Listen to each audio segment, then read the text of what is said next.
and welcome to Political Trendy Radio, episode 54 for January 8th, 2015, or 16. Shit.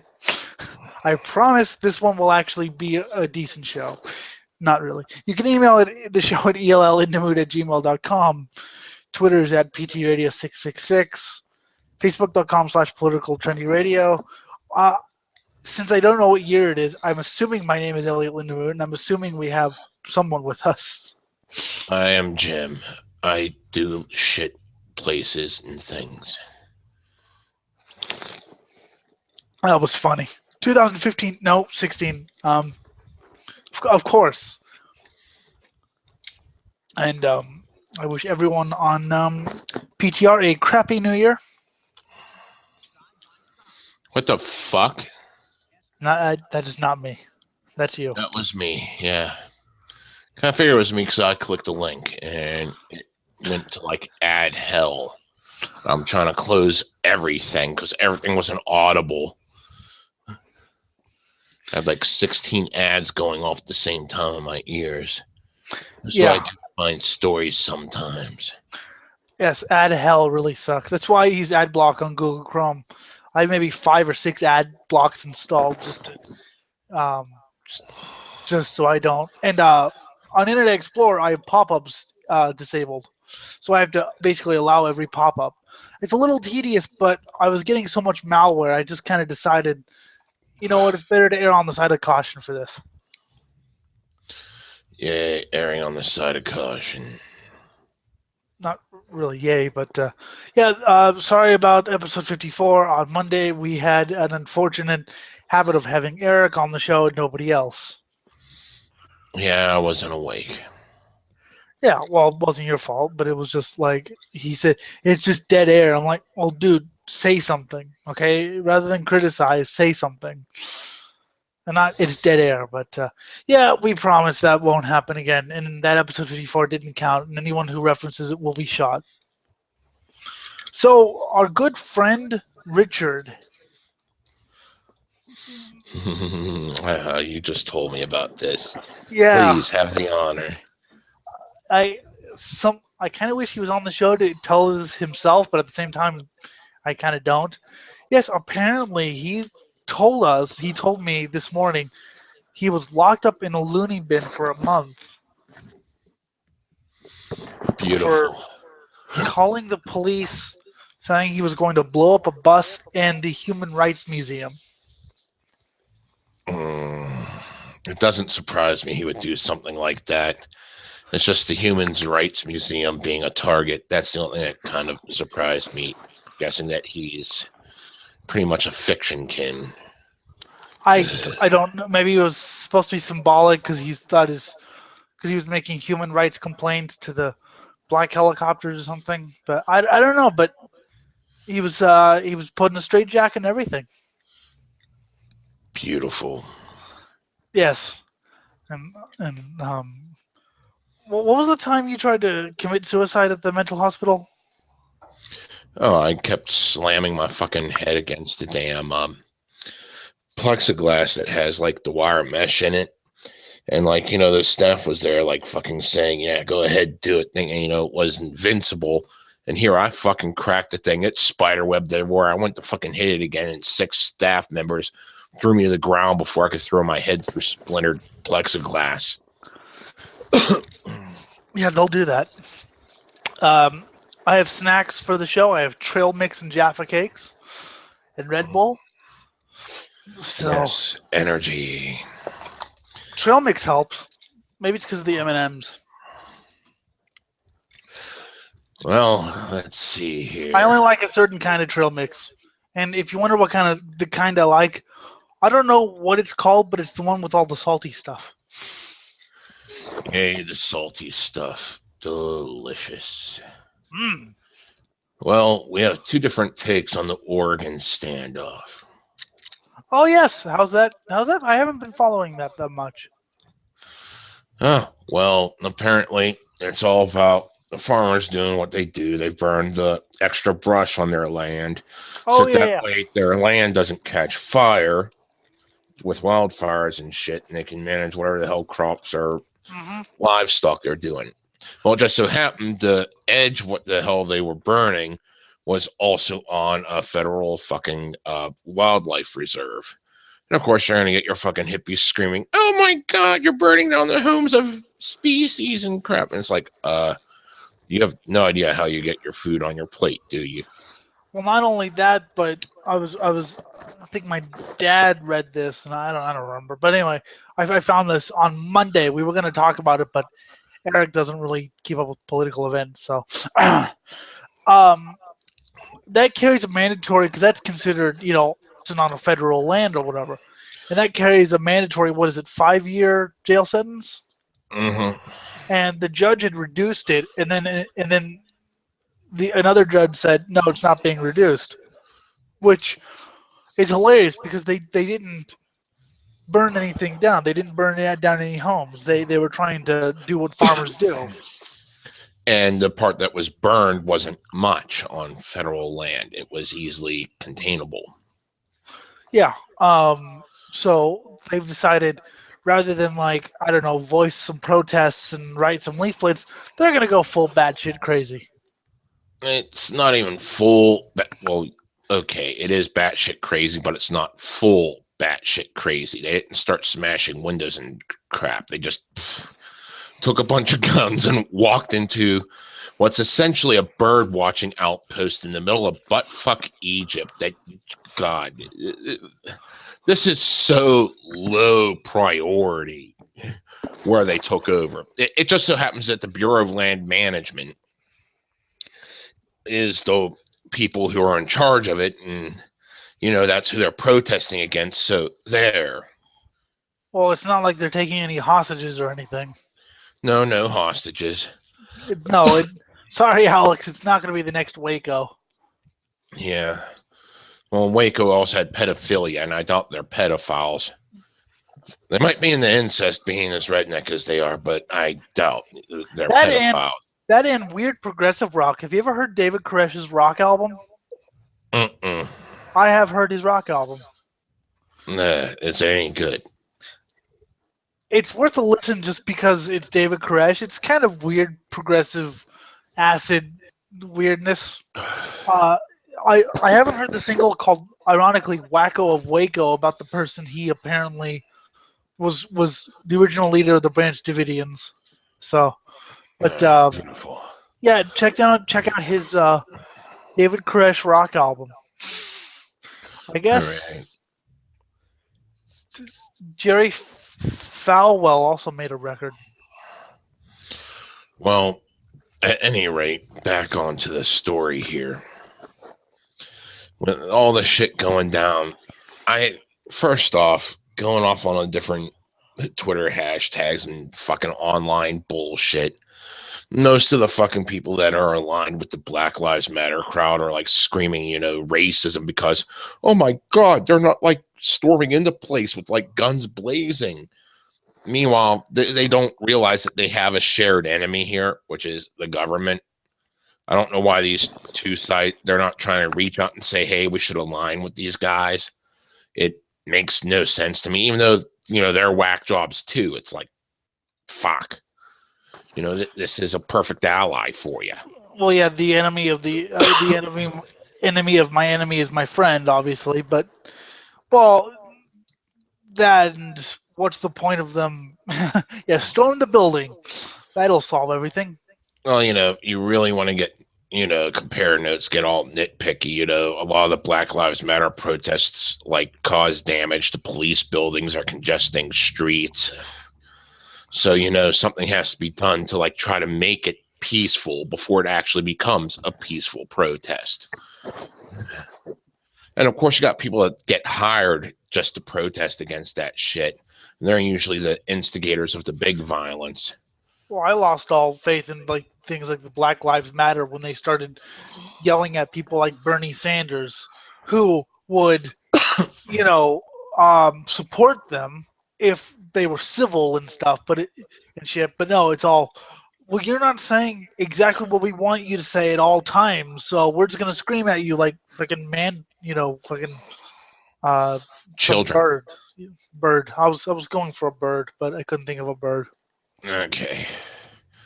Well, there was another development just recently, where an Oregon sheriff met Thursday with the armed group occupying the wildlife refuge. Okay.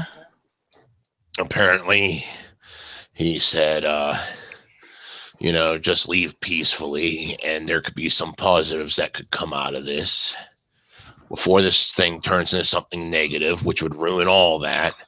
I think we need to find a peaceful resolution to help you guys get out of here. Do you got any beer? Mm. See, I would just think, I mean, you know, I would just think deprive them of all the media, like put in a media blackout, and then they'll leave. Because I mean, it's obviously media they want. Well, yeah, I mean, here's the fucking statement from Bundy. We're getting ignored again, sir. Well, I mean, they have their own list of things they want to talk about. And, it seems like they're actually a little bit open to debate, even though they're going to this whack job extreme. It seems. I can't speak for them at all, so I don't know if they actually would be. I'll speak for them.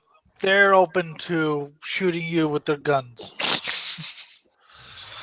I don't think they want to do that just because they don't want fucking helicopters gunning them down. Yeah. And then the 5-year jail sentence will turn into a much longer jail sentence. Mm-hmm. Is it really worth the jail time? But at the same time, I kind of, as much as, some of the Twitter hashtags, Y'all Qaeda and something other, as much as I agree that they're kind of redneck people, whatever. At the same time, this has opened up, to my eyes at least, things about various laws of the land that I had no idea, such as the federal building or the federal land mandatory 5 years in prison thing. That just seems fucked up. Yeah. So some good will come out of this. If I mean, in well, if you really want to take the other take on it, we'll bring up Mr. Trump. Oh, fuck that. Okay, come on. Let's. Have you seen his ad, by the way? No, I have not. I haven't watched TV recently. No, we didn't see it. No, we didn't see it on TV. But apparently, we saw what apparently is the ad online the day before it was on TV. It's as vile as you think it is. Great. Yeah, you should watch it. It's. I usually don't really talk about Mr. Trump, but okay. What does the Trumpazoid have to say about this matter? He says that he could boot the militia out in no time flat. He says, I think what I'd do as president is I would make a phone call to whoever, to the group. I'd talk to the leader. I would talk to him and say, you got to get out. Come see me, but you got to get out. You cannot let people take over federal property. You can't, because once you do that, you don't have a government anymore. I think, frankly, they've been there too long. I was just thinking, do you ever think Trump has the wrong accent? He has that New York accent, whereas every time I read what he says, I always imagine some southern redneck saying it. I'm going to ban all Muslims from the United States. About that, isn't it weird that Republicans, they want a small government unless it's for something that they like or don't like? I thought not wanting the government would be, Donald Trump's wet dream. Yeah, but he's there saying he wants them to fuck out of the people to stop doing this. Oh, I know. I was just calling them on their hypocrisy. No, I was just calling them on their hypocrisy because, isn't it funny that the conservatives always talk about excessive government, decreasing government, and then they have all these plans for all these things, but what do all these things, need? Oh, a government. So conservatives are most, the hypocrites. Um, sorry, my brain Okay. has stroked off for a second. No, okay. Well, I mean, at least he hasn't said, I'm going to bomb the shit out of them. I think I would have said that. I'm going to bomb the shit out of them. Why? Because I want there to be a civil war. I don't give a shit. You can't say shit on TV.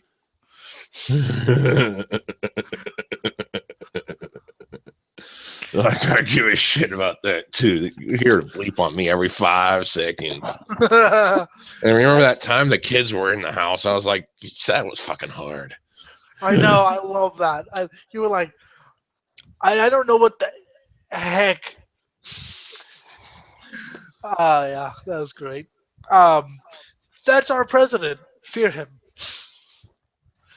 Okay, have you heard about what the hell happened in Cologne, Um, Germany? I heard there was an attack. There was an attack. I don't It know. was mostly a highly choreographed, well-planned molestation of women session. Those are And always people fun. had the shit beat out of them. Fucking the holding cells were fucking flooded from one report, and like cops couldn't keep up with shit. People were getting trampled and beaten. Boy, as people were trying to escape the area and shit, and a bouncer was sitting there saying, this is like, the right wing's wet dream kind of thing. And people keep telling me I'm right wing whenever I'm left wing as fuck. And I saw all this shit go down.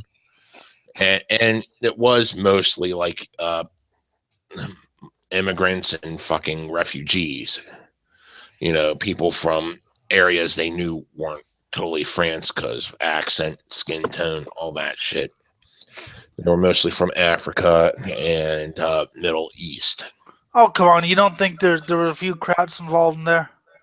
There might have been. I mean, all you need is some.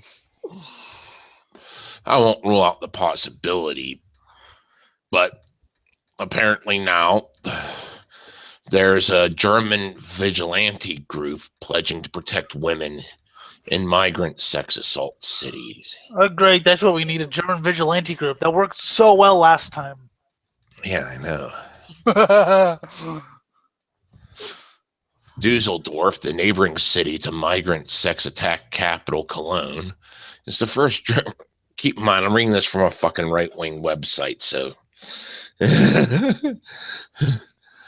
I haven't been able to find it like any neutral plate. Well, the original report I can find, but it's in German, so that doesn't help me. Cause I don't know what how to website read are you German. reading it off of? Breitbart.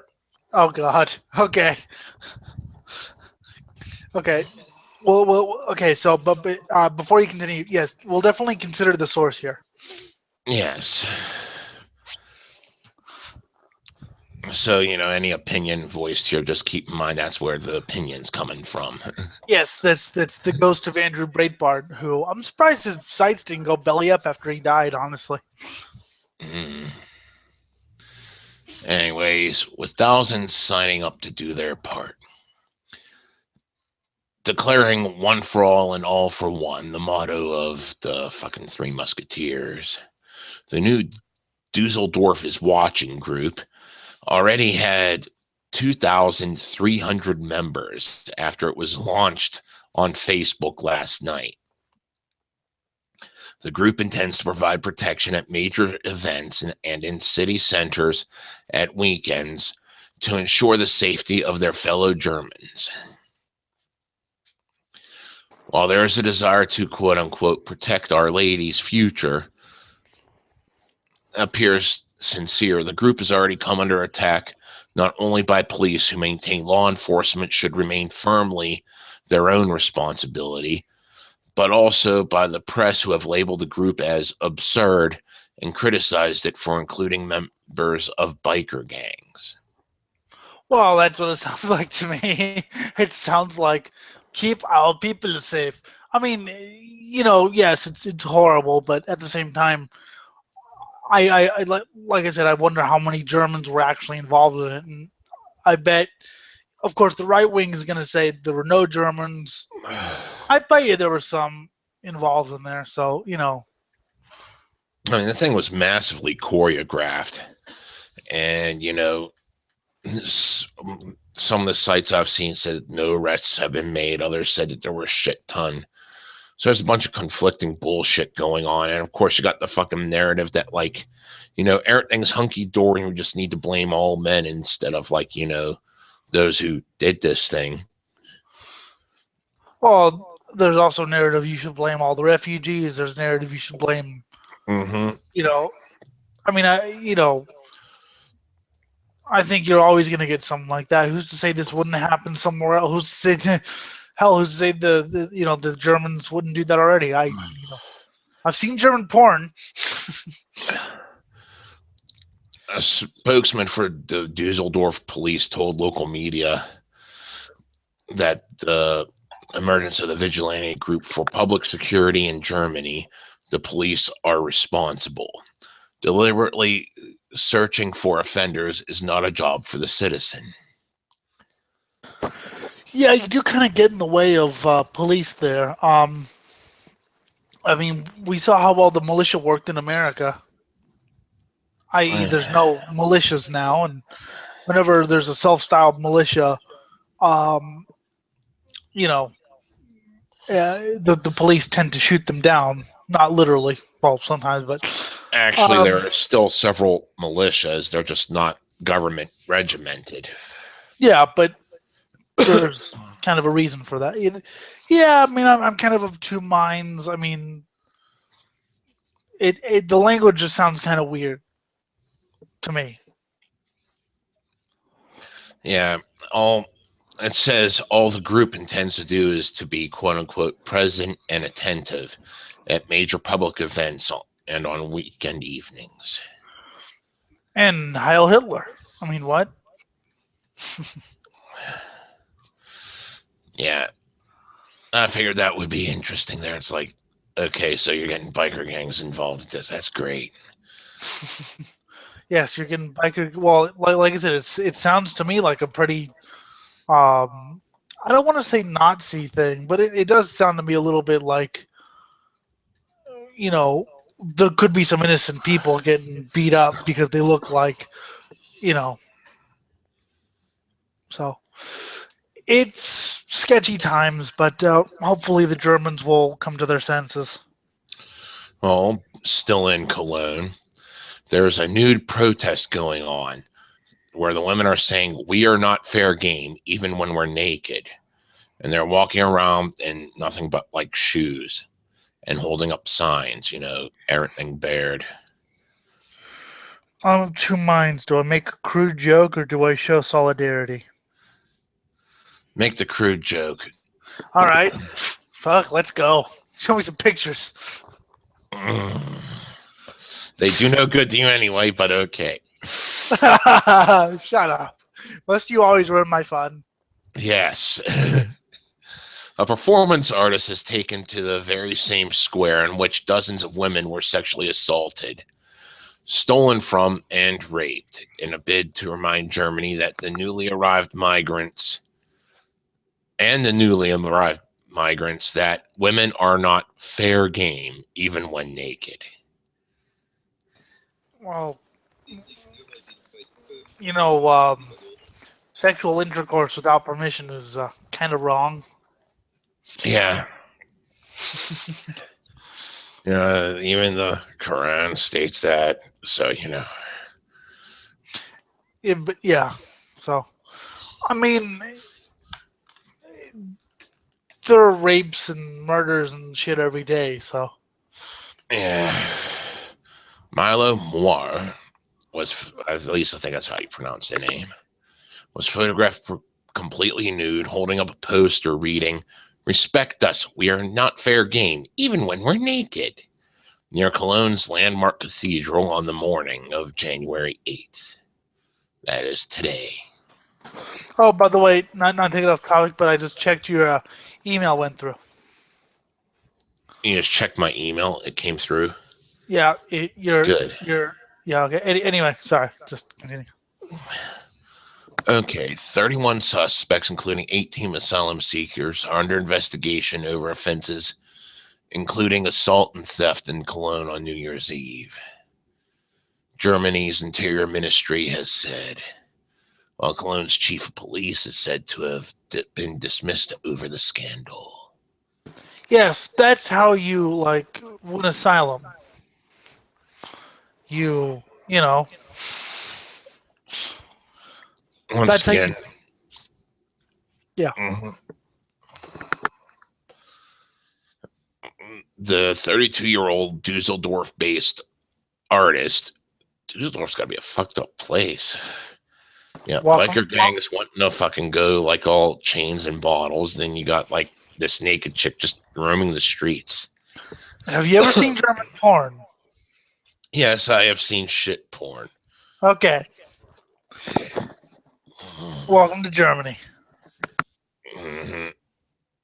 Anyways, the artist and model stood on the square outside Cologne's world-famous cathedral for around 20 minutes on Friday morning, watched by members of the public and a few police officers who joined the group of onlookers but took no action against her. They were too busy staring at her tits. Yeah.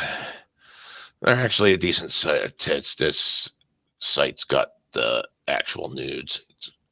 She's okay. Well, okay. Well, I mean, there's a youngish nude woman on the side of on the fucking sidewalk. Are you really gonna be picky? No, it's a free show. A free show is a free show. And now that all our female viewers are gone, not that we ever had any.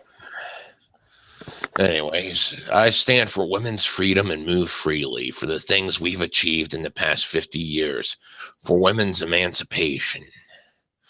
I don't want people to trample on these values and for women to have adapt themselves.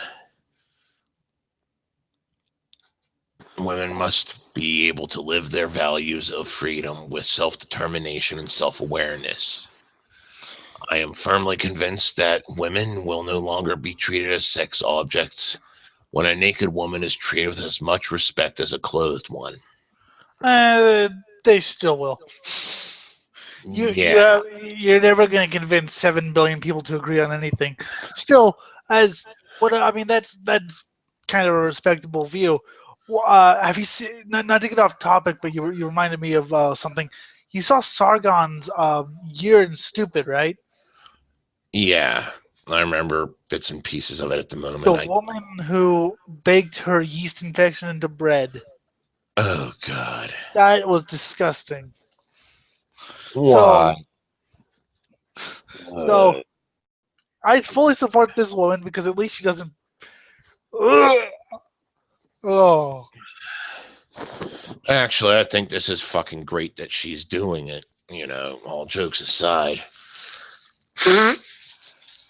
Because what better way than to say, see, look, savory chunk of meat here, and you can't have it. Fuck off. Yeah, and I mean, it takes bravery because, like, a week after that happened, most people would be shit scared. So.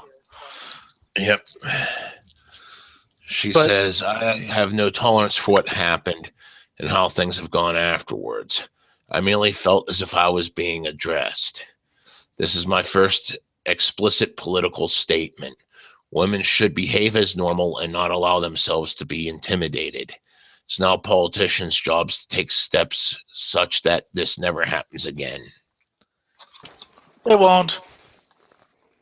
It'll always happen again and again. You just gotta fucking bust a cap. You can try faces. You can try to mitigate it, or at least you can try to address it. Yeah. I think that's better than doing nothing. Is at least, I don't want to say accept the fact that it'll always happen, but at least when it does happen, address the fact that it happens.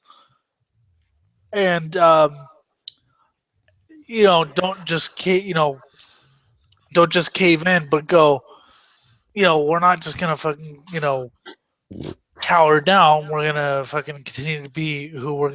So yeah, I support that notion. Yep.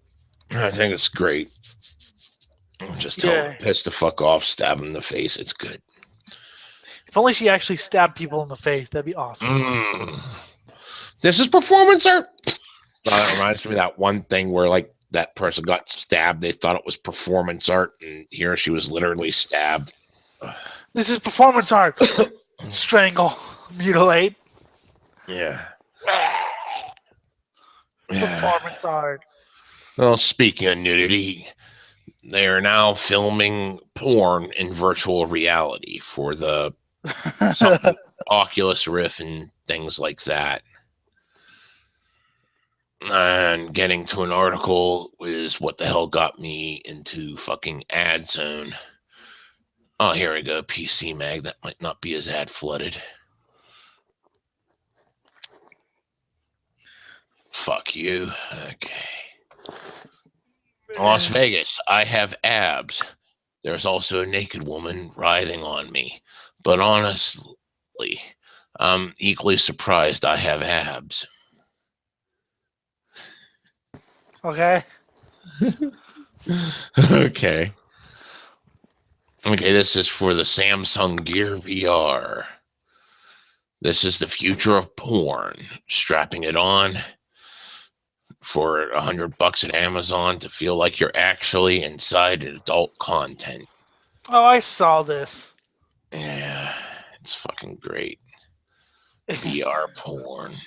I mean, porn I get, but you know what this says to me? I have no life or imagination. I say I like porn, but I like the more vocal aspect of it. Yeah, the sight thing works, but the vocal aspect's like what really drives it. Any role play or kind of shit like that. See, I'm blind, so whenever I hear the vocal thing, like I've done role playing once, and about 2 minutes into it, when we were getting to the passion or whatever, I did the worst thing you could ever do in bed. Laugh. Uncontrollable laughter. She said something, and it just hit me the absurdity of thinking that I was her, like friend, and I was gonna rape her or something, and I just burst out laughing. She's like, "What are you laughing at?" I was like, "You don't see the absurdity in it." And then she started laughing, and then it was over. But no, especially those the porn to me just it. Whenever they talk, the stuff they say it makes me laugh. It's hilarious. It's fucking great. It's some of the things are funny. They had this one that I think it was called The Anus Family, and it was a takeoff the Addams Family. Yeah. Oh my god! So the shit they said there was fucking gold. Graham, you give some pretty mean head. Well, not even. I was watching this one, and it was the old Mudbond radio show, and they were doing I think a commentary of a blowjob or whatever, and the guy was doing it live golf commentary. But it wasn't what made me laugh. It was just oh yeah, that is like so good. I was just like, you don't even care, do you? You don't even give a shit. You're just doing this for the money.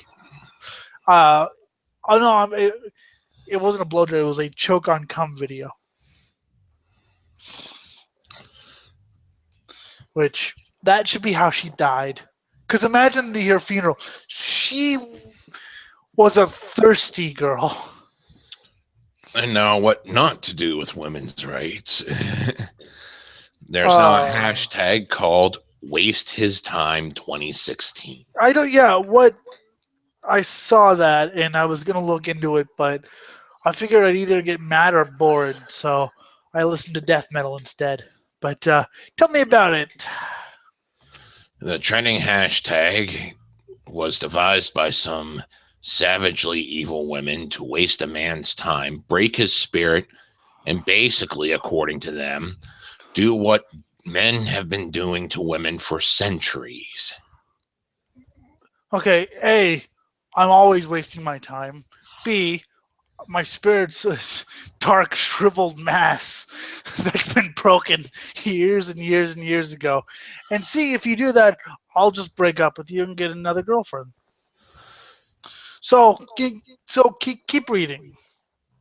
Here it is, gentlemen, the empirical proof that, yes, they know what they're doing and they're not going to give a fiddler's fuck. A fiddler's fuck. That's good. Mm-hmm. One person, they got a couple tweets here with it. Yeah. I was hoping they would, actually. You were hoping they wouldn't? I was hoping they would give me examples. Okay. This is apparently the end of a very long series of advice. This tweet where she says, and finally, allow him to take you on a date. Then after, have him drop you off at your other man's house. Hugh has done that before, actually. And he was fully aware of it and didn't give a shit. So, because you have to imagine the kind of guy he was. He was like, she literally said, "Oh, could you drop me off at my other boyfriend's house?" He's like, "Okay." Fuck. I think that happened to me, but I was like so fucking plastered that I was like, okay, more drugs for me. Well, that's actually something I'll never have to do because I can't drive. She'll have to drive. Take that, motherfucker. And then she'll just drop you off in the ghetto. Dude, I've been there before, man. If you just keep it cool, nothing will happen to you. Some parts of the ghetto, at least. Oh, this is lame. Tell them you're not looking for anything serious. Then get in a relationship the next week with someone else. Fucking passive-aggressive bullshit. Yeah, they did that to me, and I sent them a mocking message saying, no, I'm sorry, I sent the boyfriend a mocking message saying, she wasn't looking for anything serious, then she's got a relationship. See how long you last, brother. You lasted 5 weeks.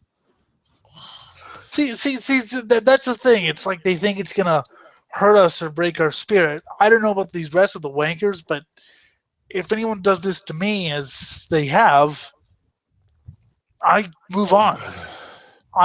There, as much as I like, my girlfriend or whatever, I know there are more things in life than fucking sex and relationships, music and racing.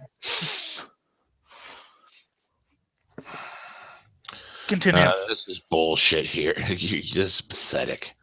Go. Tell him to come over, then fall asleep and don't answer the "I'm here" text. You just text them and say, "I'm here." You don't bang on the door for 5 minutes and shout, "Open this fucking door!" Really? Normally, after about, 2 minutes, I'm like, okay, not home. Don't give a shit. Let's get a fucking fifth. Yeah, but if call my friends, play some D&D, or just get drunk, I don't give a shit. But you're just gonna text them, "I'm here." You're not gonna try to bang on the door really loud or play death metal or anything to get their attention. Just text. What the fuck happened? Sorry, I heard some very loud noise outside my window. Okay. Which would be normal except for the fact that the fucker's closed. Leave his messages unread for a week and finally text him back and tell him you was asleep the whole time. I'll just be like, wow, after usually I text once or twice and then wait for a reply. If I don't get a reply, I don't give a fuck. No. If she said that, I'd be like, "Oh, you're entering my sleeping pattern now." Yeah. Well, I don't message my girlfriend every day. I do it every now and then, but I'm not one of those clingy people. There are times when I don't want to talk to anyone and I just want my music. Besides, I've been sleeping during the day as of late, which is, so. But yeah, I'd be like, "Oh, you're entering my sleeping pattern." This one brings back a funny story. Okay. Wait until he catches feelings and then ask him if his best friend is single. See. The problem is, really quick before your story, they assume I don't have any sense of humor. See, they assume I don't have any sense of humor, and that if I catch, if that in that at the right time, if any of my previous exes had said that, I'd be like, my best friend's my laptop. I'll see if it's single. What's your funny story? Well, you see, that's my one of my best friend's ex-wives. I fucked her beforehand. Then they got married. Then after she divorced him, I fucked her again. Go, man, go. Mm-hmm. But It's whatever, life happens. Fuck it. I mean, I don't know if they think. I mean, okay, I guess this happens to people, but at the same time, I just I'm very loose with life, and if this were to happen to me, I would go, "Hey Jim, I just broke up with my girlfriend. Ready to do a fucking radio show?" Yeah. I mean, I'm not saying I don't care. It's just that I'm fully aware that A, plenty of fish in the sea, B, plenty of other things to do in life. Mm-hmm. Ask him if he's good with his hands. Then when he comes over, make him put together that IKEA furniture. Which I'd say you got your furniture from fucking IKEA and leave. Well, you fucking second. You yuppie trash. Yeah, we do get some things from IKEA, actually, because it's the only fucking furniture store. It's the only furniture store we have, so we kind of have to go there. Now we got to burn IKEA to the ground then, so that way you have none. But I like their meatballs. Oh, this is pathetic. Tweet about how you have no one texting you, and when he texts you, don't reply. Like, that's going to hurt my feelings. Once again, I would just go, oh, I guess you're playing some kind of game with me. Turns on Champ Car Race from 2002. Ah, this is the life. Find out I suck more at Super Mario 3. Fucking shit, I used to rule that game. I even back in fucking, when I was in the partial program, which would have been technically my middle school years, I did a full-blown oral report on, it was supposed to be a book report, but I did the book report on the strategy guide to Super Mario 3. I bullshit my way into it, and they had these guidelines, saying, what the book had to be and all that, so that way you couldn't get away with comic books and shit. And I fucking slid a huge line of bullshit. And the fact that my line of bullshit was so good, they let me do it. That's awesome. I used to do, I used to do that because until recently, I didn't really read books, okay? Because I didn't know audiobooks existed. Braille was hard to find, and I was always a little too mature for the kid books or whatever. So they said, okay, you know what? You love this racing thing. You talk about races all the time. Write about a race you saw. So I get like an old tape race out, and I'd be like, on lap 42, Paul Tracy crashed in turn 4. He was very upset after he got, so I do like a full fucking race report, basically. Hey, that's fucking great. Well, yeah, because they're like, look, you don't really read books, but you know a lot about this racing shit. I mean, obviously they didn't say shit. Yeah. But, you know a lot about this racing thing. And in the back of my little mind, I was like, well, these people probably don't know anything about racing. But at the same time, I was like, but there is an anal retentive part in me that, wants to make it perfect. So tell him y'all serious, but when he posts pics of you as his woman, tell him to take it down and chill out. And I'd say, Why the fuck are you talking like that? Good God. Do I really have that low standards? Besides, the first thing that would be going through my mind is, when the hell did I learn to post pictures? Yeah, exactly. Usually what has to happen is someone has to send it to me via email, and then I can do it. So that would imply that she sent it in the first place. So Yeah. Tell him he's your baby in the messages, but when he walks up to you in person, introduce him as your friend. I'd laugh so hard if someone did that to me. I've had that happen, and you know what I did? What? I fucking ended up fucking her friend. Pissed her off to no end.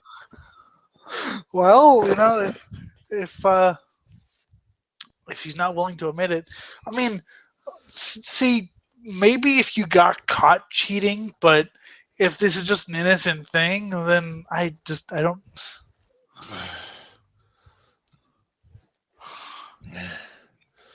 Get him pregnant. Tell him you gotta run to the store for some milk real quick and never come back. That's just stupid. Yeah, I mean, I don't even know. And do you really think these people have actually had this happen to them? Or do you think they're just Twitter zombies talking about perceived problems that they have heard about on fucking The View or some shit? Probably just talking about shit they heard on The View. They've never fucking had this happen to them. People who've had it happen to them don't want revenge. They just want to move on with their lives. But, whatever. Fucking wasting their time. I hope these people burn to death. Yeah, I hope they all burn to death. Well, that's because they're a fucking waste of fucking Erics. They couldn't think of anything really evil. I mean, something that would really, get under the skin or anything. I've had that happen. And I can't think of it right now, but I know it's happened. I can't think past the drugs. Like I said, they're assuming that, let's say me, for example, they're assuming I would take it so personally rather than doing what I would do and go, well, you don't want to be with me? That's fine, whatever. I'm kind of hoping, but if that's how you really feel, I'm just going to go back to listening to Grave. And, Well, here's some more joyous news about free literature. Free literature. Mein Kampf to enter the public domain. Oh, yeah, I did actually put this in the description, so yeah. Mm-hmm. So on January 1st, 2016, the copyright to Hitler's racist screed, Mein Kampf, will expire in Germany, and the book will enter the public domain. A debate has erupted over how publications should be handled once anyone can print and distribute Hitler's text. I don't know, but I have a question to ask you, Jim. Have you read Mein Kampf before? Many, many years ago, and I was really drunk when I did. I've read it quite recently, actually an audiobook, if you can believe it. Yeah, well, duh.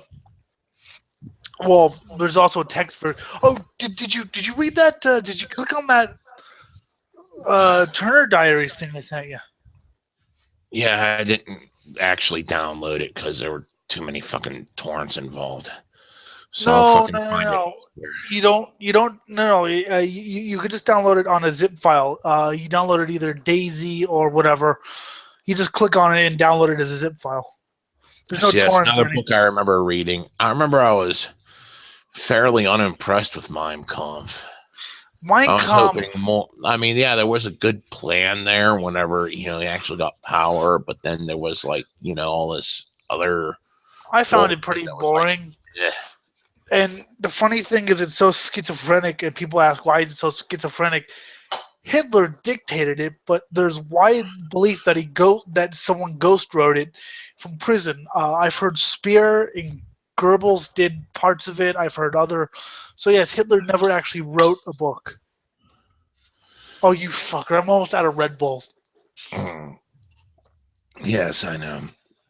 I'm evil. I am going to rip the flesh off your bones. The Turner Diaries is, if you ignore the really, really, really horrible plot, I don't mean horrible as in reprehensible. I mean it is, but the plot's retarded. But it's a fairly decent adventure story. Yay, Uh, fairly decent adventure with the fucking what was it? Oh fuck. Day of the Rope. God. This is where my The, brain. Yeah, oh yeah, the Zionist grand conspiracy, which now I guess the Zionists are all pro, Muslims wanting to kill them. no. So okay, it starts out with the passage of the Cohen Act, banning the possession of firearms. The Cohen Act. It's a Jew, and legalizing rape on the ground that rape is racist, or that not legalizing rape would be racist. Oh, Okay. oh, that's fucking. I forgot. Oh God, that's fucking beautiful. The sad part is, oh my God, that fucking cologne shit happening and fucking Rotherham and shit. Dear God, why the hell are these fucking progressives giving all the damn ammunition to the neo-Nazis they ever fucking... It's like fucking rubbing one out, except you don't have to do any effort. I mean, that's how much ammunition they got now. Oh my fucking God.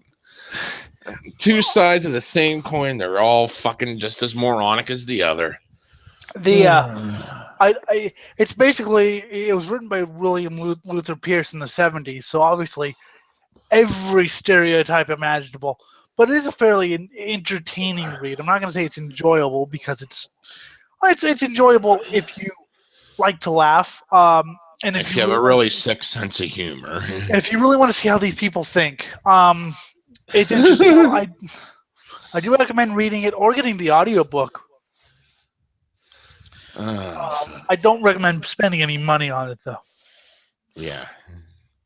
But yeah, I downloaded the Daisy copy. If you want it, I could send it to you.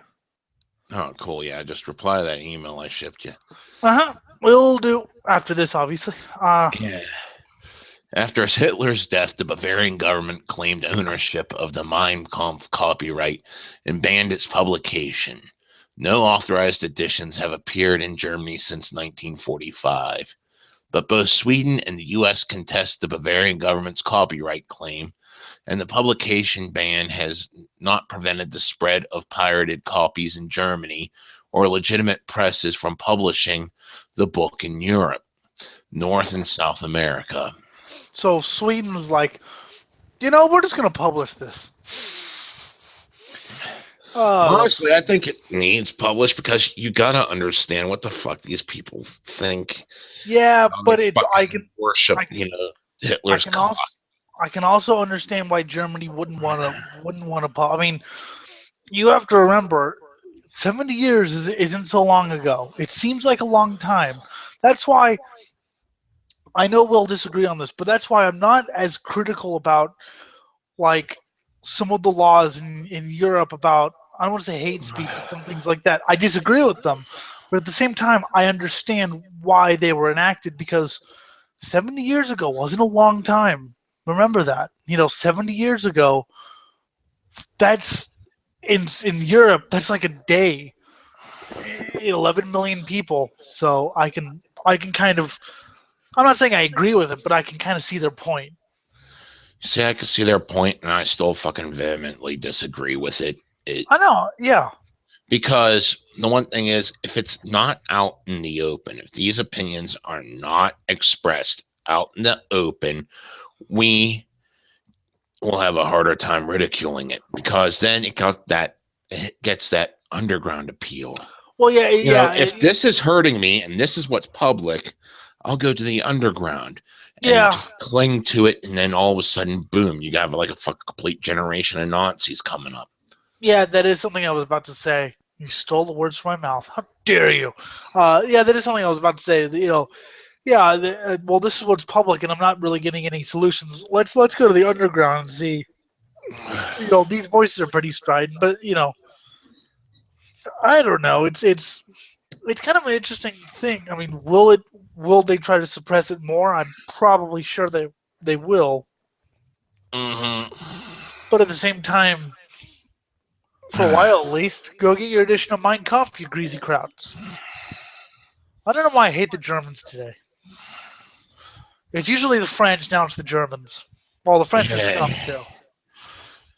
In the age of the internet, both print and electronic copies are easy to come by. In 1999 to 2000, a campaign led by the Something or Other Center convinced Amazon and Barnes & Noble to stop delivering physical copies of Mein Kampf to German addresses.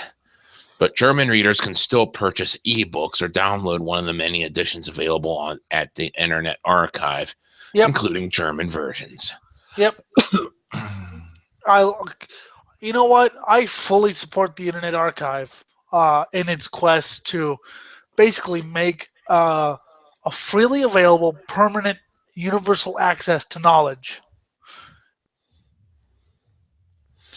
Yeah. I fully support that shit. I mean, I've always supported the Internet Archive, not just because a lot of bands put demos on their shit, and I could find it just by searching the words like grindcore demo or some shit, that. But also the fact that that's how I found, you can actually find a lot of really interesting shit on the Internet Archive. There's a whole library of those social guidance of public information films that you love so much. Oh, I love those. There's a whole library of them for you. I will send you the link. You can and you know what'll happen? You'll click on the link, and all of a sudden it'll be Sunday, and you're like, "Oh shit!" Yay! Continuing with the story here. Yes. In advance of the book entering public domain in Germany, the Institute for Contemporary History in Munich has been preparing an educational edition with copious commentary. Okay. That would actually be interesting to read. As long as you don't fucking alter the text, just footnote it and have half the page, the original text and the other half the page, how fucking sick and twisted he is. Well, I don't mind commentary. Commentary is interesting to read, but as long as you don't, I've always said don't ban the Turner. People keep saying the Turner Diaries was banned. Okay, that's a common conception that it was a banned book.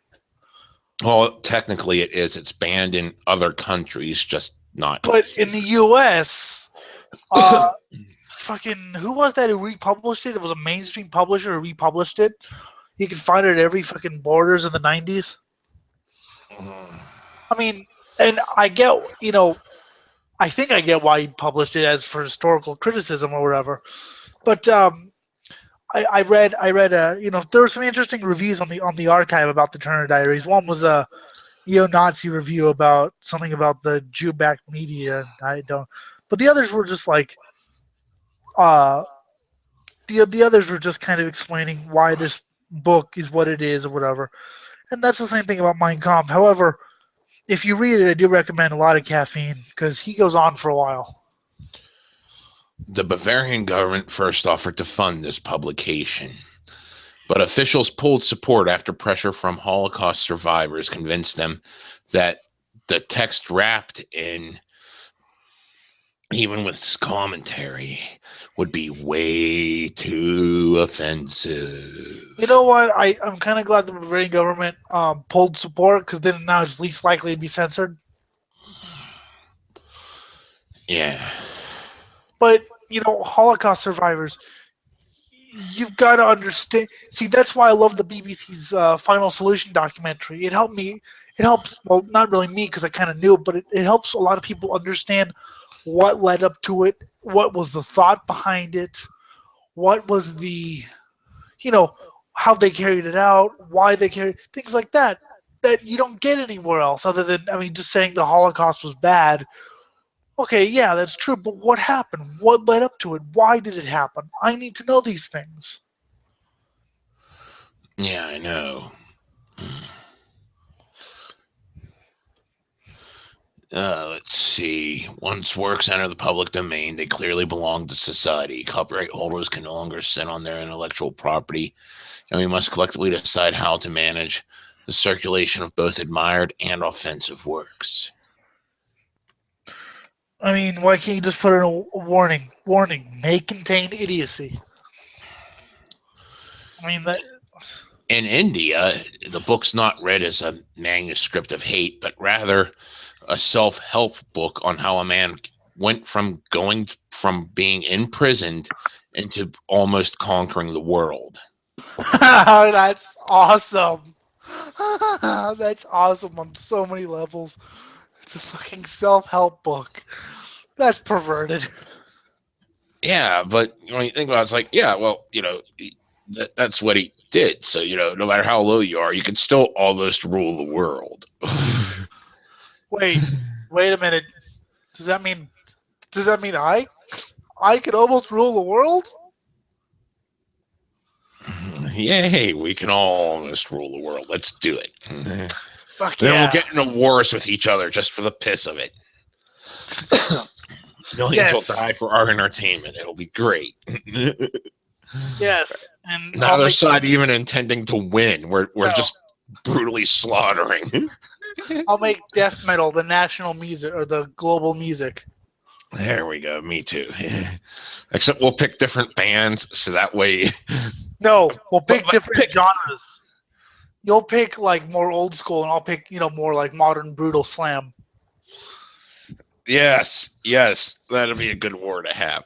And what would be really great is if you took a brutal slam cover of an old school song, and then, I picked the old school version, you picked the fucking cover, and that's our national anthem. It's the same damn song, just you know what? Versions. There is actually a song.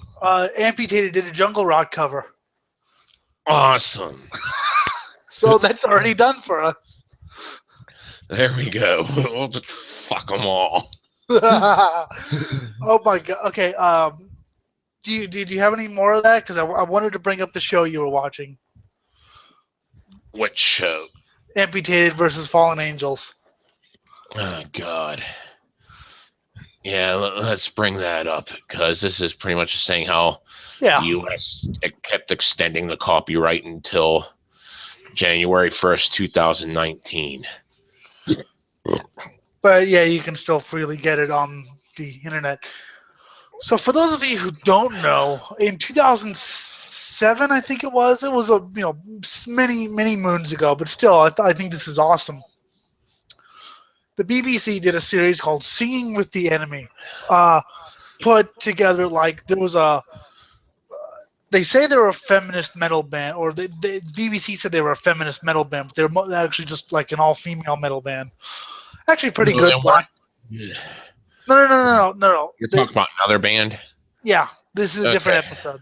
So they would do things like put together an all-female metal band with like a sleaze rock, hard rock band.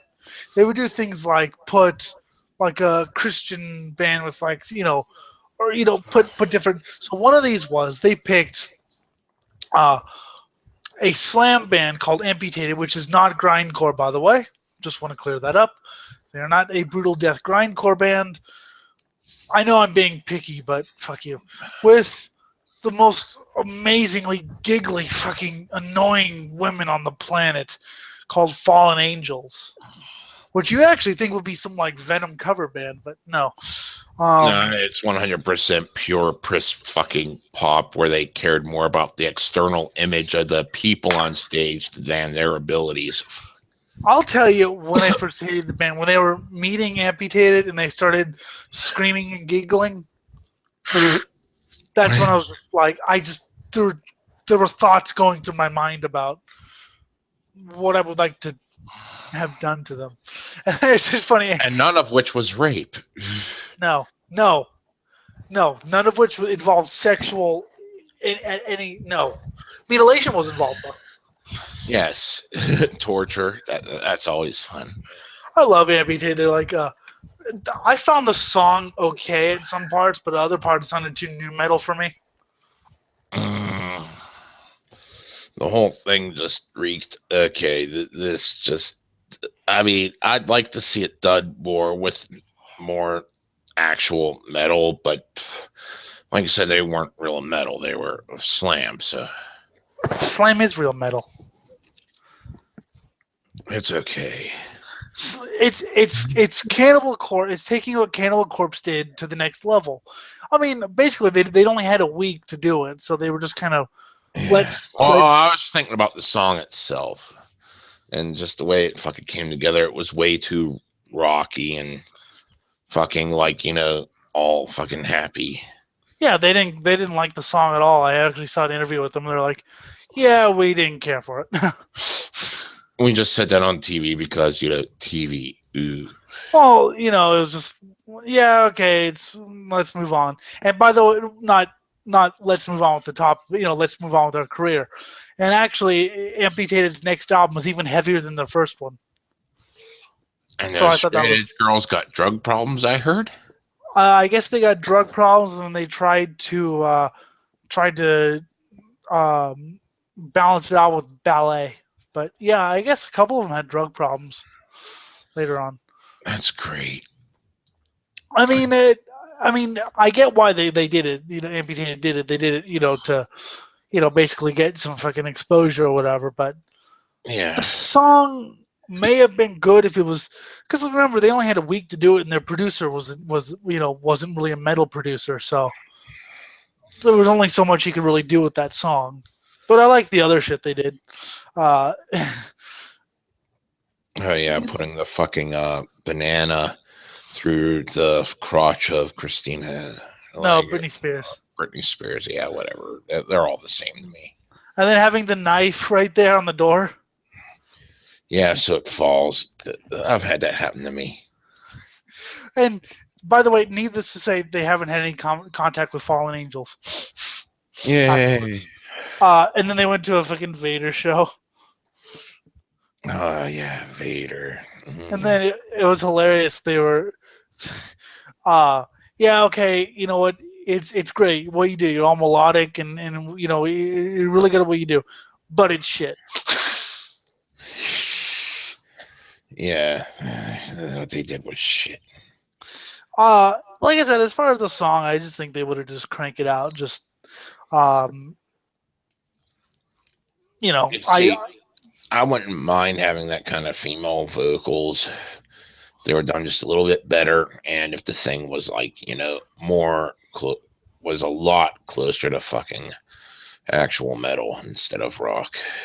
I don't really know what you could do with those kind of vocals in metal, though. I mean, I've heard you could do a lot with it, but you'd have to be more on the melodic side, not the sucking part of melodic. So you're saying you wouldn't want to hear fallen angels doing gargling with infected semen? Yeah, I don't think that would work. That would be awesome, though. That'd be fun, yeah. But yeah, more on the melodic side, more on the maybe power metal or hell, even gothic metal. But I thought it was funny. It's like, you write this evil stuff because you can't get girls. No. It has nothing to do with that. I like Mark. He's a cool guy. Mark's the singer. Yeah. He's Morbid Mark. He's a cool guy actually. He's Ollie. The two of the guys are now in Extreme Noise Terror, but I love how metal they were. Yeah. Full blown sociopathic, and then they were coming up against, but there comes a time. I mean, if you're in there for a week with them, you just with these pop girls, you can either kill them or just live with it, do the song, and get out of their faces. Yay. Killing them would be fun, but you'd go to jail. But I liked everything except for maybe the song. But as far as like them living together, I wouldn't mind seeing a full fucking show of that. Just you put metalheads and pop divas together. Just watch the carnage. So, anyways, me and Scott beat the topic to death on Metalgate many times, and you just discovered it. Well, I knew the band. Okay, I knew the band. I've heard of the band, and I've heard the band, but I didn't know this interview because I usually don't listen to gay hipster metal. Gay metal, yes. Hipster metal, no. And if you want to know about what I mean by gay metal, check out Ed Guy, Leopard Pants. Really? I don't care as long as it's good. I don't give a shit. No, I no. when when when he was asked if you're a gay band from Sweden, the singer from Ed Guy said, "No, we are a straight band from Germany playing gay metal." I mean, come on, you gotta like that. That's pretty funny. And then there's Nicholas from Shining saying he wishes he was gay. Oh, But dude, anyways, the guy in that band Liturgy wrote a manifesto on I how to appreciate his music properly. I haven't seen that yet, but I've heard all about it. Oh my fucking god! So basically, so if you don't know, like let's say if you were under a rock, or in 2010 I was still kind of a core kid, so I don't really remember much of this. But Liturgy, not to be confused with the good Liturgy, which is now Liturgy AD, did this interview in 2010. Oh god, I'm Hunter Hunt Hendricks. Hunter Cunt Kendricks. Like negativity is sick. I'm kind of sickened by all the negativity, and I feel like we're optimistic because there's an internal chaos that's really creative, and I'm just thinking, yeah, die. Yeah. And by the way, their music is shite. It's Mm. so-called transcendental black metal, whatever that means. But the manifesto. Well, first off, I gotta say, have you ever heard the band Savage Garden? Once or twice, yeah. Yeah. Yeah, it's like a Tremblow picked that. Yeah, it's. I mean, if And you the want only to reason I hear, know what Savage Garden is because of my ex-wife when I first met her. if you want to hear avant black metal done right, Death Spell Omega. They have interesting lyrics about metaphysical Satanism and shit. And they're Check still them black out. metal. If they suck, I'll blame you. Well, you may like the early. Listen to some of their early stuff first because it's more straightforward black metal. Don't listen to their later stuff, and if they suck, I'll say you have no taste in music. No, Scott likes Obscura, so Yeah, he has no taste in music. you know that weird proggy death thing I posted. Ugh. I posted that to Scott, and he's like, "Yeah, I like this." I'm like, "Really, dude?" I was like, this is something I would listen to at a bar if there was no other selections. And that would just be to keep me from strangling people if they were playing Fallen Angels or Christina Aguilera or whoever. Yeah, yeah, pretty much. I mean, it's. I That's listen. if leaving the bar wasn't an option, I mean, I'd listen to it if it came on a metal station. I had no other choice. What I wouldn't listen to on a metal station if it didn't have any choices, that Norwegian band Shining, not the Swedish black metal band, but that black jazz thing I showed you. So, really quickly, before you get into the manifesto, I have to tell this story. So, we were driving home from someplace. It was night, and it was cold, and it was raining because it rains here now. So, I was kind of feeling in a black metal spirit, and we turned on a mainstream metal channel on Sirius because it's the only thing we get. Usually play shit like metalcore and Hatebreed, but you have to understand, you're in the car and you're just desperate for anything that's remotely heavy, right? And occasionally they'll play something good, like they played Exodus and some Metallica and shit. So, and then when Ian Christie comes on, they play something really good. But anyway, so we were driving and they said new music, new from Shining. This is Last Day, and I was just like, "Ooh, Shining! I love this band. Turn it up." What the fuck is this? You remember that, right? It had like Hmm. I was just like, this isn't the Shining I wanted to hear, because I wanted to hear the depressive black metal band that drove people to suicide. See, I thought it was eh. It was okay, but it wasn't like I could see where you would be disappointed. Well, especially if you wanted to hear black metal or whatever the hell Shining is, some weird black metal band. But when you wanted to hear that, and you hear, and I listened to the whole album, and it was, even Corey said he hated it. I guess he picked it up because they did a cover of I think it was a Ziggy Stardust song or something. I don't remember what song he did, but I guess he said he picked it up as a cover, or because it had a cover he liked, and he thought it was shite. But yeah, one of those horrible experiences, and you're just like, ugh. But the Black Metal Manifesto from this New York hipster band, and yes, they're from Brooklyn. One could propose a new meaning for black metal along with a new array of techniques to activate that meaning. The meaning of transcendental black metal is affirmation, and its new technique is the burst beat. Burst beat, fuck off. It's a blast beat.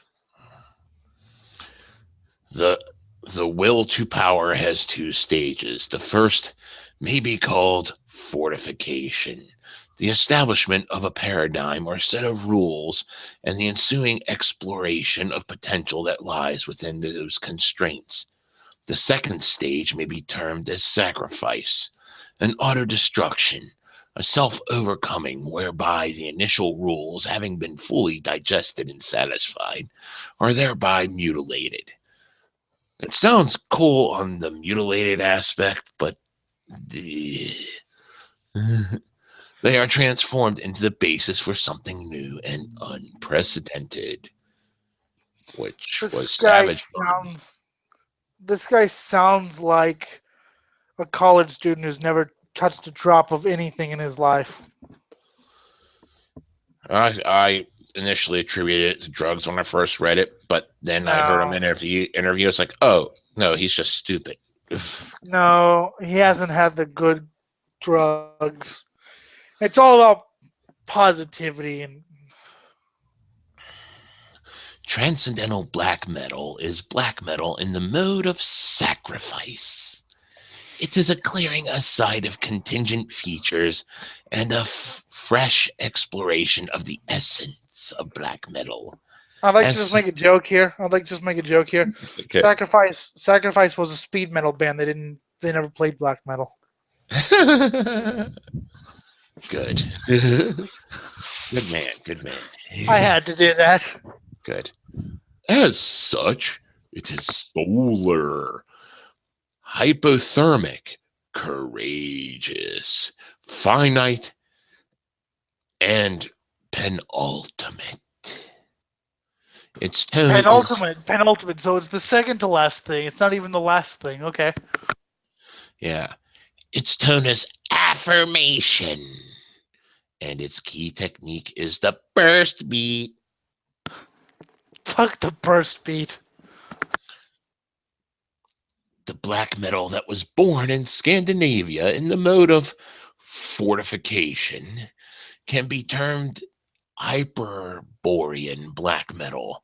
Hyperborean black metal is lunar, eighth tropic, depraved, infinite, and pure. Yes, it is. It is great. Better than your shit band could ever be.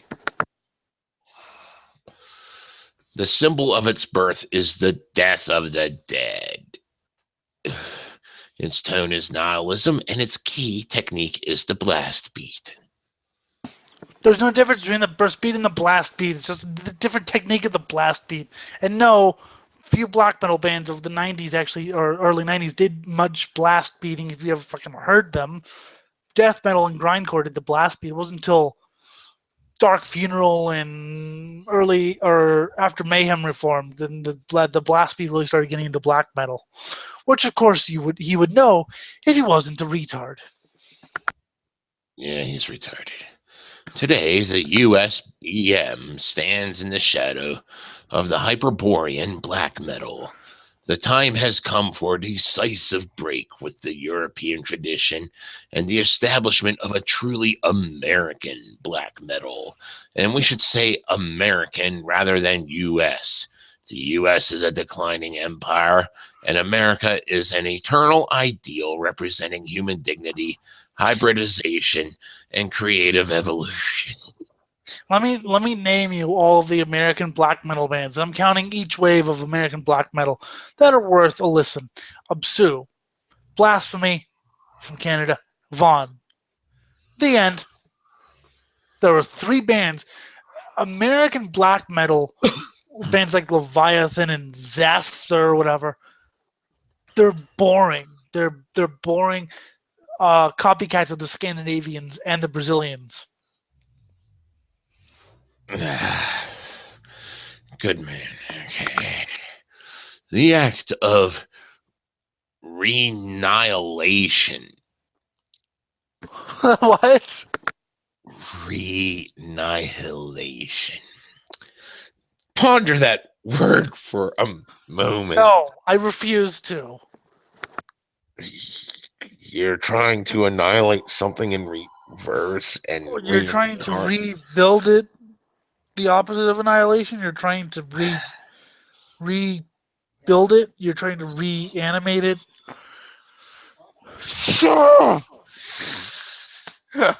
My brain just stroked off there. If this wasn't coming from someone trying to be all positive and shit, annihilation would be a cool concept. Yeah, unfortunately, because it would mean you're annihilating something that was already annihilated once.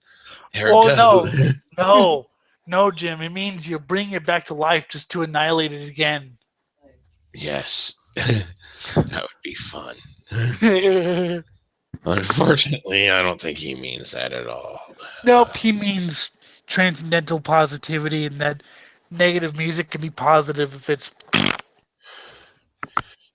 The act of renihilation is the betrayal of the Hyperborean black metal and an affirmation of transcendental black metal. Fucking transcendental shit twat.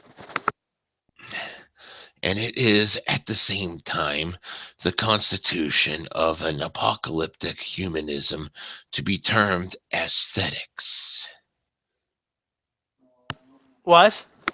Yeah, I'm trying to process that statement.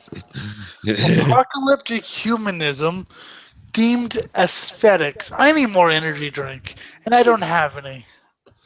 You should have sent your slave out to get more. I should have said, listen, bitch, I'm fucking, yeah, go ahead and ask. No, he's watching the dogs. Fuck. Sucks to be you, then. Well, keep reading. I'll figure out something. Okay. Or, you know what? No, I want to be there when you read this. Could you do something else really quick? Okay, I could do something really quick. Sorry. I actually want to hear this just so I can criticize it. Yes. I have seen demons, and I've been shown things that no one should see, and I know why birds alight from cables with no one beneath. Who's on the side of the angels? Who's on the side of Satan? God's not there anymore. I know why birds fly. No one's there anymore. And then waiver. Any of the above conditions can be waived if you get permission from the copyright holder. Other rights in no way following rights affected by the license. Your fair dealing of fair use rights, apart from the remix, Rights granted under this license, the author's moral rights. Rights under the persons may have their works itself or in how the work is used, such as publicity or privacy rights. Notice for any reuse or distribution, you must make clear to others the license terms of this work. The best way to do that is with a link. Questions may be directed to ISBN 14505721622EAN 139784145057216 Tech 10 cover attribution specified by the author. You must attribute to share open access. Fuck yes. Good, you're getting it. We had one more monster left. Oh, good. You may live. That is the most amazing thing I've... Yes. After anyone that might have had their interest piqued, I read random bullshit and probably bored him to death. It doesn't really matter. Also, I guess he has a dog that he's babysitting. It's a wire-haired terrier. It's fairly cute. Bit barky though. I need to turn my fan on here. Go for it.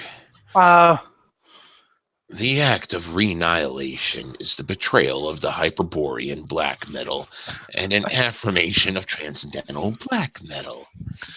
And it is at the same time the constitution of an apocalyptic humanism to be termed aesthetics. cuckoo, cuckoo. No, more like, pass another one. Oh, wait, you don't have any drugs. And I have to spinal tap you and smoke your essence. Yes. Which should be a thing. Yes, it should be. Sweet. Yes. I am so happy. That's good for you. It's just funny how happy something as simple as this could make someone. Yes, it keeps you from murdering. That's made someone happy because they're not dead. Yes, anyway. And also I have... You have what? Hello? Something happened. You may need to reload the page. I cannot hear you at all. Reload, damn it.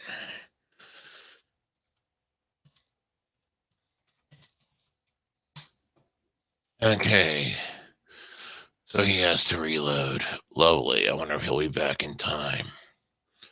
In time for me to finish this. For I have other shit to talk about as well.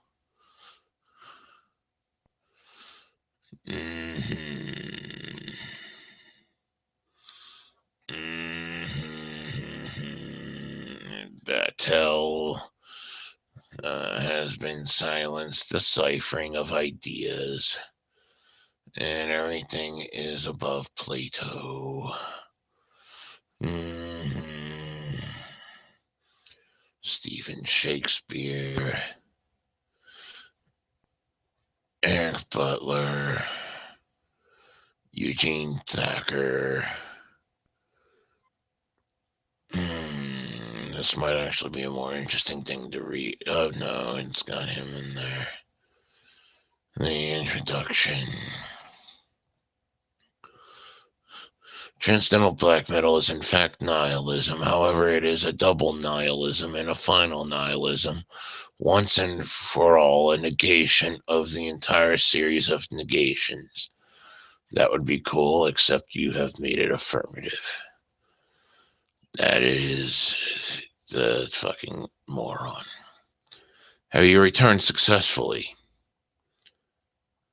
Is your mic on? I do not know what the fuck's up. I cannot hear you at all. Oh boy, this is gonna be fun. Because we just got energized, and now I can't hear a damn word out of you.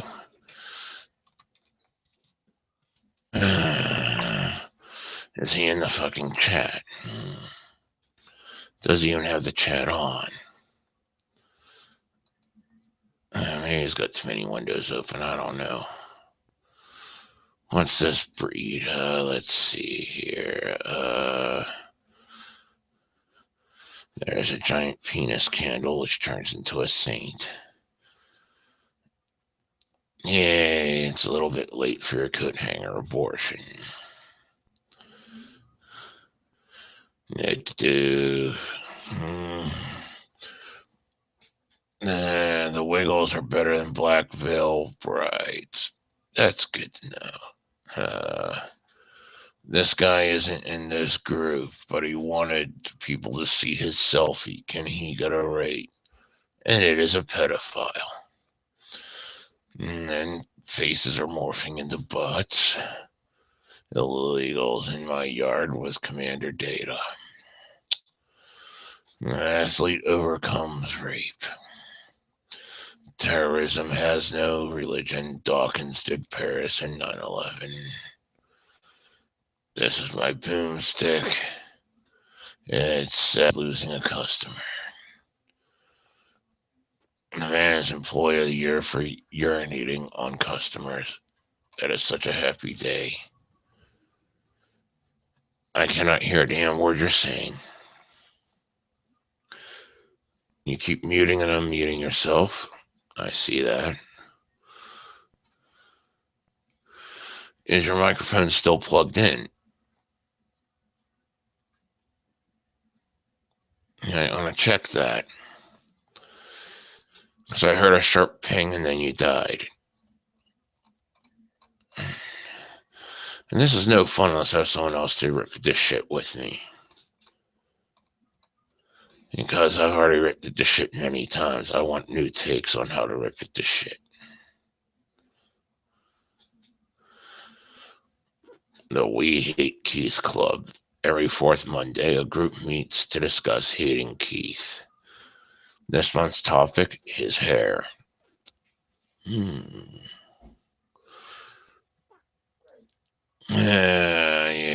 Skrillex. I don't care about that shit. Your car is not a phone booth. Just drive. Public service announcement. Fake friends are like 4 quarters. They change for $1. Yay. Use jalapenos to make poofy eyes disappear.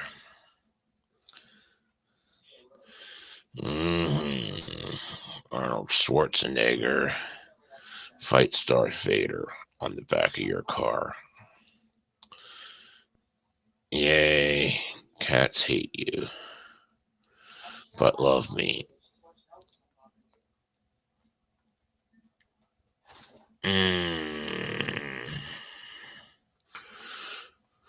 Turn-based RPG created in Game Maker featuring derivative gameplay, childish humor, and some of the absolute worst pixel art to grace any game, selling for $50. Considered a masterpiece. And murdering people is banned. Lovely. Yay, more about the rape fest.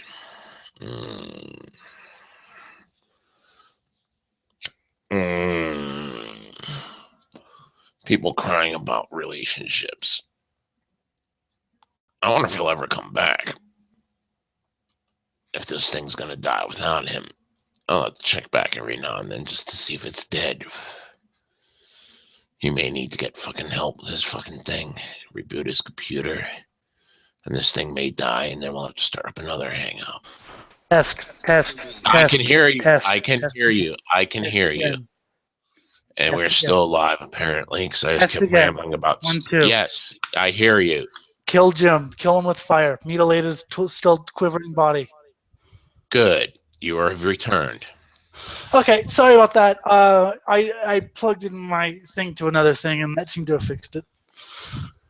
Another Yeah, USB port. Sorry about that, everyone. Not that there's anyone here, but thank you for holding fort. That was a bit of a freak thing, and fuck. yeah. Just be careful how you fucking move. I guess I don't know. No, it's technical glitches. I need a new fucking computer. This thing's a piece of shit. Yeah, get a new computer. It'll be good. I'll pay for it, bitch. The apocalyptic humanism to be termed aesthetics. Okay. As such, the question of transcendental black metal is only the tip of an iceberg at the base of which is hidden a new relationship between art, politics, ethics, and religion. Huh? Part 1: The Death of Dead. The Hepatic Void as Final Cause. The Haptic Void, okay. So they're saying that when Dead died, that was the birth of black metal, which See, they the might one thing have. I like, I like the point where he said about,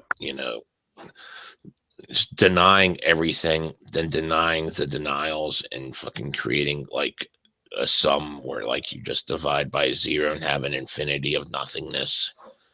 But I don't think that's what he meant. No, he's definitely not Nicholas from Shining. He wants to embrace black metal as positivity, which seems to be an American thing mostly. Yeah, fuck these people. You suck.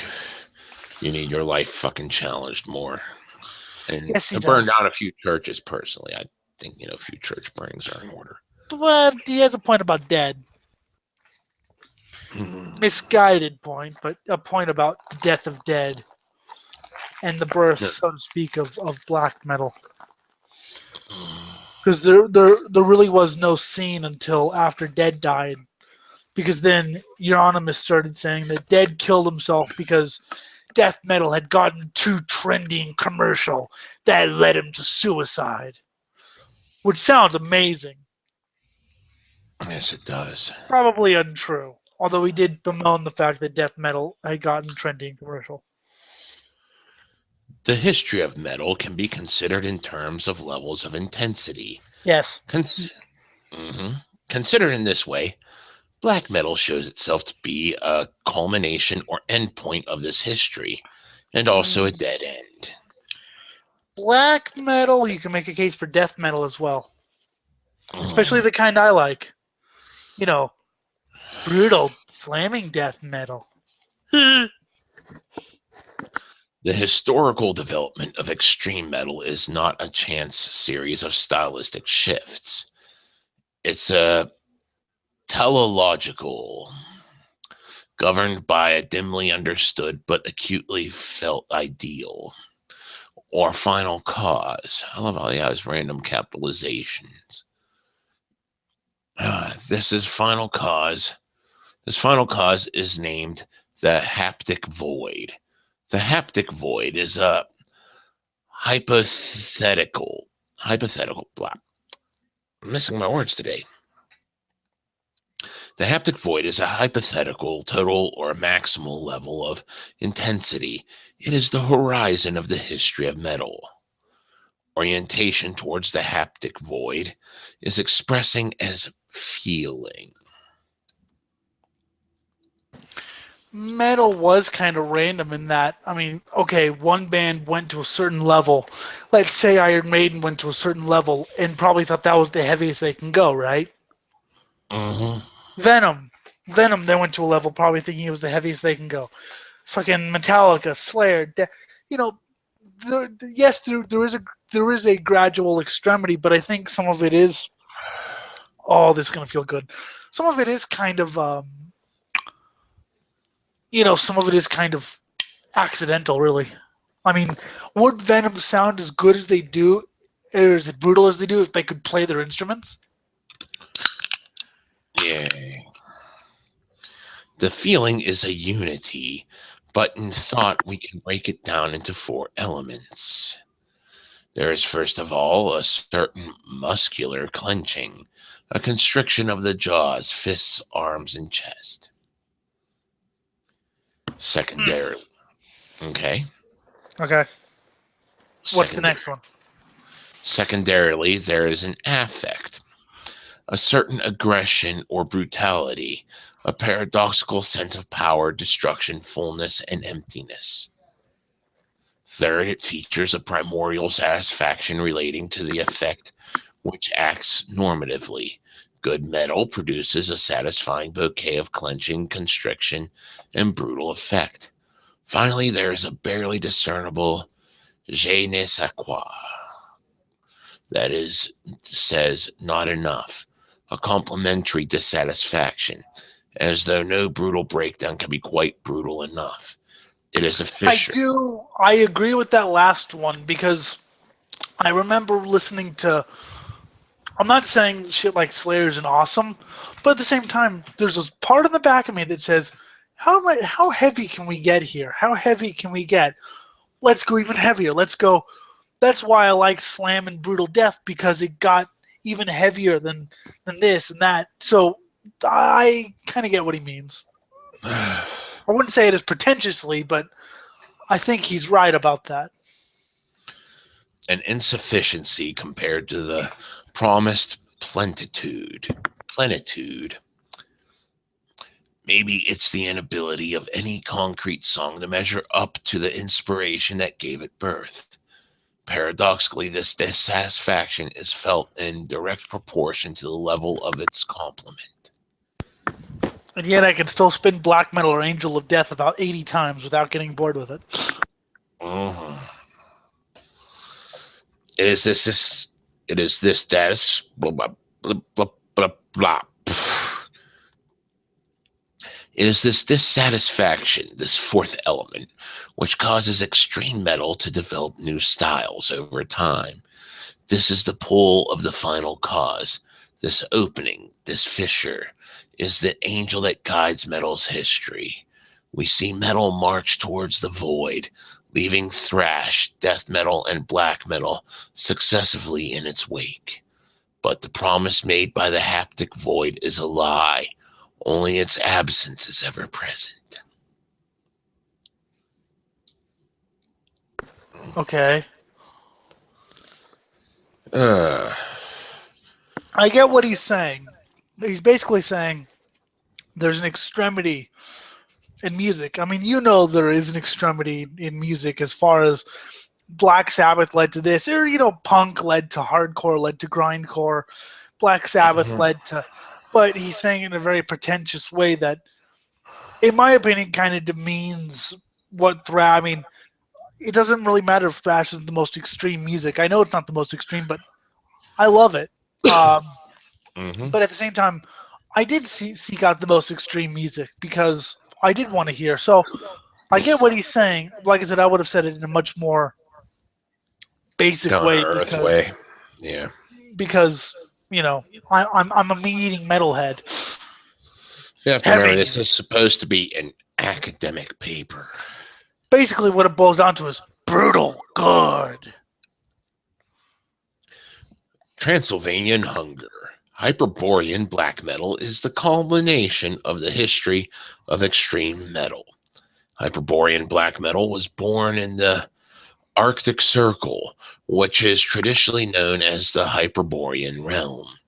The Hyperborean realm is a land that is fallow because it lacks periodicity. Whatever. There is no birth or death there because the sun neither rises nor sets. Sorry. I think my Scandinavian friends would disagree with there's no birth or death there, because I think one of them died. Yeah. Hyperborean black metal is a culmination of the history of extreme metal, which is itself the culmination of the history of the death of God. The subject of this history may be compared to a mountaineer maneuvering over and across the various terrains of thrash, grindcore, and death metal, or rather carving these terrains into the mountainside and striving to reach the haptic void, dimly understood but strongly felt, glimmering brightly at the summit. No comment. Hyperborean black metal represents the mountaineer's arrival at the peak and a supposed leap off it, directly into the haptic void, a total maximal intensity, a complete flood of sound, an absolute plenitude. Yes, everyone strives for the most extreme music. Well, like I said, I went through the most. I sought out in asking people, okay, what's the most brutal, most extreme shit you can find? And I found music that, as you said, sounds like drums or whatever the criticism you levied against it, which I didn't really listen to because I don't care. I couldn't hear anything but the drums. Well, that's because you have bad hearing. No, there was a backing track, but I couldn't really make out the notes being played over the fucking drums, and it sounded like a fucking drum machine on top of it. And I was like, ugh. You actually do have to listen to it with headphones and actually I did have headphones on, and like it. I had all my my EQ maxed on everything. Then I started fucking with the EQ, and I couldn't fucking get anything out of the actual. I could hear that there was something playing behind the drums, but I didn't know what. I wish I knew what band you were referring to, but if I listened to it, I could tell it. So maybe I think people hear music differently anyway. Yeah, probably. I mean, what was it? Yeah, everyone. I mean, I remember listening to. I don't remember what band it was and complaining about the production, and he didn't mind the production, and I thought it was too clean. What? Okay. I think it was Effigy. It's a Forgotten. I was like, I hate the production. Scott Burns, and you were like, I don't mind the production, and I was like, I find it too clean. More dirt. Hey, filth. Right. Okay, so, but there he learns that totality is indistinguishable from nothingness. He learns that it's impossible to leap into the horizon. And he is left crestfallen, frozen and alone in the Hyperborean realm. It is a dead, static place, a polar land where there is no oscillation between day and night. But stasis is atrophy. The Hyperborean realm is dead, with purity, total, absolute, self-same, and eternal. No, he doesn't. He goes as extreme as he wants to go. Either he goes further or he doesn't go further, and he keeps making music. There's no crestfallen thing. He goes, well, I can't, go this far, so I'm just gonna keep making this music, or I'll change. But yeah, philosophy doesn't have any place in beer drinking, good time music, unless it's a philosophy that basically everything is worthless, everything will die. Yay. That's a sentiment I can get behind. The mountaineer undergoes profound apostasy that he cannot fully understand and arrives at nihilism. The technique of Hyperborean black metal is the blast beat. Pure black metal, represented by Transylvanian hunger, means continuous open strumming and a continuous blast beat. Those aren't blast beats, kid. Those are just really fast beats. A blast beat would be, like on not on Cannibal Corpse, on something like Morbid Angel. Mm-hmm. That was more just really fast 1-2 thrash drumming. If but that's not really blast beats. That's actually a beat, whereas Morbid Angel goes into the. By the way, did you see that interview of Pete Sandoval I posted where he goes on and on about God? No, I don't He's think the I drummer did. from Morbid Angel. I didn't realize he was born in El Salvador, but now because he's super Christian, he sounds like some Christian guy I knew from school. Yeah, yeah. Say you gotta like believe in God. Yeah, Pete's like a hardcore Christian now. But the pure blast beat is eternity in itself. No articulated figures, no beginning, no end, no pauses, no dynamic range. Oh, so much dynamic range. Well, I wanted to get my head bashed in. Yay. It is a bird soaring in the air with nowhere to perch even for a moment. What seemed at first to be a great clamor dwindles to an atrophied hum. Having climbed to the peak of the mountaineer lies down and freezes to death. See, what he doesn't realize about metal, other than Black Sabbath and Iron Maiden, but okay, I'll say extreme metal. Number one reason why I got into extreme metal. Later on, I went to appreciate the music and the vocals and things like that. But what the number one reason I got into like extreme metal is because it was brutal and kicked my ass. Okay, when I put on Cannibal Corpse Eaten Back to Life, I was like 11 or 12, so it's not their most evil album, but it was evil enough. I remember listening to it, and I'm just going, wow, this is, and later on I was able to figure out the guitar notes and what they were saying and shit like that. But that's still the number one reason why I listen to extreme metal is because it's extreme. I don't listen to it to get. I mean, yes, further meaning is awesome, but I got into it because it was brutal. I got into it because it was just so out there. And the whole spiritual thing, I felt very connected to brutality. So if he has a problem with brutality and nothing but brutality, then he can go listen to fucking Mozart.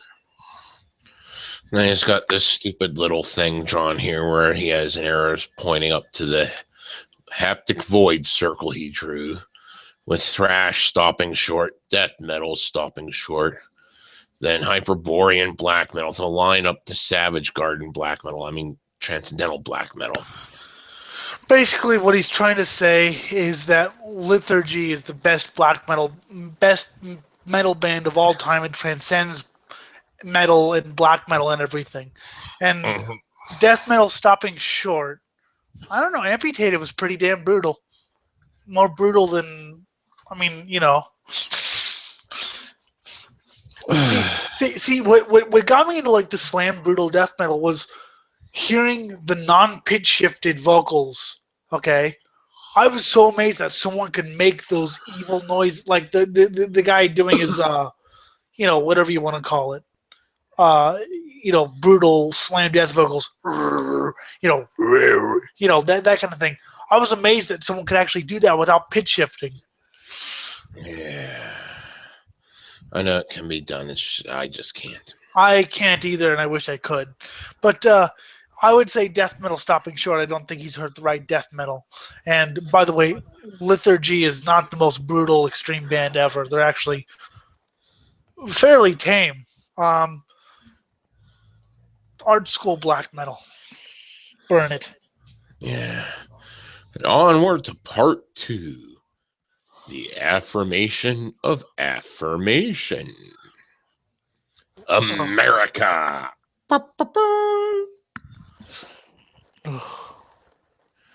Transcendental black metal represents a new relationship to the haptic void and the self-overcoming of Hyperborean black metal.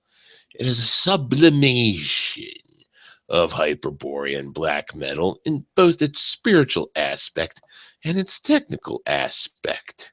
Spiritually, it transforms nihilism into affirmation. But nihilism is affirmation. Believing that life is meaningless is very affirming for me because it basically means that I could do anything I jolly well want to, and I don't have to fucking worry about anything. I don't have to worry about the fucking, I didn't get, picked for the fucking football team. I didn't, it doesn't matter. Once you understand that life doesn't matter, it's beautiful. And you define your own meaning in what you need to do. Yes, and my meaning is that I'm going to try to make it in some sort of radio or media, Although not if my microphone keeps fucking up. And I'm Yeah, going to shut up. I will rape you you can with try. with a trout. And basically, most of life is meaningless, and but I love that it's meaningless. There's a beauty in nihilism that can't be understated. Technically, it transforms the blast beat into the burst beat. Ah, Spiritually, we acknowledge nihilism and we refuse to sink into it, impossible as the task may be. Transcendental black metal is a renihilation, a no to the entire array of negations, which turns to an affirmation of the continuity of all things. well, that's fine, but I don't want to know you. Yeah, You're too. You know what? I hate happy people. we all hate happy people. I mean, They need cremated while alive. if you can't find if you can't see why people would find happiness in nihilism, you've never experienced true nihilism.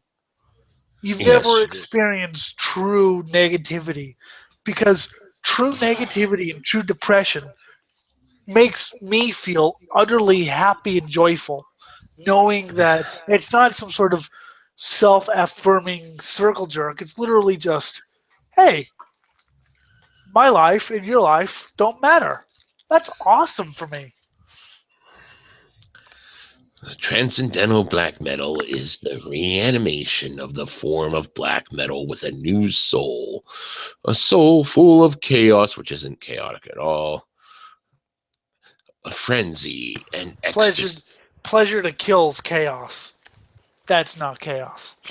Yeah. A specifically American joyful clamor, which is also a tremor. Or maybe it is the opposite act, a peeling away of the husk of convention, the dead skin of cliches, and a fresh exploration of the living soul of black metal with the aim to reactivate its purest essence and Jim, produce something that grows out of it but does not resemble its earlier incarnations because it is built from the ground up in a different time and place. That was a sentence. Jim, you wonder why I fucking hate American like Scandinavia. No self-respecting Scandinavian would say something like this. I said Yeah. self-respecting Scandinavian. Yeah. No Scandinavian black metal fan would say something like this. Oh, thank you, Built America. in, built in America. An America that has never existed and may never exist. An America that represents the apocalyptic humanism of William Blake. Who I didn't find a very good writer, but anyway. The America celebrated by Aaron Copland's Appalachian Spring or Ornette Coleman's Skies of America. I don't listen to jazz. I don't give a shit. America. This America is a metaphor for the pure, unrestricted great beauty of my courageous exercise of will and the joyful experience of my continuity of existence. How about A cele- America summarized by fucking Grapes of Wrath or fucking Kurt Vonnegut? Oh, fuck, I love the Grapes of Wrath. Oh, beautiful. How about America summarized by fucking Upton St. Clair? You never hear that, America? How about You know what was really fun? I, I I had read The Grapes of Wrath before many years ago in school and shit. But the first time I actually saw the movie was whenever I was sitting in a homeless shelter and it was Christmas. nice? What about? I mean, shit. What about the America summarized by fucking, you know, gangster rappers? You never hear about fucking celebration of that America? What about the, fucking pretentious fucking? He is. You know what? I'm surprised someone who's born in New York, he has never seen a ghetto before. He's never seen Yeah. a ghetto and never been homeless or never know anyone who's homeless. I mean, I've never been homeless, but I know people who were homeless. Not you, not just like physical friends or whatever. So Yeah. I know what hell they went through. So I mean, that's why I'm so sympathetic to. Fuck, I was brainwashed into a fucking 12 steps according to Jesus cult just because I needed a roof over my head and 3 meals a day. Yeah. So this guy has obviously never been homeless, never seen a fucking ghetto, or if he has, it was in a fucking car going 60 miles an hour. He's never. He's fuck. Yeah, this guy's never experienced a life. I think this is what we fucking bitch at Anarcha about all the time. Go out and experience the fucking world instead of sitting there and assuming you know everything about it with no life experience. Well, the problem with Anarcha is he assumes that everyone thinks like he does. Which is because he doesn't interact with the fucking world. Because you remember when we were talking about the rape thing, he was like, "Well, see, in my mind, like, I have to like know facts," and I'm like, "Yeah, okay, your mind, but in my mind, someone just got their head kicked in by a 500-foot tall chihuahua." Okay. Yeah. And in your mind, fuck knows what's going on. Mm. So not everyone, but In not my everyone. mind, there's a guy there that has a knife for a cock, and whenever he gets an erection, it changes into a 6-foot long sword.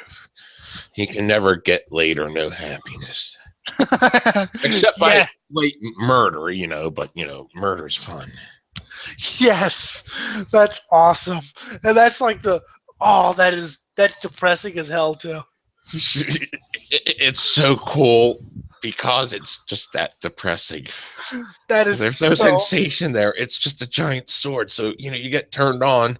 Fing! Oh, fuck, I killed the bitch again. And I still didn't feel anything. That is depressing as hell. I love it. That's someone needs to write a short film about that and just the abject misery of a guy. But There's a funny story behind that, too. I created that character for a role-playing game campaign in the Marvel universe. This was my superhero. That was his mutant power. What was your other superhero? Shit Man or whatever it was? Yeah, we had excremental feces man. And his arch nemesis, rancid defecation man. And they left the entire town shit. And excremental feces man was the sidekick of happy people killing man, who was happy as long as there was someone worth killing. See, the moment there was no one worth killing, he got suicidally depressed. See, I took it to mean something else. I took it to mean like the peppies. You mean the hall? Hi, Elliot, isn't life good? Death must kill happy people. No, I wanted to take it there was fuck. It was like happy people doing something. It was like this fucking bright, preppy song and shit. And, people that had the typical, these people have had no adversity in their lives. That's why they're singing so happy. Kind of like fucking alt rock kind of fucking pussy shit. And happy people do. Yeah. I think Weird Al parodied it with Frank's 2,000-foot TV. I gotta check out what the fuck name of the song is now. But I know one person who tried to be happy because someone in her family committed suicide, and so rather than just going, "Oh, life sucks," she took that as to be amazingly, she took it to enjoy life, but basically inflict her happiness on others, and it got so annoying. I started to just be like, you know what? I'm sad that your family member committed suicide because maybe if they didn't, you wouldn't be this fucking annoying. Well, you see, my point with the with the character of Happy People Killing Man was, this is what happy people should be. They're happy. They're committing murder. They're gleeful. It's infectious. That they're so happy that they're slaughtering thousands of people, causing billions of dollars in property damage, just to stop, the robbery of a 7-Eleven. What was Excremental Feces Man's power? He was made entirely of shit. And one of his tactics he would do was he would transform into a giant shit stream and jump straight into someone's mouth, go straight through the digestive tract, out the ass, then loop back around for about an hour. So you're in a constant circle of shit. Not so much a superpower, but more a metaphor for everything. Mm-hmm. Speaking of metaphors for everything, have you seen this Japanese music show? It's called Sing What Happens. No. The people apparently have to sing while being masturbated and try to stay on key. Okay, that sounds like fun. That's another metaphor for everything right there. Anyways, back to the subject matter here.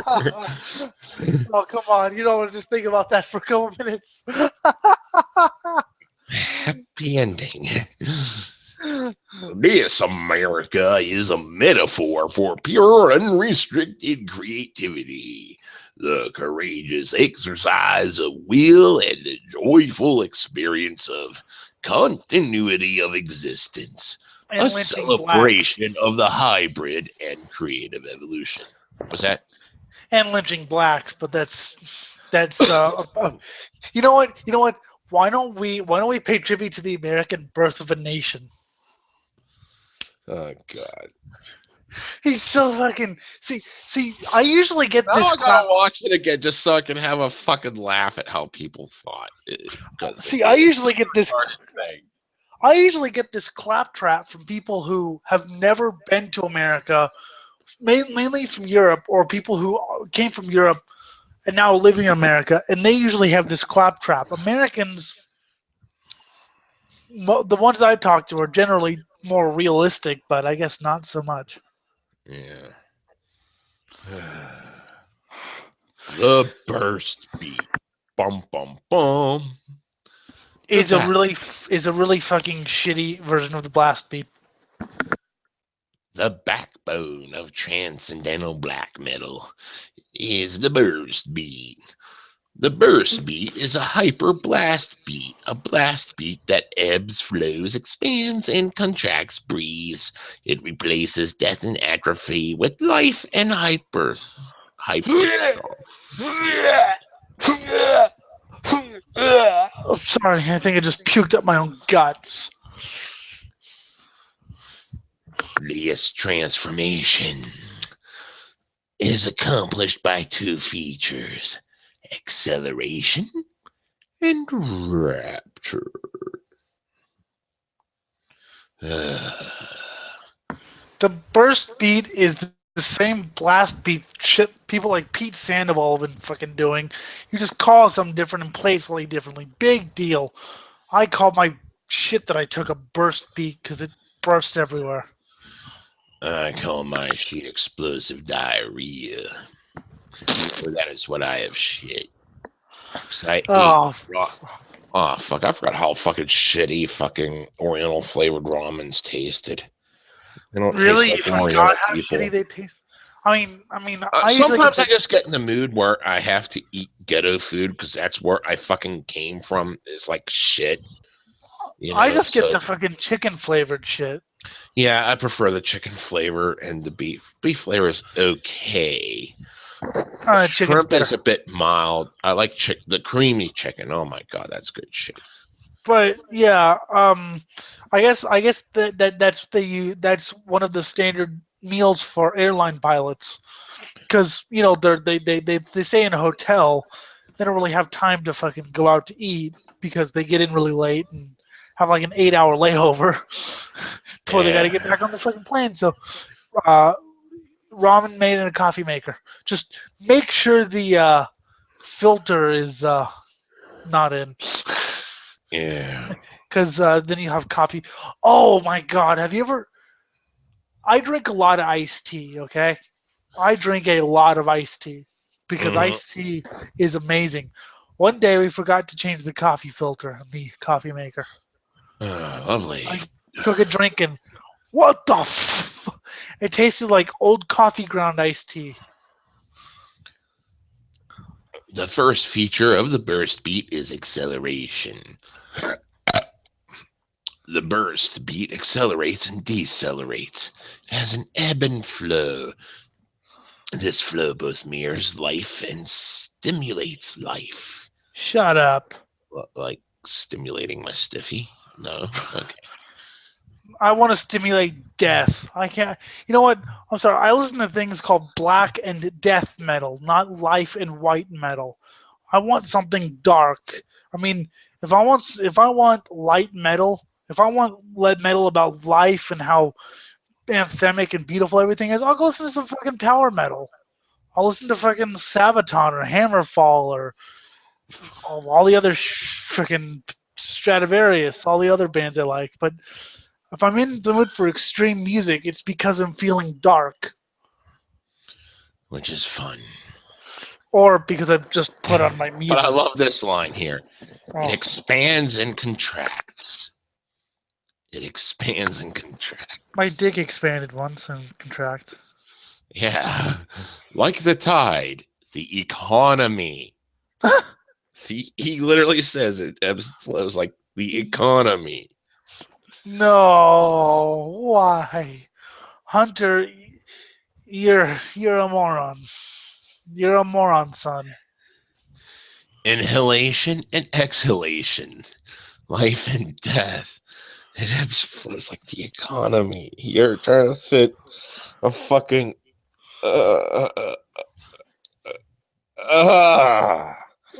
it's been a while since I read this. Oh my god, I think I this don't want to read it is so anymore. I don't like this. tough shit, boy. I suffered through it. You're going to have to. I don't like this anymore. The second feature of the burst beat is rapture. The burst beat features sudden raptures or phase transitions. Just like all natural systems, Tempo changes. Shut up. it breaks suddenly from one state to another. Consider the horse as it switches from a walk to a trot to a canter. That, that, Consider that, my that piss as it goes onto your face as you swallow it like the filthy whore you are. and that's not a sudden switch either. That's a slow gain of momentum. The only sudden switch I could think of is when a top fuel dragster goes from start to 300 miles an hour in 3 seconds. That is sudden Yeah. and also amazing. If you ever, there's a track up in Reading. They have NHRA there. Go one day and just observe the chaos. Consider water as it switches from ice to liquid to gas. Okay, That's still not so basically, sudden. so wait. So your music takes like hours to expand or hours to change the tempo? Okay, because that's not sudden at all. I mean, Yeah. water will go from ice to liquid. It may not turn to gas if it's not heated. Yeah. Even Oh, heating it takes a while. okay. I guess water can turn from ice to gas really fast if it's heated enough, but that's The, just retarded. the moment of rupture is the moment of transcendence. The moment of your kidneys rupturing. The moment of my cock exploding all over my hand as I rub one out to fucking jerk off porn. Unfortunately, it actually exploded, and you have to live your rest of your life dickless. Yeah. But what a great story, and what pain that would cause too. Yes. What is holy if not the moment that water turns to steam? I don't care about holy. I want unholy. You can buy unholy water if you want in Pathfinder. It's there. It's the same price as holy water, except it's unholy. Well, And it yeah, of hurts course. good guys and good outsiders. It's great shit. Of course, I'm gonna buy unholy water. I don't want your holy water. And you'll probably drink it by the gallon. Hey, I do. It's called the water I drink. Every water I drink has been blessed by Satan. Good. In fact, this monster is an unholy monster because I'm drinking it. What is holy, if not the moment water turns into steam, or the moment a walk turns to a run? I barely run, so. Usually I'm running for a purpose, like I'm running late and just realized it. And that's when my walk turns into a run, or I just heard shots fired and I'm running to the first piece of cover. Yeah, shots fired. Or when we were in Texas at a fucking race and I was taking a piss and I could hear rain outside because they had called for rain. And if you've ever been to Texas, you know, or if you know anything about the Texas climate, you know that it can start raining suddenly. We go out there and it's a fucking downpour. The car is all spun off, but I've never ran so fast. I was just like, go, go, go! Shit! Yeah, shit. Shit's more entertaining than this. Anyways. I hate you so much, Jim. I wasn't even gonna fucking read it. I was just gonna comment on the interview and leave it, but God. You kind of drummed it out. You kept saying, "Well, we'll talk about the manifesto. We'll talk about the manifesto. This is the manifesto." I didn't say nothing about the manifesto. I just said the interview.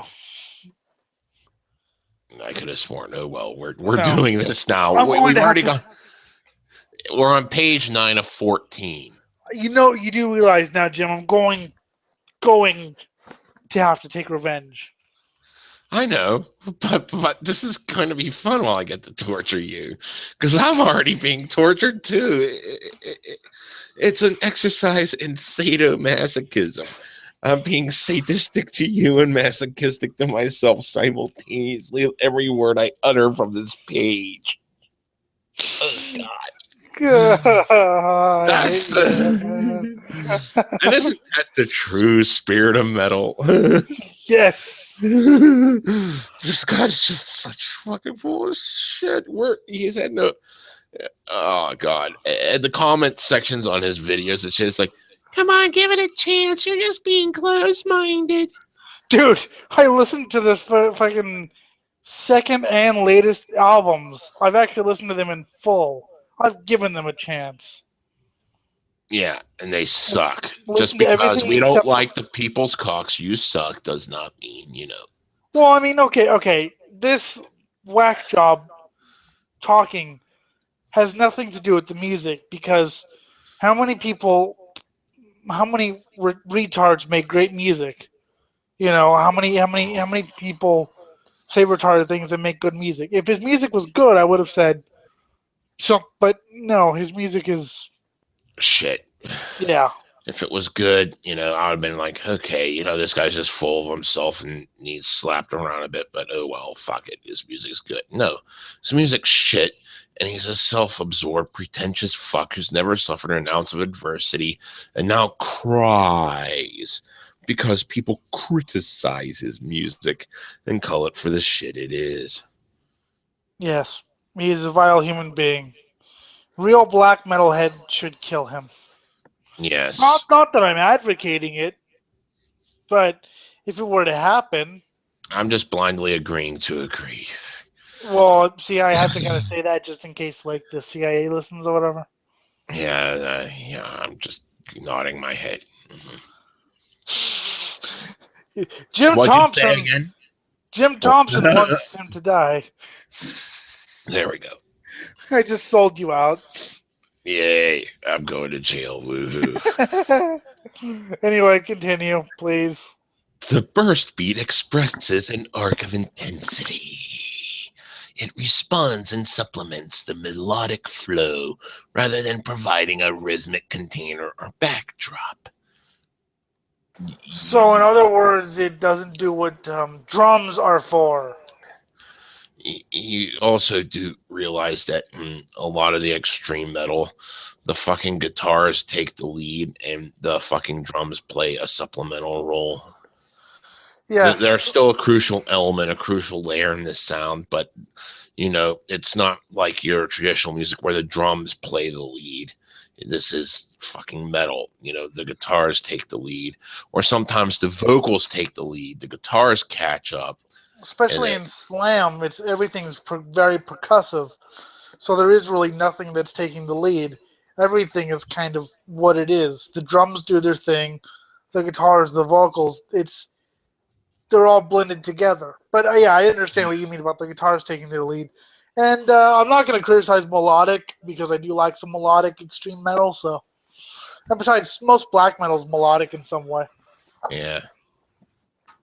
The rate of change of the tempo, whether positive or negative, corresponds to a level of intensity. Any static tempo is a 0 degree, with 4 simultaneous days. Yeah, I was going to say.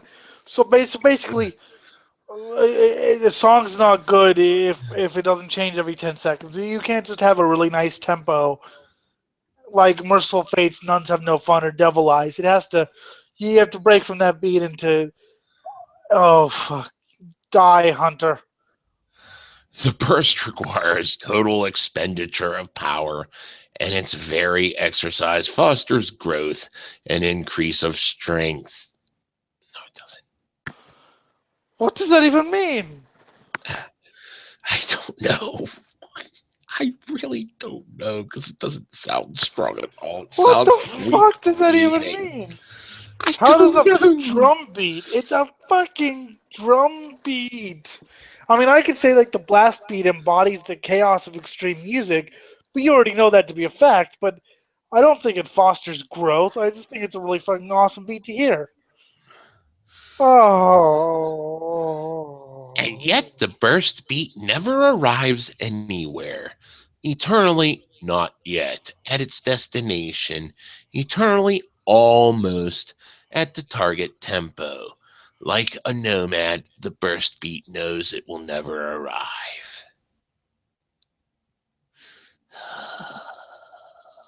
Except nomads do arrive. They arrive at places, they stay for a while, then they leave. Exactly. But they're never thinking we'll never arrive. They're just like, okay, we took what we can do here. Let's go to the next one. Yeah. Oh, fucking fuck, fuck, fuck, fuck, fuck, fuck, Yes. Yes. Do it. fuck. Do it. Preach to the Ah, choir, motherfucker. Preach to the choir. my brain. By mirroring life, the burst beat stimulates and fosters life.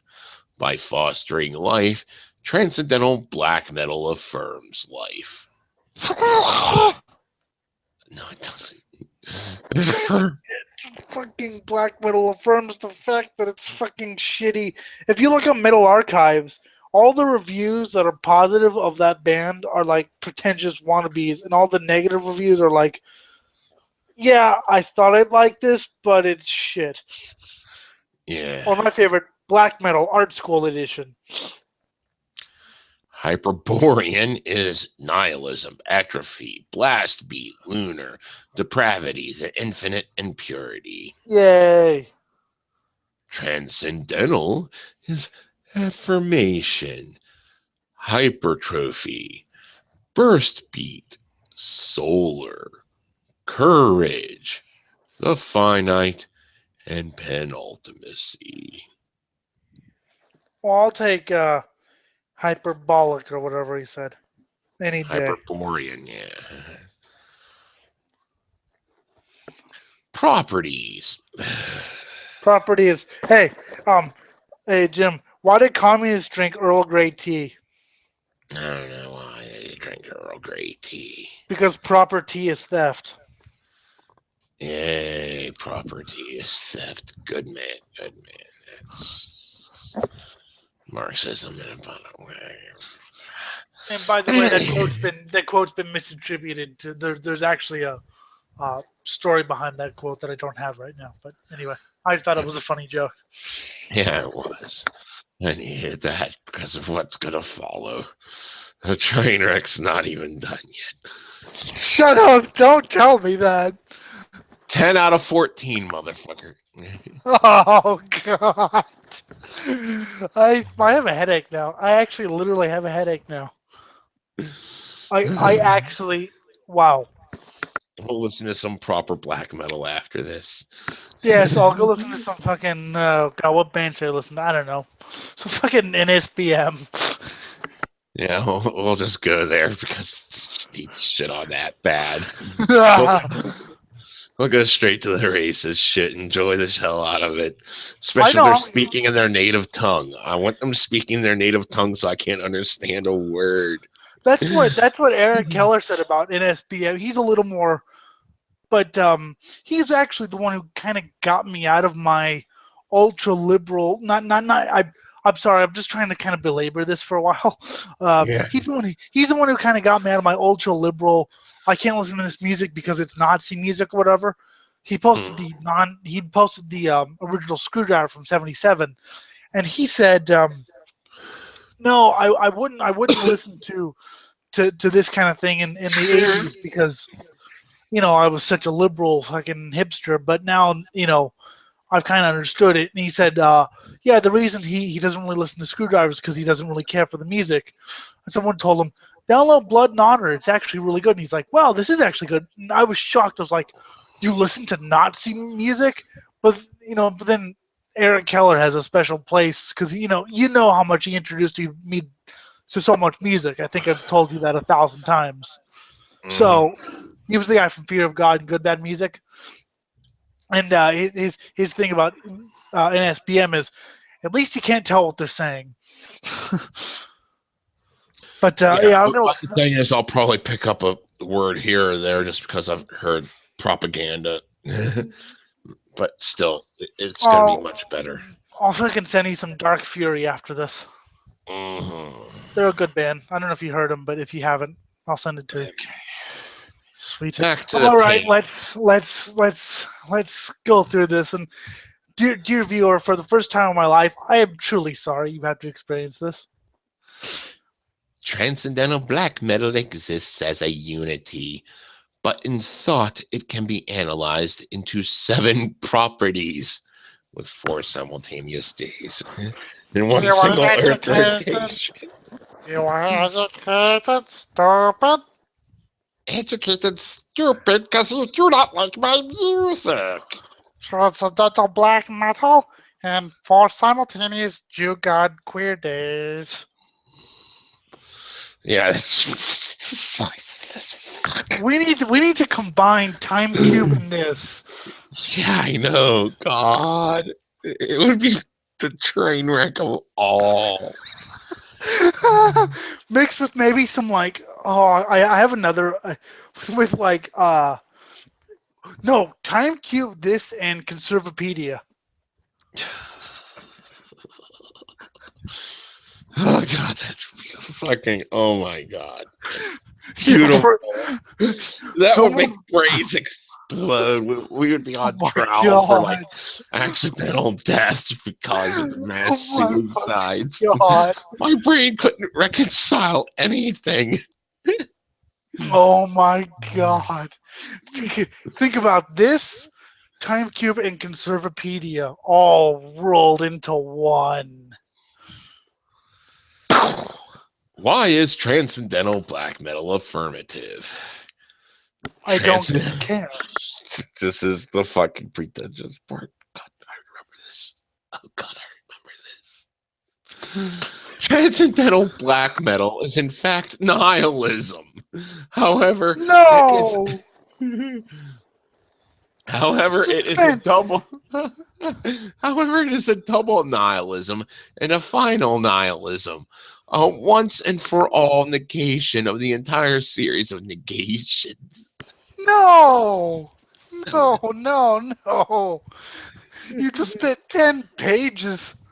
No. This is not real. This is not real. This is not real. I'll fucking email you the PDF and then you'll kill me.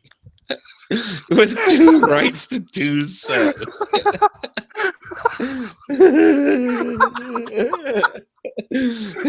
Something I would welcome. This is I'm dreaming. The worst thing you could do to me right now is let me live.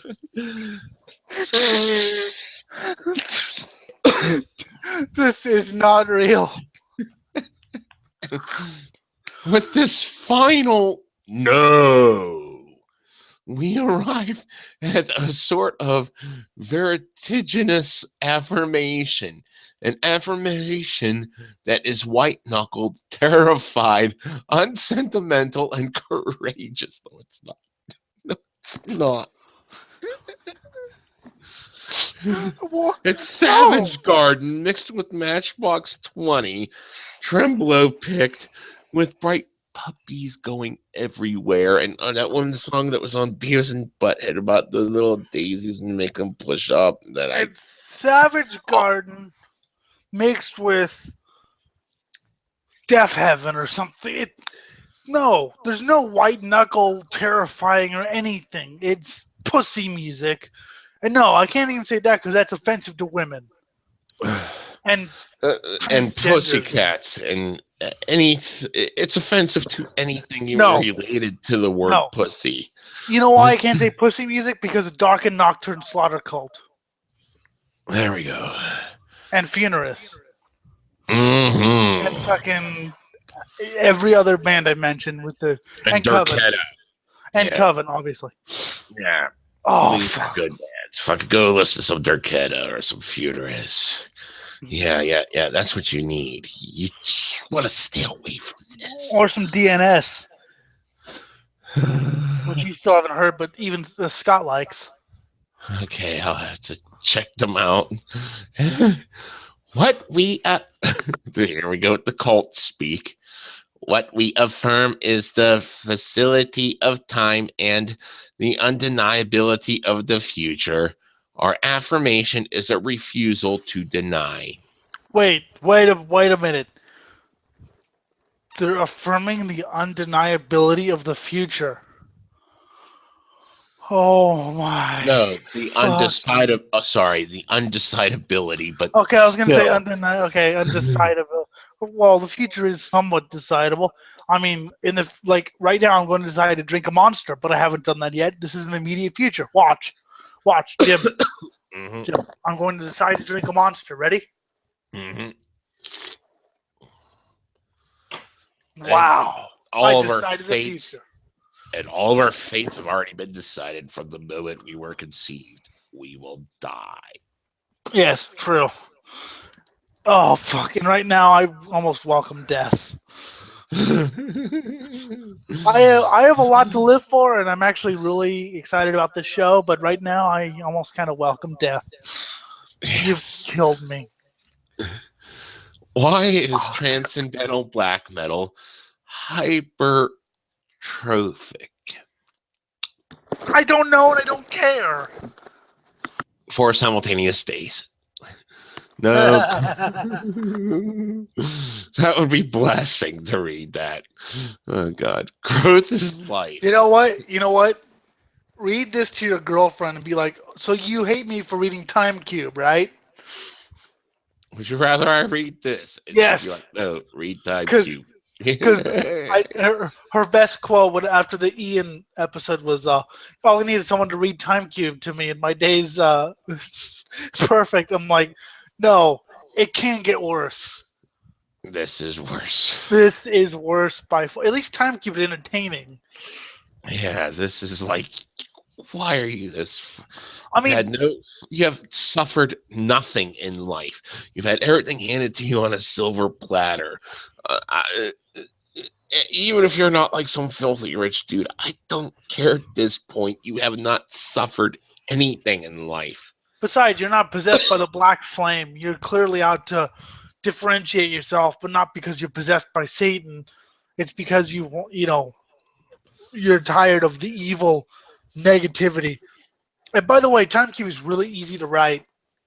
If you stay up late enough, you stay up about 20 hours or so. You stay up about 3 days, and it'll come to you. Well, I could do it. I could do it at about 20 hours pretty easily. Basically, I haven't slept. I haven't stayed up for 3 days in a long time. I made it a week once. Oh, that's beautiful. But what happened was I was trying to say things, but all that came out was. But I like in my mind, I was literally trying to say, yes, I'd love some coffee. Growth is life. Stasis is decay. We are committed to striving eternally, living a sort of permanent revolution. Have you seen the interview though? And like, I guess the band members' looks while he was talking were just like, "Can we kill him?" Yeah, they looked like, dude, we're just in the band. We don't know what the fuck he's talking about. Please don't judge us by this guy. It's funny because usually the band members are all on board with it, but yeah, I gotta make fun of you here. Who described it to you? A reviewer on Metal Archives. Okay. Shut up. Shut the fuck. You've done so much harm. I know, but I had to twist the knife some. Yeah, I know, and it's. Oh god, you know what? I'm gonna listen to Coven after Dark Fury. I'm just gonna spin Coven because Jinx saves us. Oh fuck you! Just as a well-exercised muscle is beautiful and powerful, so we will be beautiful and powerful. My beautiful muscles. God, rot. Anyway, in truth, there is no stasis. But you just said. I know. You just said. I know.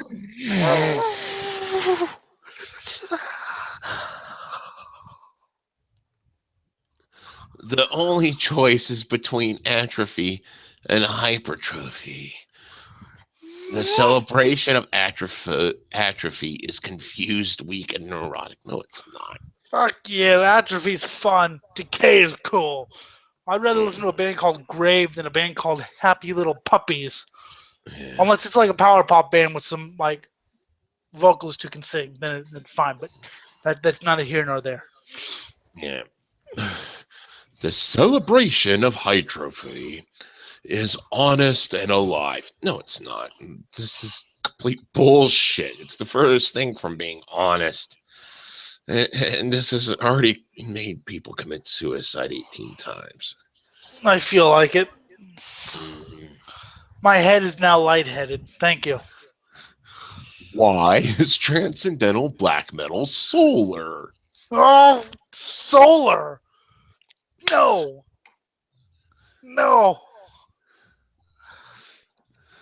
Transcendental black metal is solar in 3 respects, following 3 aspects of the sun: periodicity,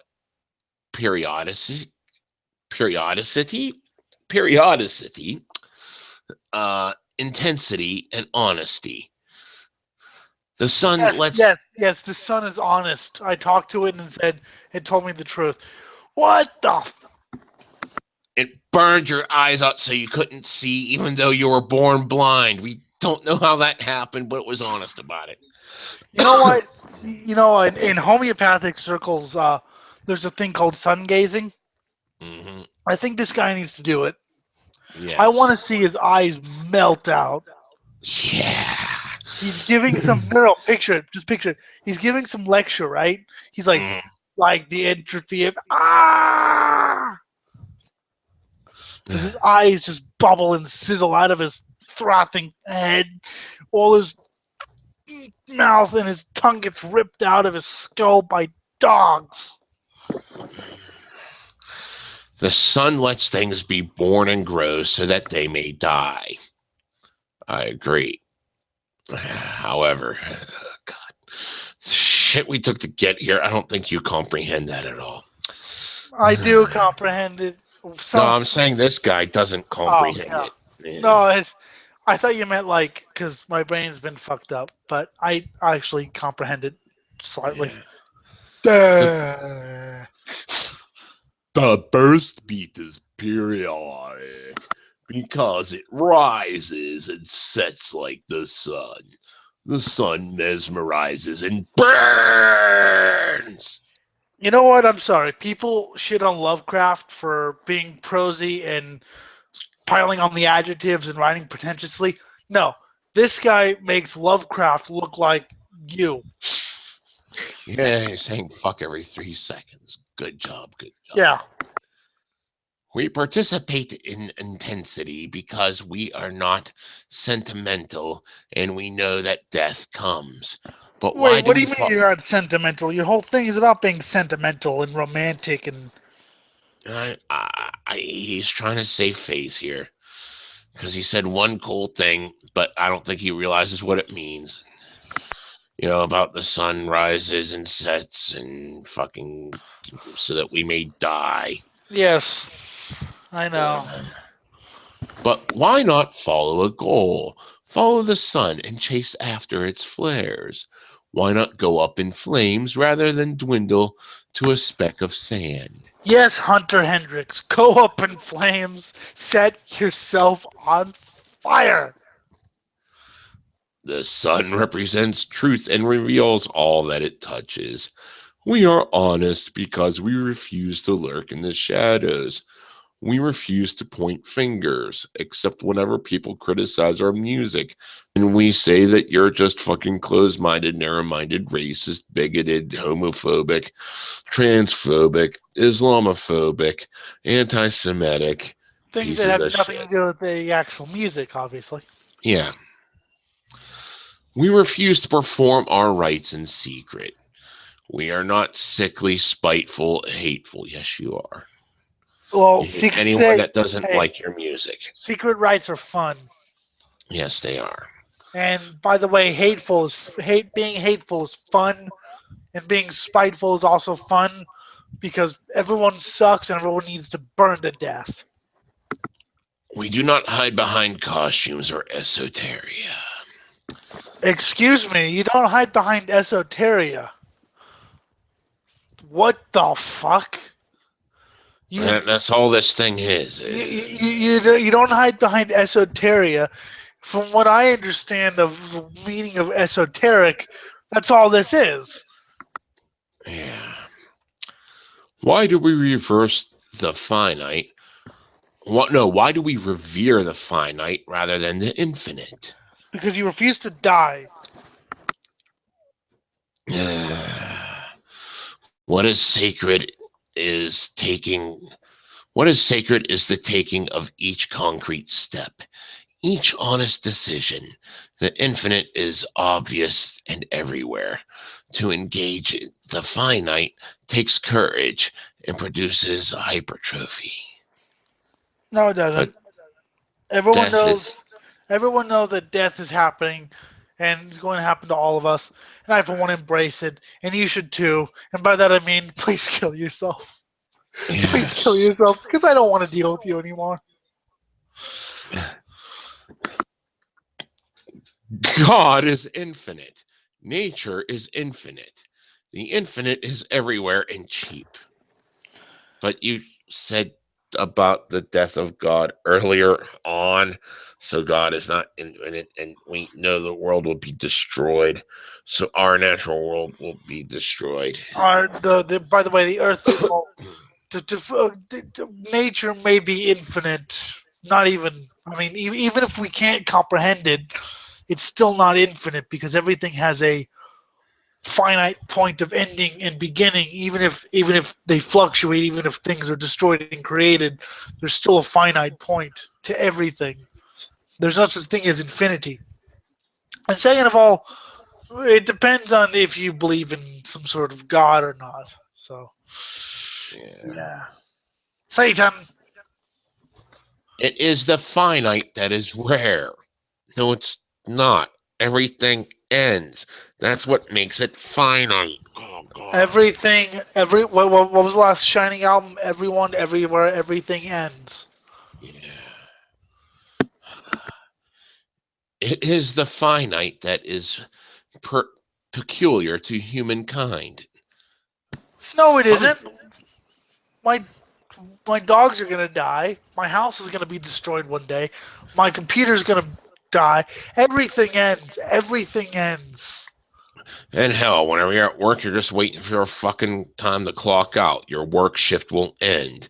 You will end your sleep by waking up or dying. Everything ends. Not just humans. Everything will end. And in fact, scientists are theorizing. Granted, this is millions of years in the future, but scientists are theorizing that the universe may end. The universe as we may know it in a big crunch.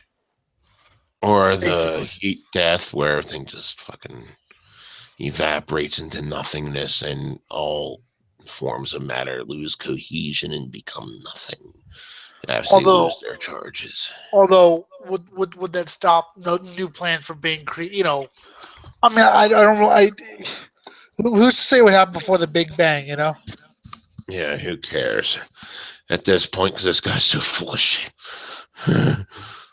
Finitude, as in finitude, means confronting what is present at hand authentically and doing what is honest with the means one has at one's disposal.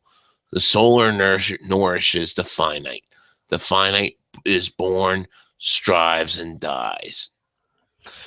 Oh God, you're probably taking some sort of philosophy course in college, and somehow stumble onto black metal because you're much cooler, brother.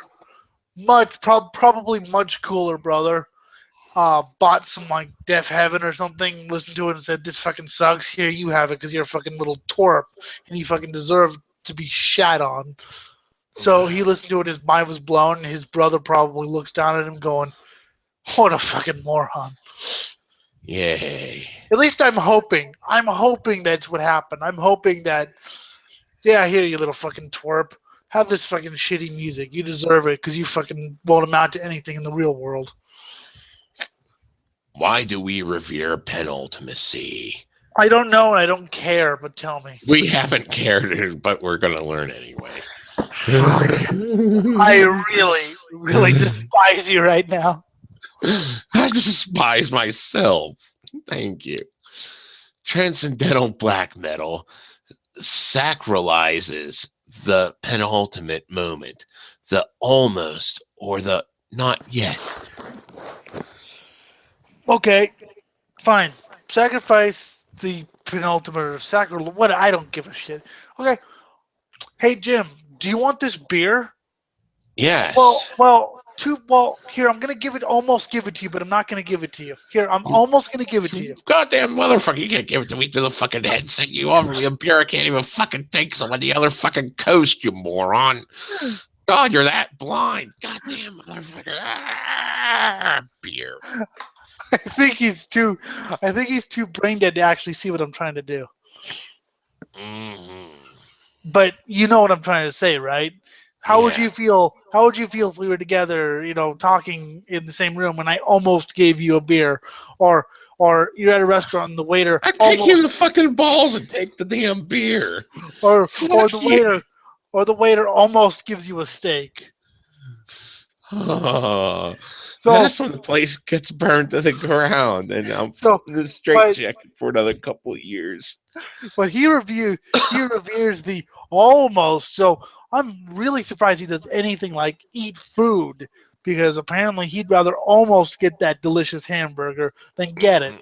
What a pretentious twat. Because it has been found that there is nothing after the penultimate moment. The penultimate moment. How about the ultimate moment? I don't know. The penultimate moment is the final moment, and it takes place at every moment with 4 simultaneous days in one Earth rotation. God, motherfucker, why? Yes. Jim, I was gonna show you this black metal band, but I'm just almost gonna show you it. Fuck you. Yeah, right? If someone said that to me, man found dead, killed by blind man. That'd be a fucked up news story. God damn it. How did he actually write this manifesto if he worships the penultimate moment? I thought he'd like almost write it and then just not. Yeah, maybe. But I yes, don't know. that would be the most awesome news story. Man savagely mutilated in broad daylight by blind man who quote he said he would almost show me a black metal band. So I almost didn't kill him. Yeah. The fabric of existence is open. There is nothing that is complete. There is nothing that is pure except Time Cube, motherfucker. I'm saying Time Cube over and over again because I need to restore my sanity. And that is the closest thing I can think of to sanity compared to That's this. bad right there. Oh, fuck.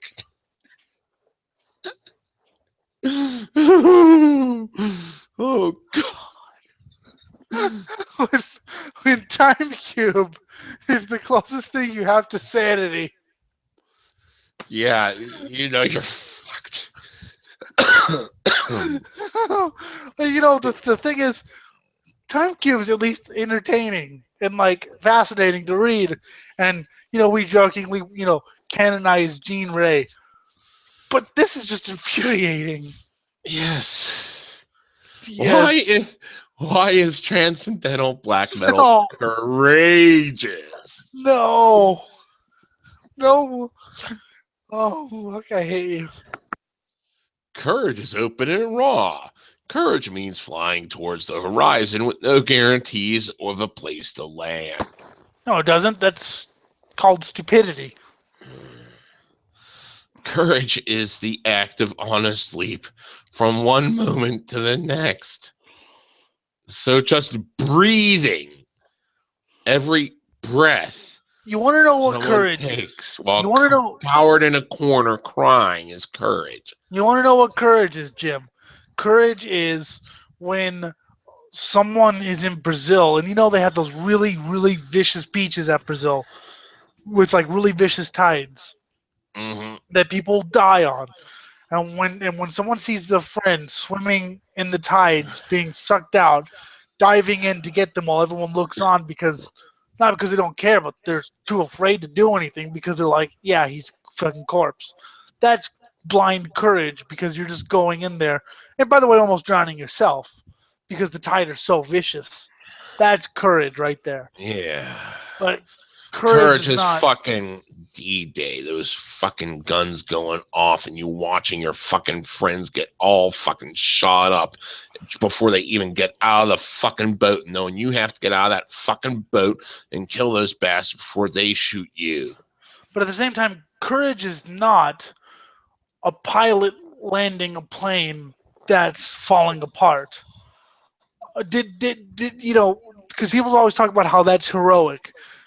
It may be a little bit, but at the same time, that's your job to do. I was reading Cockpit Confidential, that book I keep telling you about, and he was talking about an air pilot who had landed on water, who had to ditch the plane on water, uh, in the Hudson and saved all the passengers. People talk about how heroic that was, and he was talking about it wasn't heroic. It was a great job and it was a great thing to do, but he was doing his job. There was nothing else to do. Um, that's not really courageous. Courageous is, you know, firefighters or whatever. I say some mean things about police, but firefighters have my respect because they're going into fucking places I wouldn't go into. And depending upon the situation, the cops do some shit. Though, yeah, they do tend to abuse their power. Ugh, God, fuck. But continue. No dissimulation, no excuses, no irony, no complaints. Courage has no object of attack. Just keep reading, please. Courage is not jaded, disappointed, disaffected. Courage is not a flight into fantasy or nostalgia. You made me disaffected with your fucking stupid. Oh, It why? It is the opposite of depravity.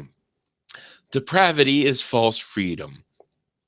A poisoned dart shot from the shadows, a retreat that seems like an advance, an attack that is really only a shield. Depravity is dissimulation. Depravity is Courage, fun. courage is authenticity. Courage has no image of itself.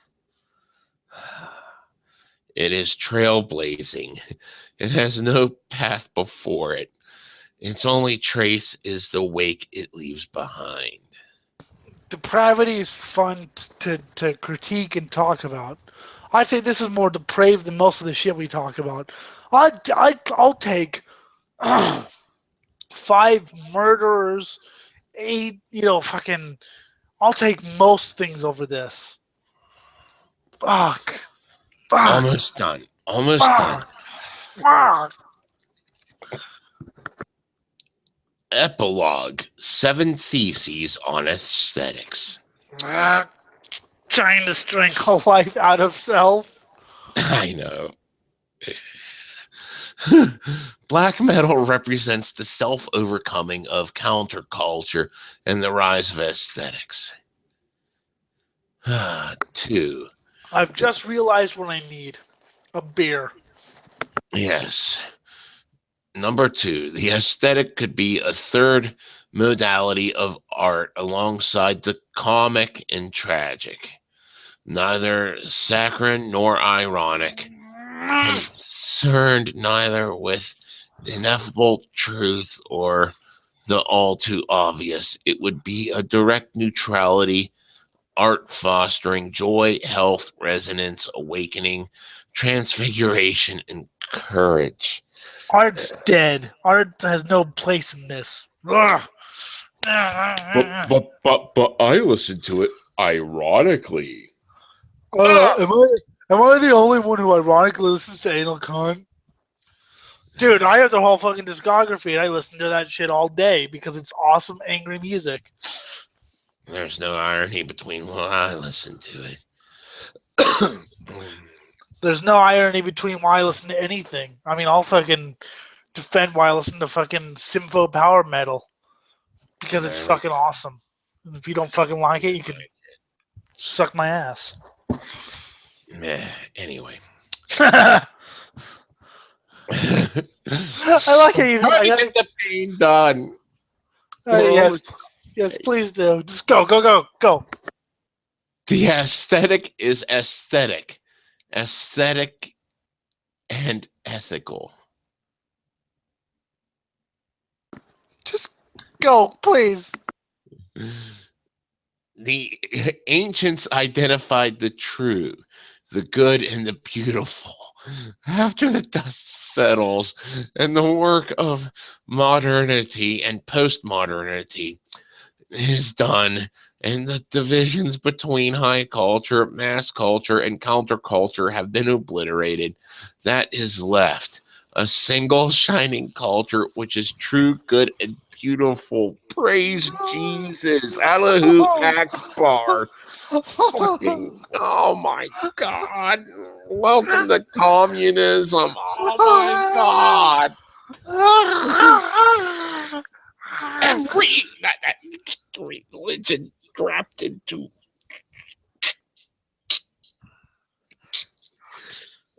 Oh God. I think he just killed himself.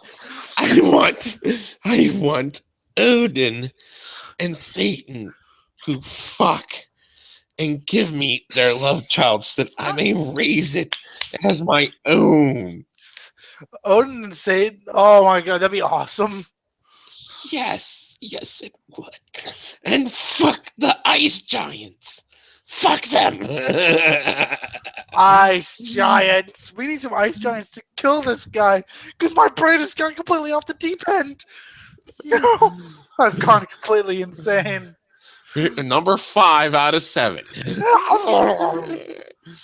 In the age of information culture has traveled down. I'm not butchering this at all. In the age of information culture has traveled down from the superstructure into the base. That is the exact grammar, word for word, of that sentence. I don't like life anymore.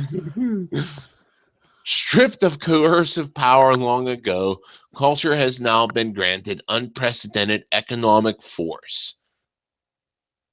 Well, that's kind of true in the way that, like, this band sells counterculture. But the thing is, he's never been even remotely read about third world countries where they will send their own children off to die in diamond mines as they collapse down for 3 pennies a day. Yeah. He doesn't know. Fuck you. Fuckhead head straight. Which enhances its spiritual power. Okay. I gotta. Deep Culture breath. has Deep now breath. been. Okay. I just gotta read this so that you get the full context. And I get the full context of what's being said. Just part of this sentence. Culture has now been granted unprecedented economic force, which enhances its spiritual power. Culture has no spiritual power. Cultures can have spiritual power, but Culture. he's saying money makes spiritual power. Yay! Money makes spiritual power. Oh my god. Oh, There's nothing spiritual about that. simultaneous. In one single earth rotation,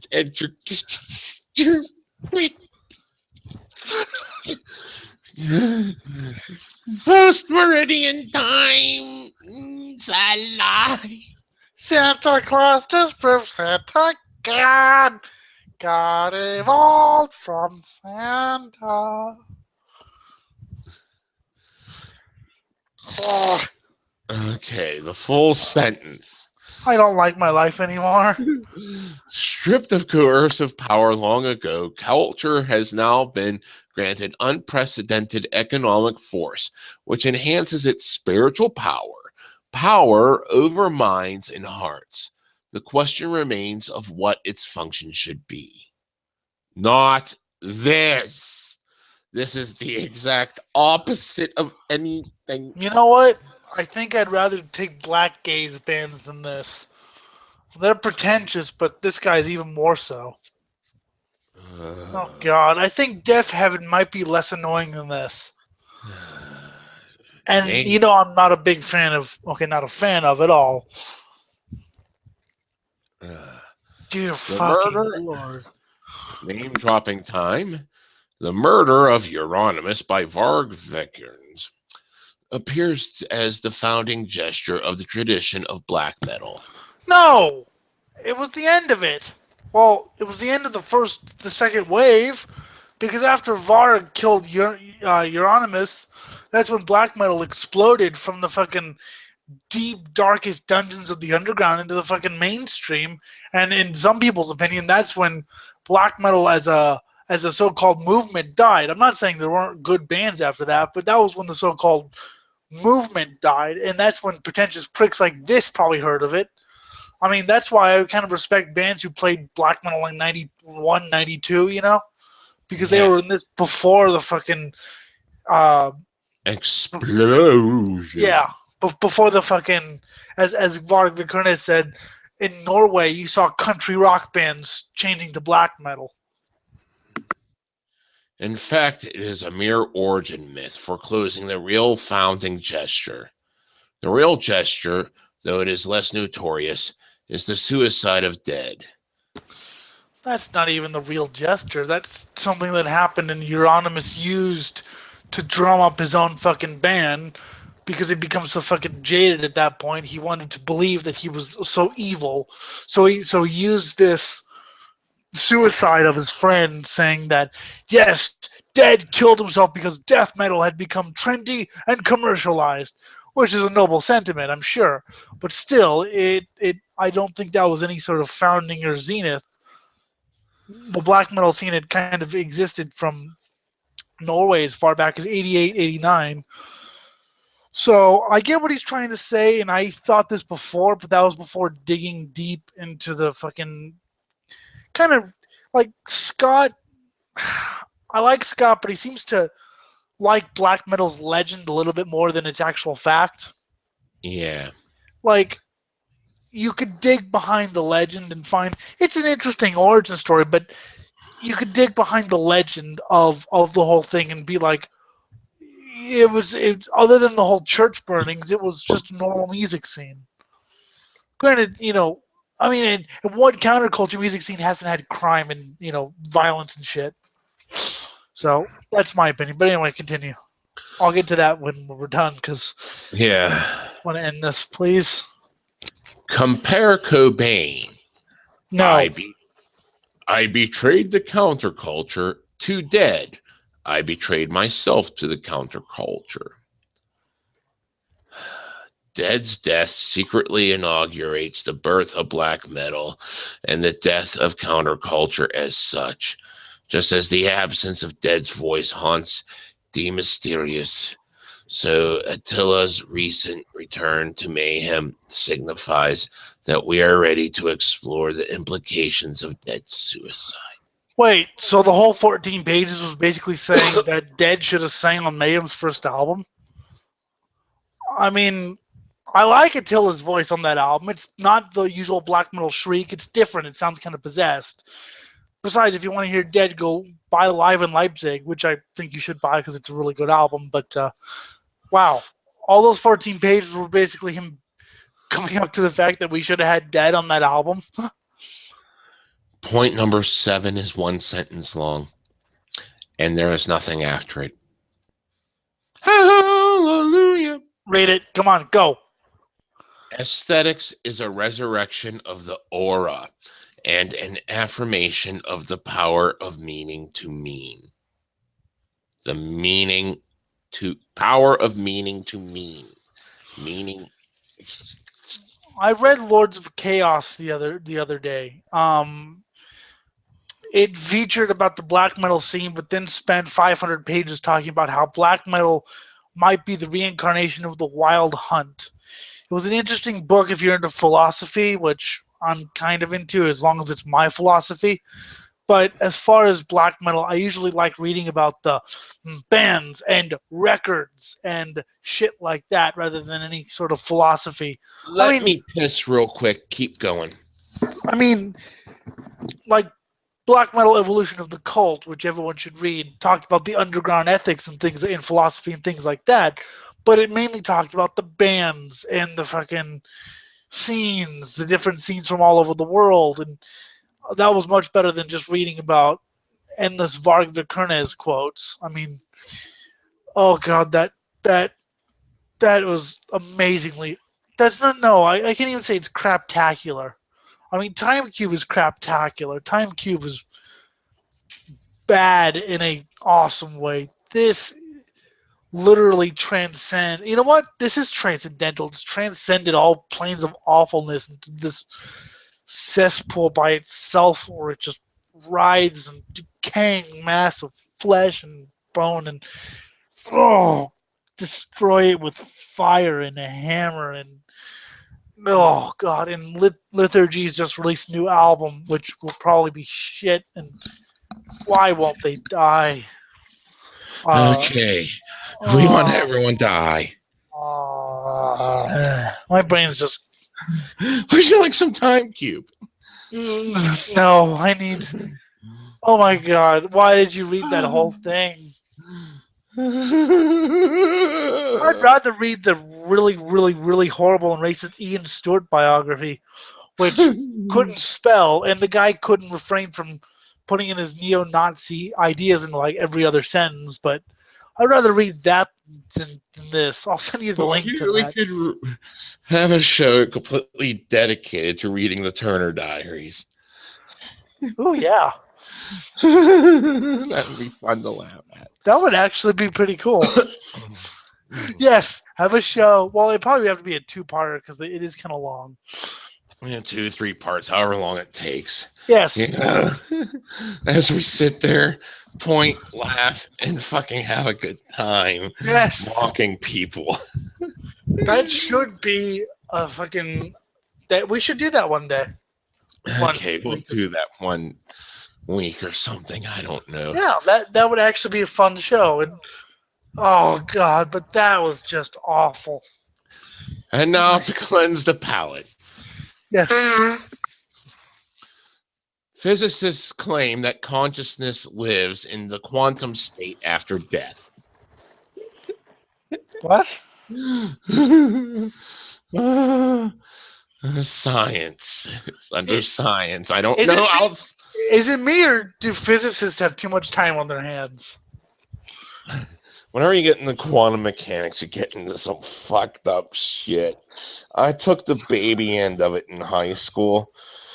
Oh god. It was really fun. It's really entertaining. It's really cool shit to know. But at the same time, the further you go in, the greater the chances are of saying, what? See, I looked at it and I kind of came to the conclusion it was more or less bullshit. Interesting, but at the same time, somewhat pseudoscience-y. You see, there's a bulk of quantum mechanics, which is pure science. But then when we start getting to the real theoretical shit, trust me, this is far superior than what the hell we just got done with.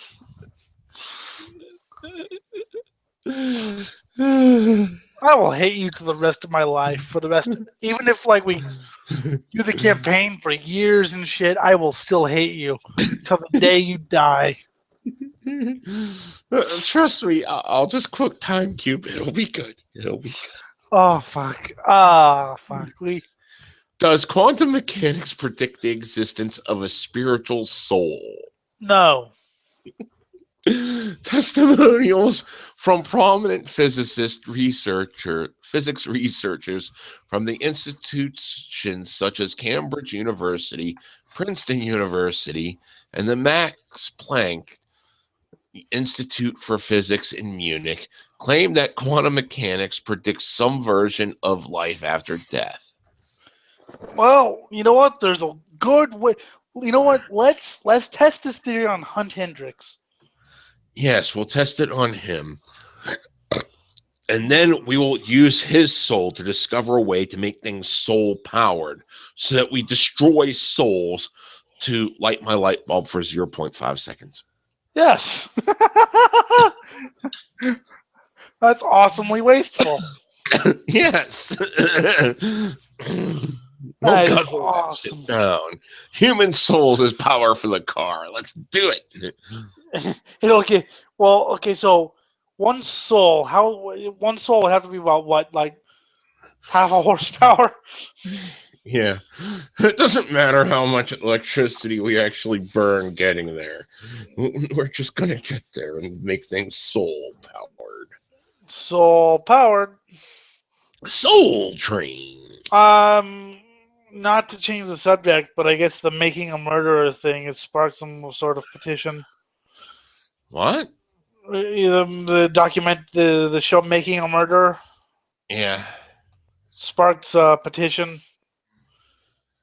Okay, what's the petition for? To free that guy. Okay. Exonerate him. Oh, is that because he was like unjustly fucked with? Okay. Dude, really? I haven't seen the show at all. I don't know what it's about. I've done no research on it. We talked about it on a PTR chat. You were there. Yes, and I only half paid attention. I guess a guy was convicted of rape and sentenced to prison for years and served his time, got out, and a photographer came to the house. It was never seen alive again. Now, the guy wasn't convicted of, or the guy, I guess they didn't actually investigate. They just fingered him both times, and he had some sort of past history with the law, so they just I guess it's a long story of basically bureaucratic and police fuck ups. Yeah. Fuck these people. And I guess there's been a petition to see if you just spent more time doing like actual research and less time reading that, which I both needed to read and now kind of wish I wouldn't have started this show in the first place. Now, if I could only go back in time and no, dude, you don't want to push. You don't want to start the show. Why not? It's been my dream. Trust me, on 54 episode on the 54th episode, you'll get a surprise that you're not gonna want. Okay, let's go to pure happy news. Okay, let's forget the spiritual thing. 9 vows on live TV to spend Powerball winnings on hookers and cocaine. That makes me so happy. Thank you, Jesus. That makes me over the flipping moon. That's awesome on so many levels. There is some sort of hope in the universe. Ophelia Young from Las Vegas-based Fox 5 traveled to the town of Prim, which straddles the border of California and Nevada. Yeah, I know where that is. Okay. To report on the long lines of people trying to buy Powerball tickets ahead of Wednesday night's drawing. Many Nevada residents across the California border to buy their tickets because Nevada doesn't sell them. She picked one unnamed patron from the queue and asked him how he'd spend the $500 million jackpot if Lady Luck shone down on him. He revealed that he'd blow it on a bunch of hookers and cocaine. See, my parents play the lottery. I don't because I think it's bullshit, and I've never actually met anyone who's ever won the amount of money. And even if you do win the amount of money, they screw you over by like, you can either get half of it or you get like installments of it. So I'd rather just take the half of it, and I know exactly what would happen. I'd blow it all. Well, I don't know if it's half, but the taxes fucking. Yeah, I know. The taxes fucking take it down to probably about a third. So I'm not. Plus, I've never actually met anyone who's actually won the lottery. So, in my opinion, it's like the lottery in 1984, i.e., rigged. So I don't do it. But yeah, thinking about what you do with the money is kind of fun. But I don't know. Yes, let's have hookers and cocaine. That was beautiful. First, okay, let's see. If I want 500 million, first thing I do, real quick, upgrade my computer to like the highest specification and in technology recording, and then of course get the fuck out of America and move to Europe. Then hookers and cocaine. Yes. Someone once said, talking about female racing drivers, and they said I've always said chicks are great, but I like chicks who love cars more. And I'll second that, and I'll say, or extreme music. Racing or music. How would you like to hear about the benefits of global warming? Really quick, by the way, I was talking to a certain Danish racing driver, trying to get an interview on my channel. Not on this show, because, as I said before, I really don't think it fits her image. And you know who I'm talking about, so. It wouldn't fit anyone's image. No, it's great. So, unless you're as scummy as us. So, we're in the sewer. No, we were just talking about fetus rape. We've got a special guest here. Yeah, but trying to get her on the fucking so that'd be fun. But anyway, benefits of global warming. Everyone will die and Hunt Hendricks will die. That would be one, him dying, yeah. But this is a great benefit. Thanks to global warming, lost whaling ships discovered in Arctic. Oh, tell me more. 2 recently found vessels may have been part of a disaster that hastened the end of American whaling. American whaling. This is interesting. I like ships and history. Yeah. Well, I figured I like history too, and I know you do, so that's why I found this article. When archaeologists searched the remote northwestern coast of Alaska this fall, they didn't think they'd find much of interest or anything intact due to the area's extreme weather and destructive cycles of freezing and thawing. But then they were surprised to come across large sections of wooden hulls from two 19th century whaling ships, as well as artifacts like anchors, chains, struts, and pots for whale oil. Interesting. One would expect anything sitting on the seabed for that long to have been ground to sawdust by the ice, says Brad Barr, an archaeologist with the National Oceanic Atmospheric Administration and the project co-director. The ships were first discovered by the archaeologists in September through NOAA released report. Through the NOAA report released its report Wednesday after completing an analysis of the findings. The cold water helped preserve the material, though the artifacts were still heavily encrusted with marine organisms. Okay, I have to stop you there. I've just done, not that I wasn't listening, but I've just done some research on our fun little boy here. Okay. He's 31 years old as of today, born in 85, so he's going to be 32. He was in a post-hardcore ambient band called Birthday Boys. Sounds And lame. has a degree in philosophy from the University of Columbia and some music degree that I didn't really read because I was too busy listening to you. So yes, he is a wanker. Mm-hmm. So now that we know that, now we know what kind of person he is. I wouldn't be surprised to find out he's vegan too. But anyway, continue with your story. That's much more fascinating. I just wanted to Yes. ridicule him one more time. Yes, we'll probably ridicule him many times, as I've already done. The discovery may not have been possible if not for global warming, Barr notes. The Yay.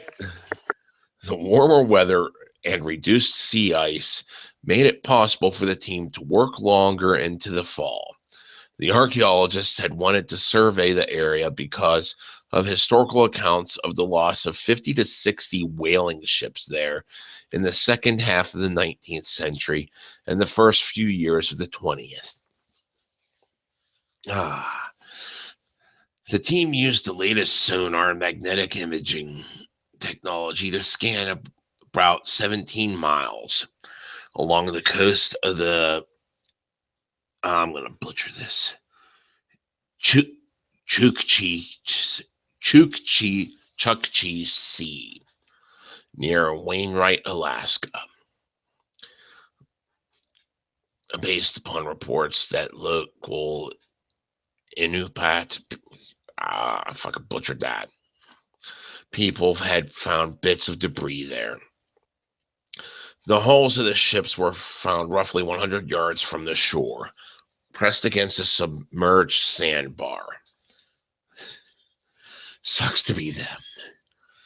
Although Barr says the team has no way of knowing exactly which two ships have been found, he says the odds suggest they may be some of the 33 whaling vessels that were dramatically abandoned in the area in 1871 after they got trapped in ice.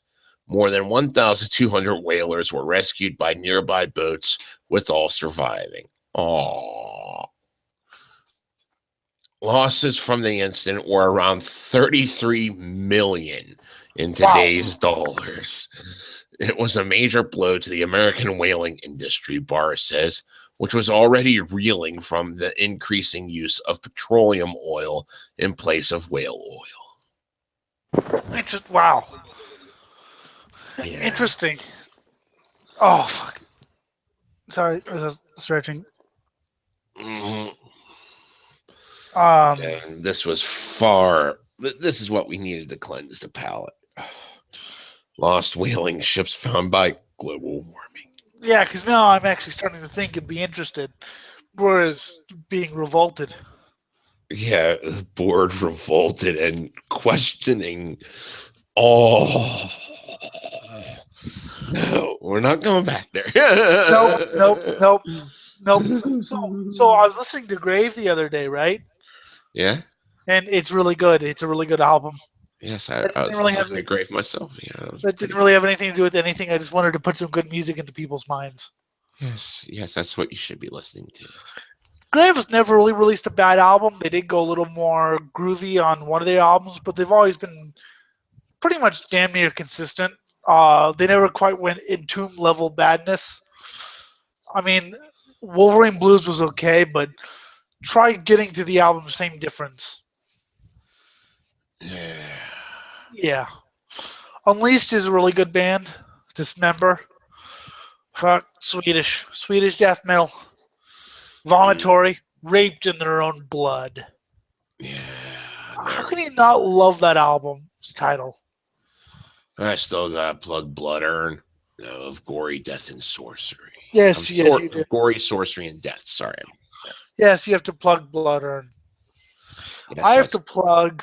What bands do I have to plug? A lot. There's uh, also Pyre from Russia with Hatred. And they got. I like their fucking. It's for fucking free download off of fucking what's it called, Bandicamp. uh, Archgoat and Satanic Warmaster did a split. If you have any respect of black metal, real black metal, you'll get that split, listen to it, and sacrifice goats to Satan. It is awesome. Fucking Archgoat and Satanic Great. Warmaster. Two of my favorite fucking bands doing a split. It's, I just heard like a few tracks off it. It was good. I gotta listen to the whole thing. I just didn't have the time to. Yes, you have to listen to the whole thing. Archgoat is one of the filthiest black metal bands I can think of. More like Black Death, but you know what I mean. Yeah. More black than anything. It is one of the filthiest bands. Oh, okay. I didn't tell you this. I might have told you the story on chat, but I didn't tell you the story online. So one of my school friends was talking about how he was into black metal. Okay, and I was like, oh, that's kind of interesting. What bands? Well, I only really know this one band. I think they're called Daimu something. I was like, well, that could go either way because the first couple albums were decent. What? Well, I like the most recent stuff. So I was like, no, no, no, no. You're not getting away from me this time. So I sent them Archgoat, Satanic Warmaster, Dark Fury, fucking Veals, fucking Marduk, Marduk. and they said something to the effect of, "You have mental issues." That's great. Goat Semen, Mm. which if anyone could track down the Goat Semen demos, I would. I don't know. I'll do something nice for you. See, back when I was in college, we were reading the Simon Necronomicon all into it. And this one chick said, okay, I want to summon the soul of Marduk through me. The ancient great old one. So we sat there and we did the rite and all this shit. And candles were burning. And then she stood up and started talking like Donald Duck. I can't do it right, but just praise Satan in Donald Duck voice. It was fucking great. That was a great time for beer. That was college. Yes, the Simon Necronomicon is a very interesting book. Um, I must, however, kill anyone's buzz. It's not real. It's fun as hell to read, though. Oh God. Yeah, but people buy it thinking is no. The Necronomicon was a trope in Lovecraftian literature, basically, so he could have this book. Okay, the thing about Lovecraft that I find interesting is he didn't start out with this plane of grand mythos. Okay, he didn't start out with this plan. He added things and then he would revisit things if he felt, well, that's kind of cool, let's add Cthulhu into this, or let's add, and the Necronomicon became a trope. The of the mad Arab Abdul al-Hazred is basically the feared book, the book that contains all the evil spells, on all the that became a Yeah. common. It became so common. Every time I read a Lovecraft story and it says the Necronomicon, I always say along with the narrator or the screen reader of the Mad Arab Abdul Al Hazrat, because you know it's coming. You know it's coming. Mhm. And the dreaded Necronomicon of the Mad Arab Abdul Al Hazrat. It's funny because I've read a couple of Lovecraft's ghost-written stories. Writers would pay him, and he even wrote something for Harry Houdini one time. Um, and one of the Cool. things he combines the Cthulhu mythos, like he wrote a couple stories for this one person, and combined the Cthulhu mythos with ancient Aztec lore by changing some of the. I think Cthulhu became Cthulhu, Yog-Sothothel, and it's like, dude, it's so blatantly Cthulhu and Yog-Sothoth. I love it though because it kind of combines the mythos, which by the way weren't based on anything; they were based in his own mind. Combines that with Aztec lore or whatever. So yeah, Lovecraft's an interesting author. Uh, But of course, no one's allowed to read his stuff anymore because he was racist. yeah, so fuck what if he was, you know. Oh, it's kind of understandable. Look where he lived. He Uh, didn't live. oh, beautiful. It just What? started. What? Germany published Mein Kampf again for Sweet, the first time since World War II. sweet. That's awesome. That's awesome on so many levels. Yes. But it's a boring as fuck book. I don't recommend reading it if you like reading because it's boring as hell. And schizophrenic and all kinds of fucked up shit. Yeah, the Turner Diaries at least is fun, but yeah, Mein Kampf is just boring. It's it goes on forever. It's like that manifesto felt much longer than 14 pages, even without us interrupting at every line. Hmm. But Our brains were trying to say, no, you don't want to process this. yes, but And we still tried anyway.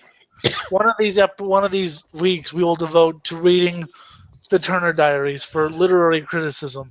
And if you're offended and think we're Nazis, really fuck off.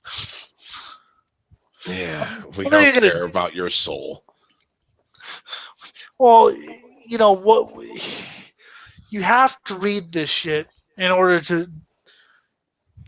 I like seeing how other people think and seeing how most reprehensible people think. You know, Uh-huh. I like reading about.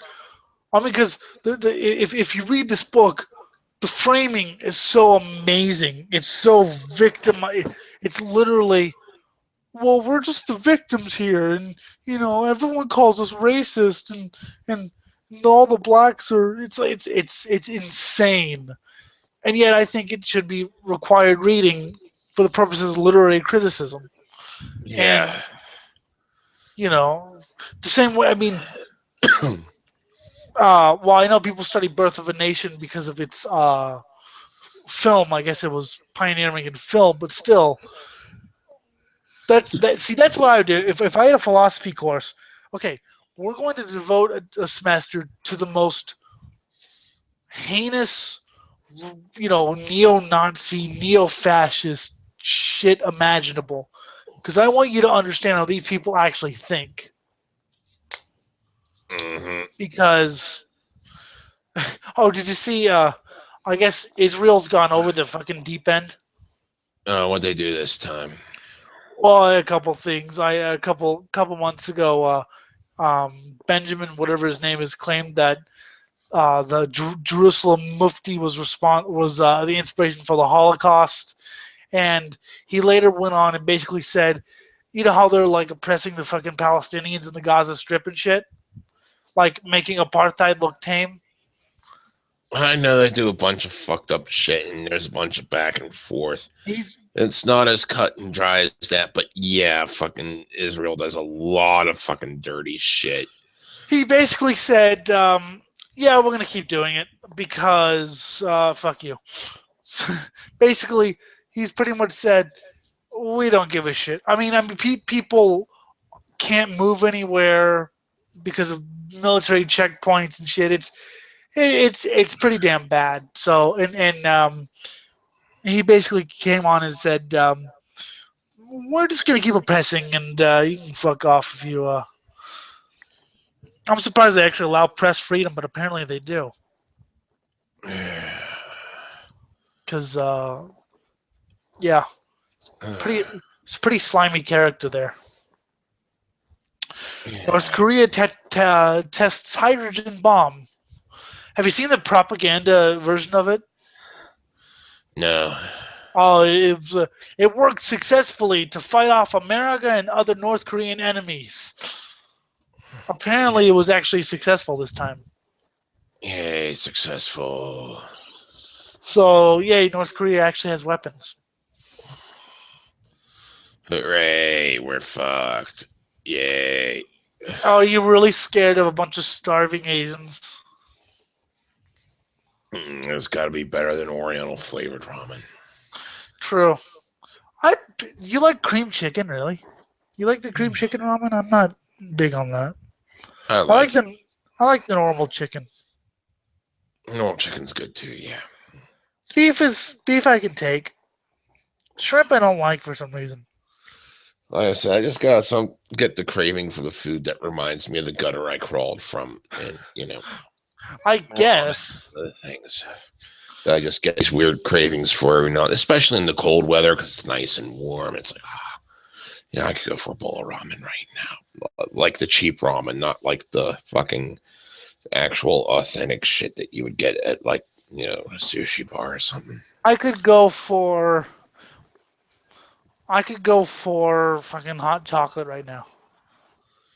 Mm. Hot Nah, chocolate. I'm not in the mood for that. I'm more in the mood for coffee. Well, Coffee, fuck you then. coffee. I want coffee too. I'm drinking coffee. Fuck you. I'm going to slaughter your soul. I'm going to use your soul to power my toenail clippers. My soul isn't that big though. My soul. Besides, I sold it to Jinx, so you're gonna have to ask her for it. I think I told this story before.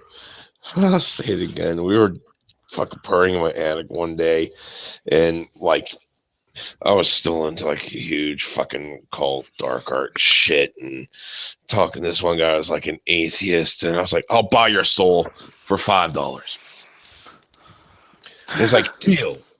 So I was like, "Fine, you got to sign this contract in blood." So we pricked his finger. He signed the fucking contract in his blood, and I bought his soul for $5. Nice. I Months remember later, what? no, months later, okay. Now, one of the things about my party act, I'll say it for anyone that's new, is the fact you had to piss and shit out the window because the shitter was broken. Nice. So one day I'm up in the attic and I have a nice diarrhea just shit straight out my attic window. I'm certain the next door neighbor saw it, but our houses were so close together that no one from the street would really see it unless they were really, really looking up into the attic. So, I fucked my diarrhea shit and I gotta wipe my ass. And there's no shit paper there. But there was the contract with the guy's soul signed in blood. So I essentially wiped my ass with his soul. God, I just wonder, we have a lot of shit by our house. There's a lot of birds shitting over there. There were. The funny part was my dad had a compost pile that failed because he got too lazy to maintain it. So we were shitting in that. My favorite Coven story is still in the '60s when they were fucking signed, and they thought the record labels just thought Coven was a joke, kind of, acid rock band, all image and no fucking substance, right? So they had a fancy contract with felt tip pens and shit, and Coven threw the pens on the felts on the floor, got out fucking miniature daggers, cut themselves, and proceeded to sign contracts in their own blood. And then fucking when they were let go after their album was banned, they threw a fucking massive fuck the record store party. That's great. Apparently they needed new carpets after that. Hey, new carpets. I like Coven. They're fucking satanic. They're great. I'm Kiss just having the fun goat. mocking you. I'm just having fun mocking you. You know. You're not even mocking me. I know. That's the beauty of it. I I don't even know what the fuck I'm talking about right now. My friend has released. My friend who might be in a project with me has released a new EP with his brutal death metal band Torture Inc. Torture Inc. Okay. Apparently, it's for free download. Okay. Torture Inc. There you go. Gonna have to check that shit out. I really liked his first shit. He does brutal death, black metal, doom metal, everything. So he's cool. He's Australian. Yay. First 5 clickers get 20,000 coins. Fuck you. Don't fucking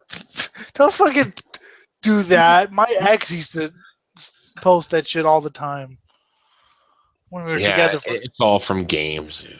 I know, but she was addicted to fucking Facebook gambling and also talking about the Illuminati and how Adult Swim is trying to get children not to believe in God.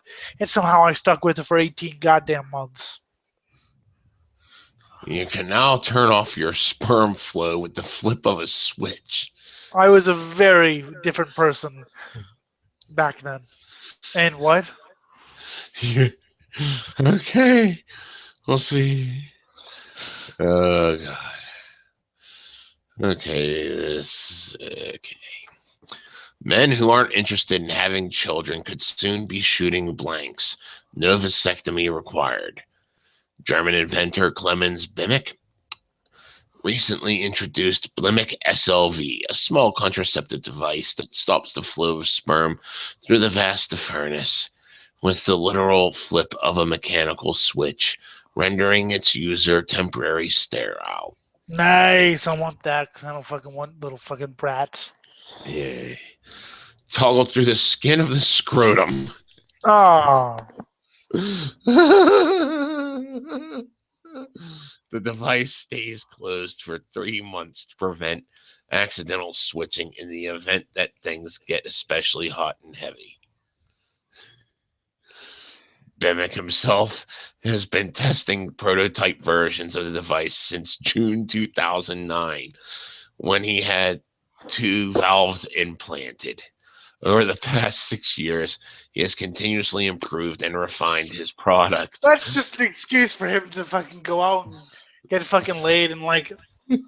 Yeah. Now, I need to test a machine that requires sexual intercourse. Yes. When disengaged, the current generation of the Switch has had no notable impact on Breckham's sperm count. It does have an impact. He has to drill a hole in the scrotum to reach through the and turn the switch. Yeah. Ah! Ah! The device, which is approximately the size of a gummy bear,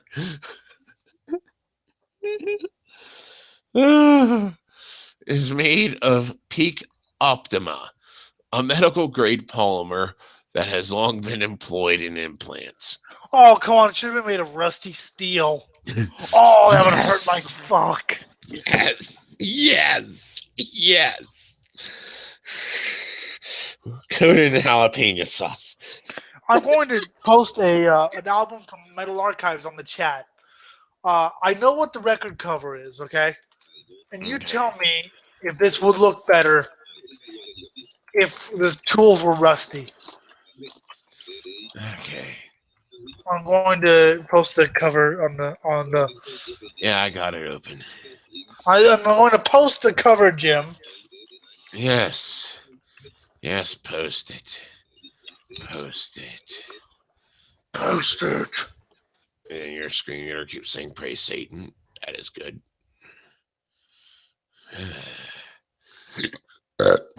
Satan. Satan. Made out of rusty steel. Ah! Every time you have an orgasm, it hurts like fuck. Yeah. Okay. In press materials, Bimick explains that his device is virtually wear-free and, barring any complications, should last a lifetime. Similar to a vasectomy procedure, the implantation surgery lasts only 30 minutes and requires little recovery time. Before the patented... Okay, here's the album. Okay. Tell me what you think of the cover. All right, just post it. I gotta see. There. I can stop whining. I'm not whining. I know. Yes. Oh my god, that's a nice set of tools. Unfortunately, it's all surgical quality. Yeah. Rusty. You're But right. see, the thing is, though, you're looking at that. What kind of music do you expect inside? I mean, it's Carcass, right? Yeah. So you expect something grimy and shit like that? Yeah. No, the album is as squeaky clean as those music, as those tools. Oh god. Yeah, I was told this by someone, and I was like, "Yeah, I think rusty." I mean, look, imagine if those tools were all rusty and fucking flecked with gore. How cool would that cover be? Awesome. But yeah, they're all shiny and. I'll show you my favorite cover if you want, Okay, go for it. while you read whatever you're reading. Okay, we have Captain Hook wishes he was a kid. What? I don't know. It's just what I saw. I'm not clicking on it because no. I need to find fucking shows near here. Here's what Anarcho should draw, rather than AIDS virus. Here's what he should draw. Okay. Mm. Here. Okay. Holy shit, I gotta get a closer look at this. Okay, there's a guy sitting on a toilet, slitting his wrists as he's carved up almost his entire body from his knees up. It's like my dad's house on the floor, except there's an actual body like burnt to a crisp on the floor in the fetal position. There's a woman bathing. She's in the shower. Yeah. Oh god. And the shower is just spewing vomit on her from the fucking pipe. It's actually shit. Shit, vomit. It doesn't matter at this point. The floor is as filthy as my dad's was. The only difference is there's a dead body here, and my dad didn't have a dead body on his floor. But this is like my dad's house. The woman is like, 2,000 pounds of pure woman. So basically, she's my ex. And there's kids looking around the corner like, is it safe, Daddy? Yes, it's safe. Oh, wait, I think the guy's fucking, yeah, he's smoking. Yeah, okay, I think that might be a cigarette or a joint, either or. Oh, yeah, and there's like blood-stained underwear hanging in the foreground. I'd still fuck that woman, though. Coated in shit. Oh, come on, tell me you wouldn't. Post-op cock slop. Pee on me amputee. Herpes and hepatitis handover. That's beautiful. I wonder if this is like fucking good. I sprogged in my dog and pulled out a chocolate log. Beating up babies in bondage. Here's another one of my favorite album covers. Give my sisters the love blisters. Crappy nippies make me happy. Pack fucked by ponies. My little pony, it's my little pony. No, my favorite is the crepitation, equine phallic impalement, and there's before the song, there's a thing. I like horses best of all the animals. I like horses; they're my friends. Here's another. This is what Anarchist should be drawing. Yeah, that was one thing that Erica should be drawing. These are all Slam album covers.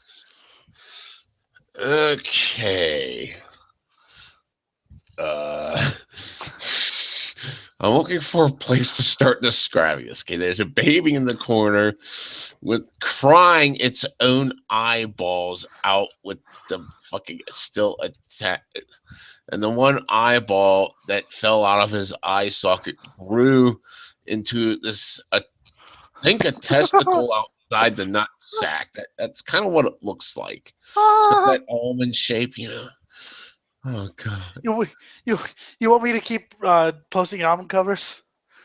This is great. There's like fucking guy taking a hammer to what looks like a baby girl, and there's some like demonic looking chick impaling an infant in her hand through the umbilical cord out its gut. That's someone I'd fuck. Yeah.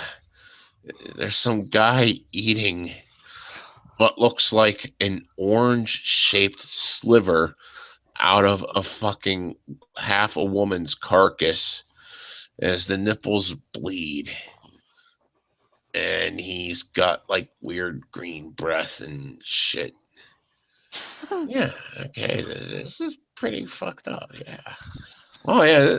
It looks like this baby in the other corner just got really, really drunk to the point where it started vomiting blood and passed out. I love these album covers, especially the way you describe them. So who would you rather fuck first? Shit woman or demonic chick? I think I'd fuck demonic chick. There's just something about, the fetus. I do both. I was just saying, which one would you do first? Okay. Dun, dun, dun, dun, dun. You want me to keep looking for album covers? I don't care at this point. We need to purge things from our brain. I'm trying to jumpstart. I'm trying to make your brain feel better. Yes. This kind of Gore's encouragement. Oh fuck. See, Gore is awesome. I don't care what anyone says. Women fucked by large cocks, as simple as that. Chubby, hairy, cum, cock, hot, ho, NSFW. What is wrong with you? Matures and MILFs are us. Just a simple page dedicated to beautiful matures and MILFs of all shapes and sizes of the world. Real sexy matures. I found one that's hilarious. From a band that looks like the biggest wiggers you could ever think of, but actually play decent music. But I found this is hilarious. Okay. I'm gonna post it as soon as my. Okay. Okay. Here's one. Mm-hmm. There we go. Okay, let's see what this brings us. Oh my fucking god. Okay, it's set in a graveyard with toxic waste leaking across the ground. There is a fat chick who had her uterus ripped out, still attached by some weird cord with some other organs attached, probably, urinary tract bladder and shit just leaking out this giant hole in her body. And this fat man's eating it like, he is like just gluttoning himself, while he's coated in blood and in, I think, his own feces. There's another, like, it looks like they pulled the skin off a corpse, and that's part of what he's sitting on. Just the skin and molten face of someone. And, like, it looks like someone tried crawling up inside the fat chick. The hole that was created, it's like he's eating her asshole out. It's suggesting that's what's going on. Either that, or it's just a severed body that someone just decided to stitch there. And of course, there's the fucking evil-looking old guy looking like he's doing some sort of weird ritual with a wand tickling her fucking armpits. So, which album would you like to have as a mural in your house? Honestly, I think the one that looked like my dad's house. Just because it looked like my dad's house. But cooler. Because it had a corpse in it. And a shower that's spewing shit. Well, yeah, that was my dad's house anyway. So, yeah. My dad was a fucking lazy bastard. People who say, like, gore's passe, I had more fun doing that than reading about this fucking manifesto. Oh, yeah, that was fucking glorious. So fucking glorious. I just wanted to show name you the albums here. Carcass, Surgical Steel was the one that looked kind of boring. Yes. We had The Mung, Showering in Shit. Yes. Artery Eruption, Gouging Out the Eyes of Mutilated Infants. That sounds like a love song. Yes. If you can name this last one, you get a prize. Epic Ardenectomy. Epicardiectomy. Epic Ardenectomy. Okay. Cardiectomy. Okay. Epicardiectomy. Okay. Abhorrent stench of posthumous gastrorectal desiccation. That's a beautiful name. Oh my god. Gargling with infected semen. Yes. Gargling with infected semen. Yeah, I just love the girls. Do you have a song that's like nice? Well, we have a song called. Do you have a ballad or a love song? We have a song called "Lesbian Coprophagia." There's another blast Peter. What does that mean? Like when girls, two girls they eat their own shit. Yeah. For a while, I would answer every question with lesbian coprophagia. Everyone thought I meant two girls, one cup, but I always thought that was like softcore. Yeah, there we go, softcore. But every question, it's one midget, and I still don't know if the midget actually lived. I do hope so, actually, because that would be something. But yeah, for almost every, I know there was a lot of cutting involved, but I was tripping when I saw it on top of it all. So I don't know if what I saw, how much of the blood loss was real and how much of it was my brain melting. Brain melting. Or simultaneous days. Showering and shit. Yes. Someone called the record, quote, slightly less tasteful than the Holocaust. Slightly what? Less tasteful than the Holocaust. That's great. Yes. Pee on me, amputee. Well, I guess Duckman, his favorite magazine was Pregnant Asian Amputees Shaving Each Other Monthly. Shaving each other monthly. Pregnant Asian Amputees Shaving Each Other Monthly. I think that's something you subscribe to, right? I think that's what my dad had. Yeah. I just love how much they got away with Duckman, and That's especially fucking great. it was some fucking like actress at the time. She was like, I bet you've got a lot of taste, fine taste, just like Reads magazine. Pregnant Asian amputees shaving each other monthly. Yay. Like I said, I'm surprised how much they got away with. Yay. It's beautiful. Sweet. Well, And it was also the 90s, so, they were all about pushing boundaries and shit back then before everyone got all wussed out because, oh my God, they flew planes into our buildings. planes through buildings is funny. Oh, that. People dying. See, I actually had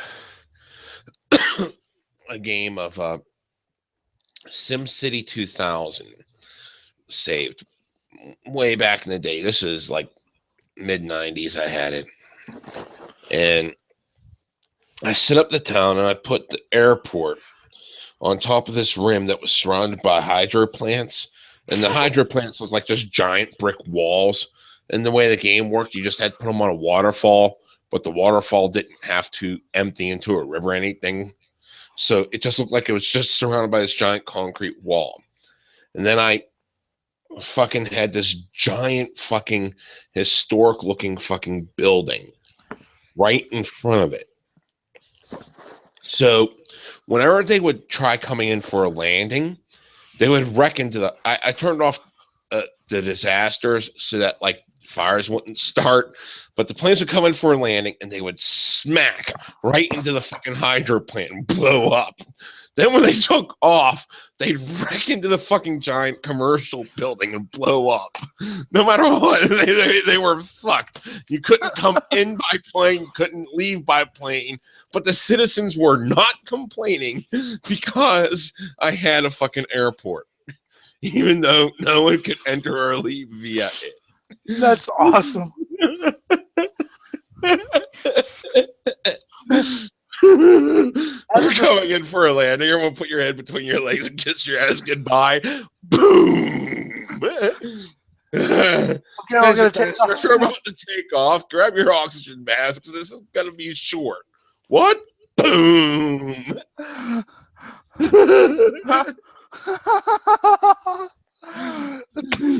That's like the ultimate dystopian fantasy. Just, whatever happens, you're fucked. I had no, the thing that you build bridges to neighboring towns.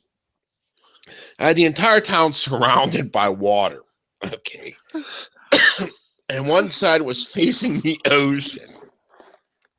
And I glitched the game out so that I had a bridge, so that the end of the bridge would enter the next town, which was the middle of the ocean.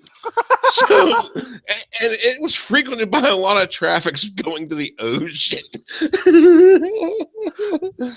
No cars were coming out of the ocean, but there were a lot going to. This doesn't look like the next town.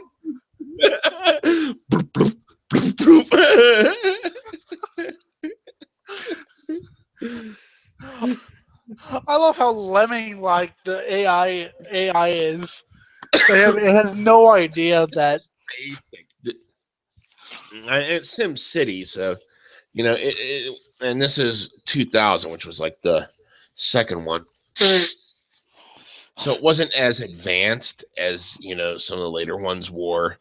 You should get like a modern day real life sim game and do the same thing and just watch the more real life carnage. I had a SimCity 3000, and I built the same city. Oh my God, I love what I did with it. At the rotten core of the city was the seat of government.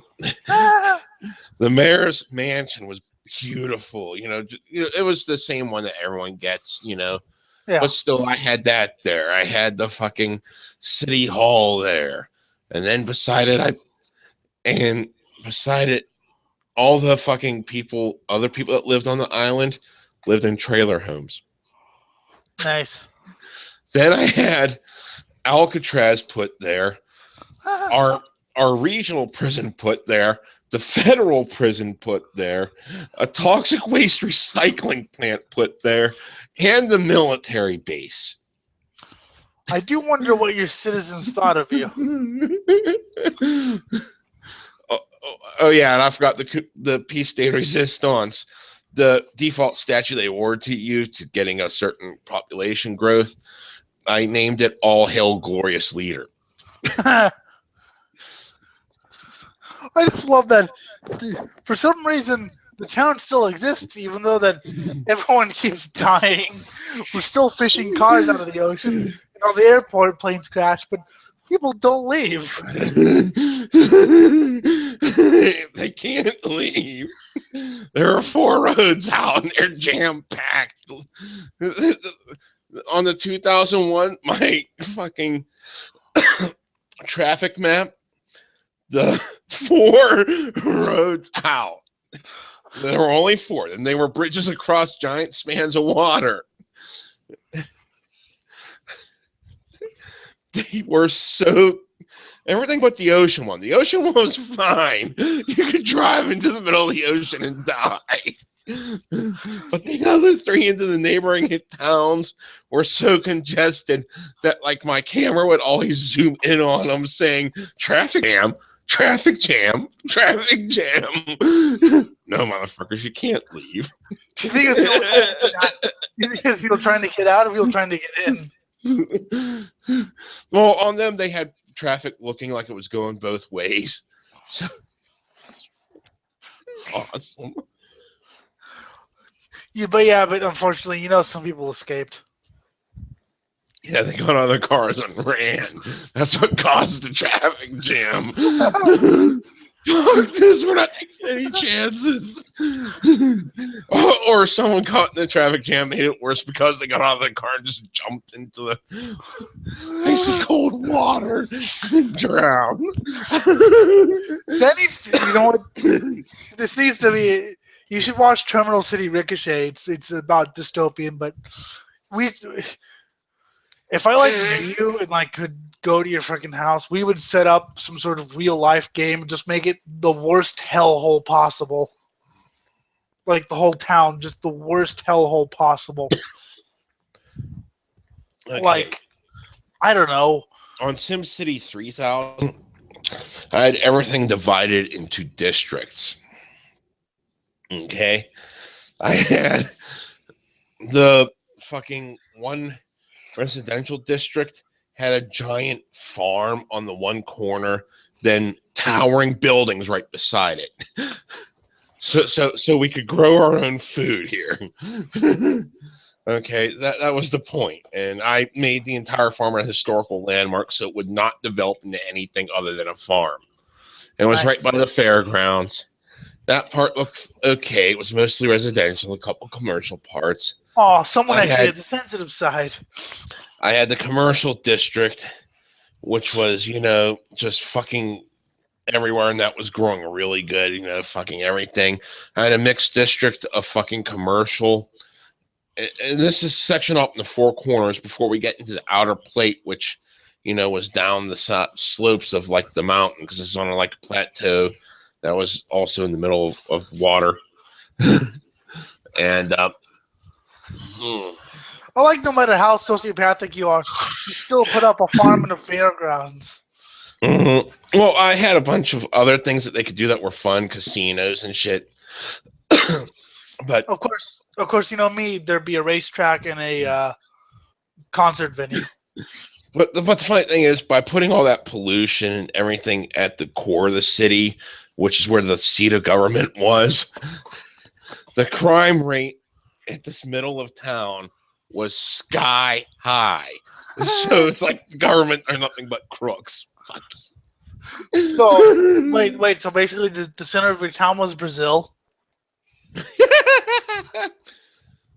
Okay, the 4th quadrant was. Come on, that was good. That was good. That's why I laughed. The 4th quadrant was airport land.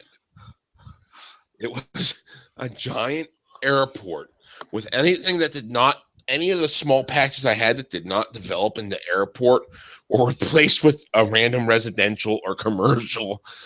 I mean, it was like, thousands of acres of nothing but airport, and the roads were designed so confusing to get to any parking space or anything that, I put up my own little side story with it saying that, people just get lost trying to get out of the airport, so they started to build a home there. Yes. And by the way, if people are actually watching this, why? Why are you watching this? But if you want to know about Brazil, one time in the 80s, the police went on strike, and I believe it was Rio de Janeiro. And for one night, I believe there were 80 murders. Sweet. Yeah, Brazil.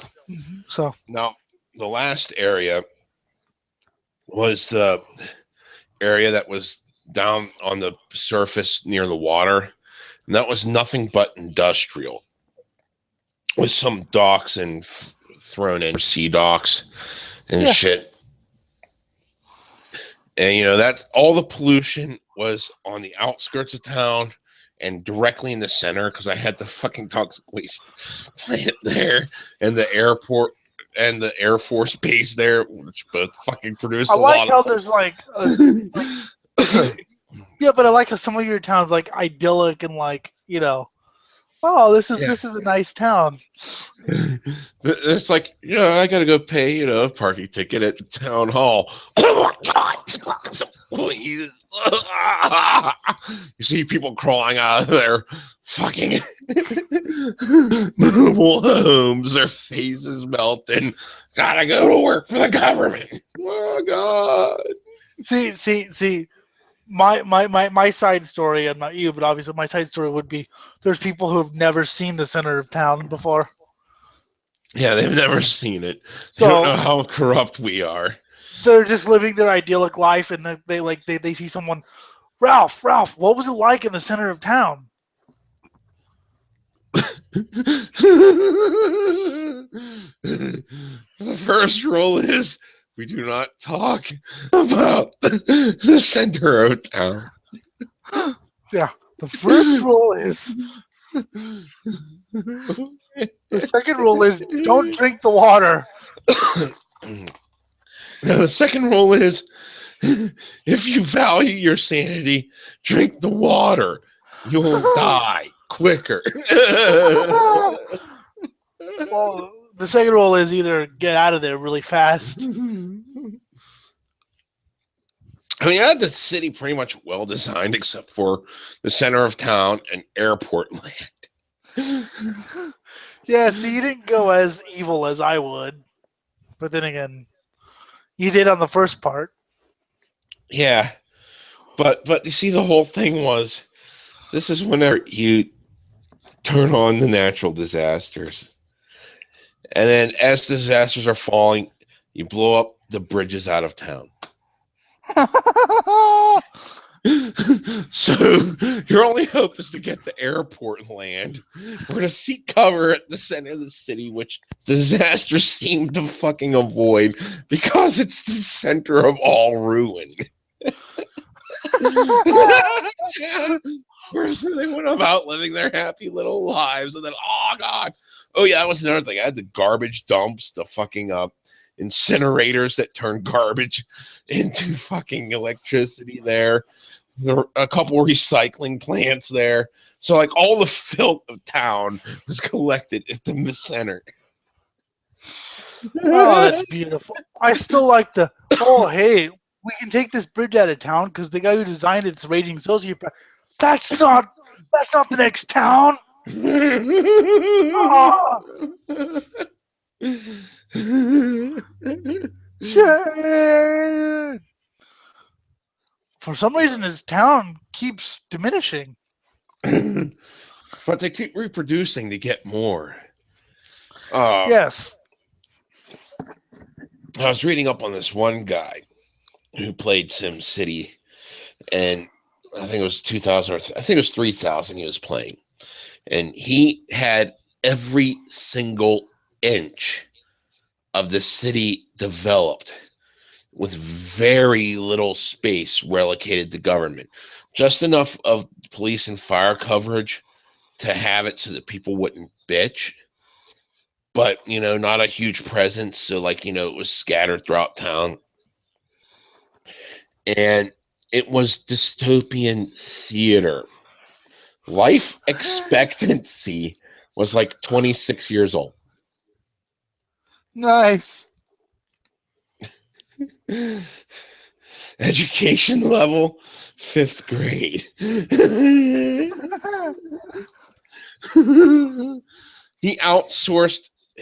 He rigged up water lines to neighboring towns, so he took their water, electric lines to neighboring towns, so he took their electricity, so he spent nothing on getting his own water and electric and basic utilities, and people would just work till they died.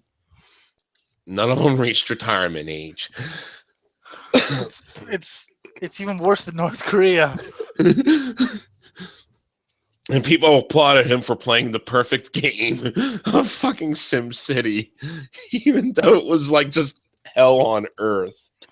Well, yeah, see, that's the thing. Every time I hear about people, well, I played The Sims and I thought it was boring. I'm like, well, yeah, because it's like people who play Pathfinder and find it boring, or Dungeons and Dragons, because you don't play it right. You play it the conventional, I mean, if I played The Sims for a day, we played it when we were kids, so obviously we weren't sociopathic, and then I found it the most boring thing in the world. Get up, go to work, blah blah blah. But nowadays, if I were to do it,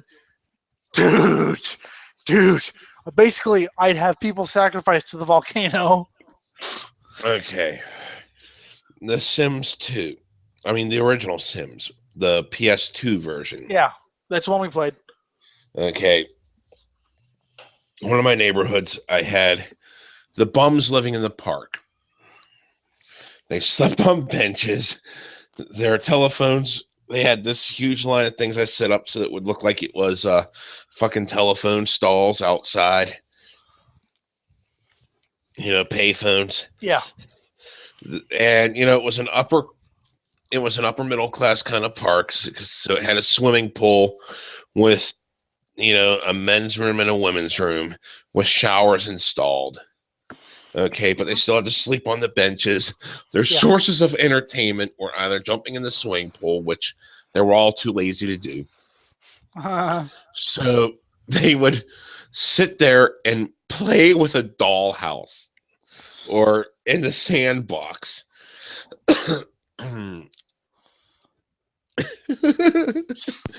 But the thing is, this worked. It was really cool the way I had it work too. They all got to their top rungs of their fucking employment, except for the main bum who stayed at home and cooked on the grill, so everyone was fed. That was his job. You know what? It was a great park to live in. I mean, It was beautiful.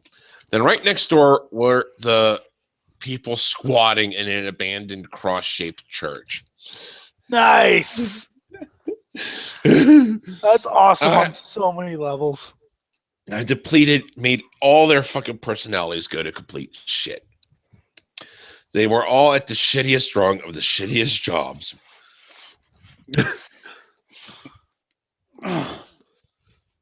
And they could only cook on this grill that I had set up where the altar would be at the church. And since they were all lazy, they left shit go, so there were frequently fires. They started off with a maid. I set it in a money code, so they'd always have the money. So they were never wanting for money to get food or anything they actually needed to survive. But they were so lazy and foul that, the mess they left after 2 days. The second day, the fucking maid came in. She walked in, picked up a huge bag of garbage, cleaned up several piles of filth, smaller piles of filth, started walking to the fucking trash can outside, which was their only trash can, was the one that left on the curb. Yeah. She dropped the bag, went to clean up more, twitched for 30 seconds, then threw up her arms and left and never came back. The mess they had made in 2 days. And I let the AI take over. I was just watching this.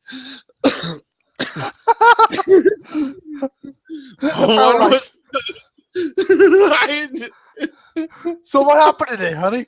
I fucking quit my job. Why? Why is that?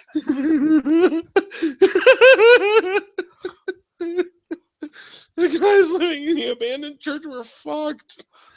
One of the people in the main family, like they all said the same thing, where like they had mainly children's toys to play with, no TV or anything. But I also made certain they couldn't pass out outside. They all had to sleep inside, which was part of the gimmick to force them together. So I had a radio blaring outside, but it was fenced off. So they could hear it and not pass out. But since it was fenced off, somehow they couldn't dance to it and get fun that way. It's cruel. So this one was in the house, and I'd never heard a sim laugh like it's like like she was going insane. I never heard it before. Playing that game, playing with the dollhouse, and then the guy walks up to her and slaps her. Probably was going insane. Yeah, I know. I mean, they all had separate bunks. They weren't forced to share a bed, but oh, you should have done that too. Oh no! It was part of the beauty, because you watch their attitudes slowly deteriorate. Because all they did was wake up, eat, go to work, come home, sleep. Because they couldn't think of anything to do, leaving a huge mess. There were several fires by the grill that all of them freaked out, didn't know what to do. I mean, I at least set up a fire alarm so the fire department could come. So by the end, they were like, this one day, the fire, there was so much garbage everywhere that the fire the previous day had ashes everywhere. And it caught fire again. One of the plates did, but like since it was isolated by pound, like giant piles of ash everywhere, it went out real quick. So the fire department came down and bitched because there wasn't a fire there. Yes. So by the end, they also had a bathtub outside, which I said was where they kept the holy water. But because they were so lazy and the maid quit, eventually it got so filthy that no one wanted to take a bath. So by the end, were they just zombies or what? No, what happened was their attitudes deteriorated to the point where they'd start attacking each other automatically and get into fights. And if you lose 3 fights, you would say, "That's it, I'm leaving." And they'd put on a little fucking knapsack like the hobos of old and just walk off, and their character was gone. Period. I bet their attitude improved after that, though. After they left. So eventually it was a last man standing competition. And as a pure asshole move, the only toilet in the place I had in the fenced off section where I had stereo. So the winner got to finally use the toilet. But they shit themselves to death after a couple days of them not being able to eat, just shitting. I got a toilet now. This is great. I'm not pissing myself anymore. Fuck you.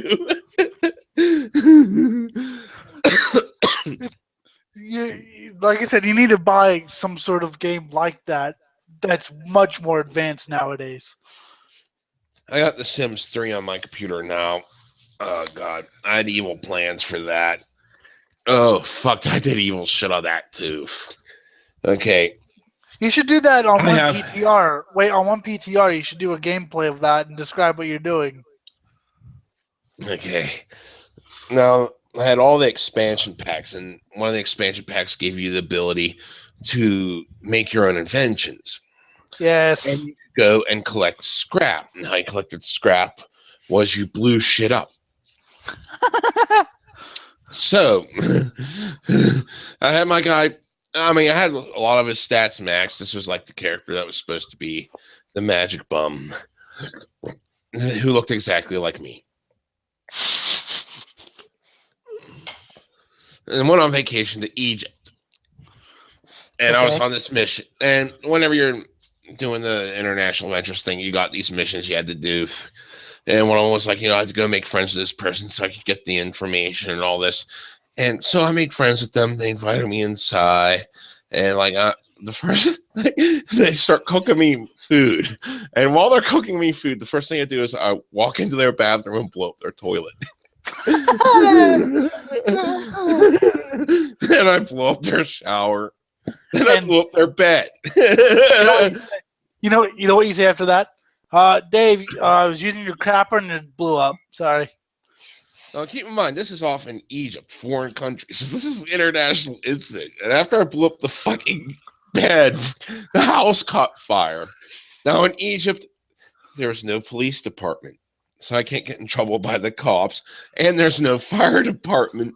So people just stood there freaking out over the entire neighborhood came by the fire. I was like, oh my God, there's a fire here. Did nothing about it.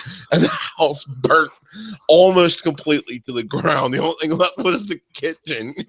And the person went in the kitchen after the fire extinguished itself. And started making me food again. Yeah. Really? Yes. Then they kicked me out of their house, not because I blew it up and burned it to the ground, but because it was getting late and they had to go to bed.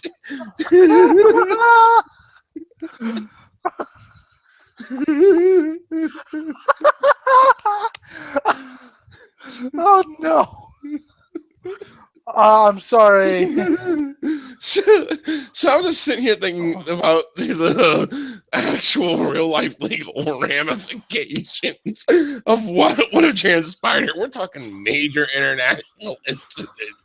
Several crimes. I'd have the book turn at my ass. I would be lucky if I wasn't. If the U.S. Embassy just didn't say, you're on your own, pal, and I was left at the mercy of Egyptian government. That's pretty much what they do. Yeah. That's what I do if I was there. I would be like, okay, wait. Back up. Okay, so what did you do again?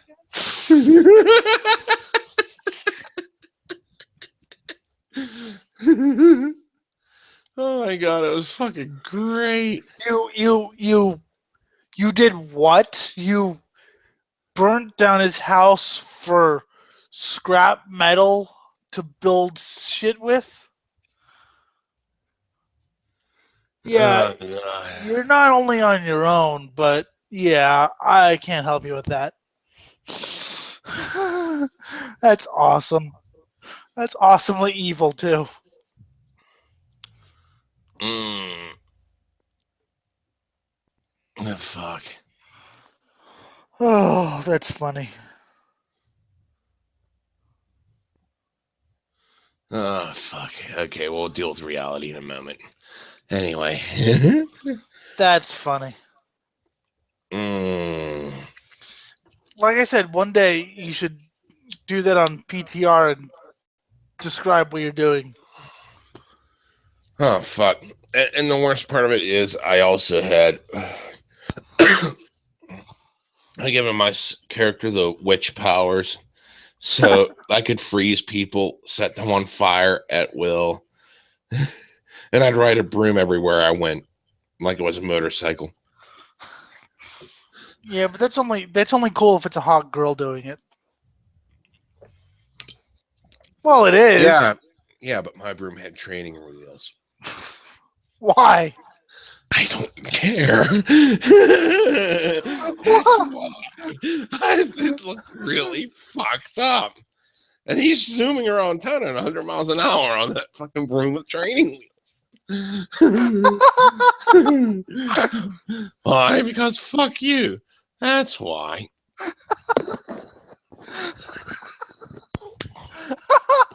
I'm just trying to picture it right now.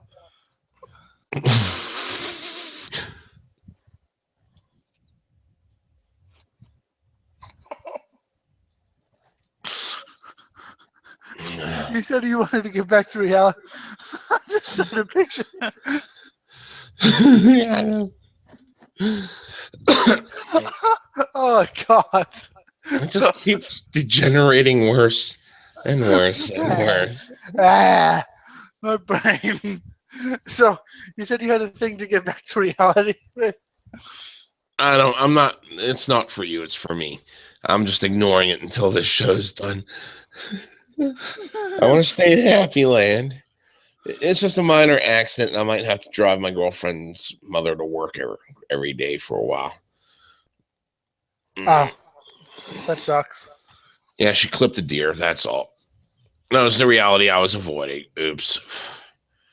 Well, at least it's not that. No. See. A deer hit her. Yeah. That's what my friend said the other day, or one day to his parents. He said, "Well, look, you're not gonna believe what happened, but the wall came alive and ran into my car." Yes, that makes complete sense. Of course, they didn't believe him. Stay in Happy Land. Just keep picturing the.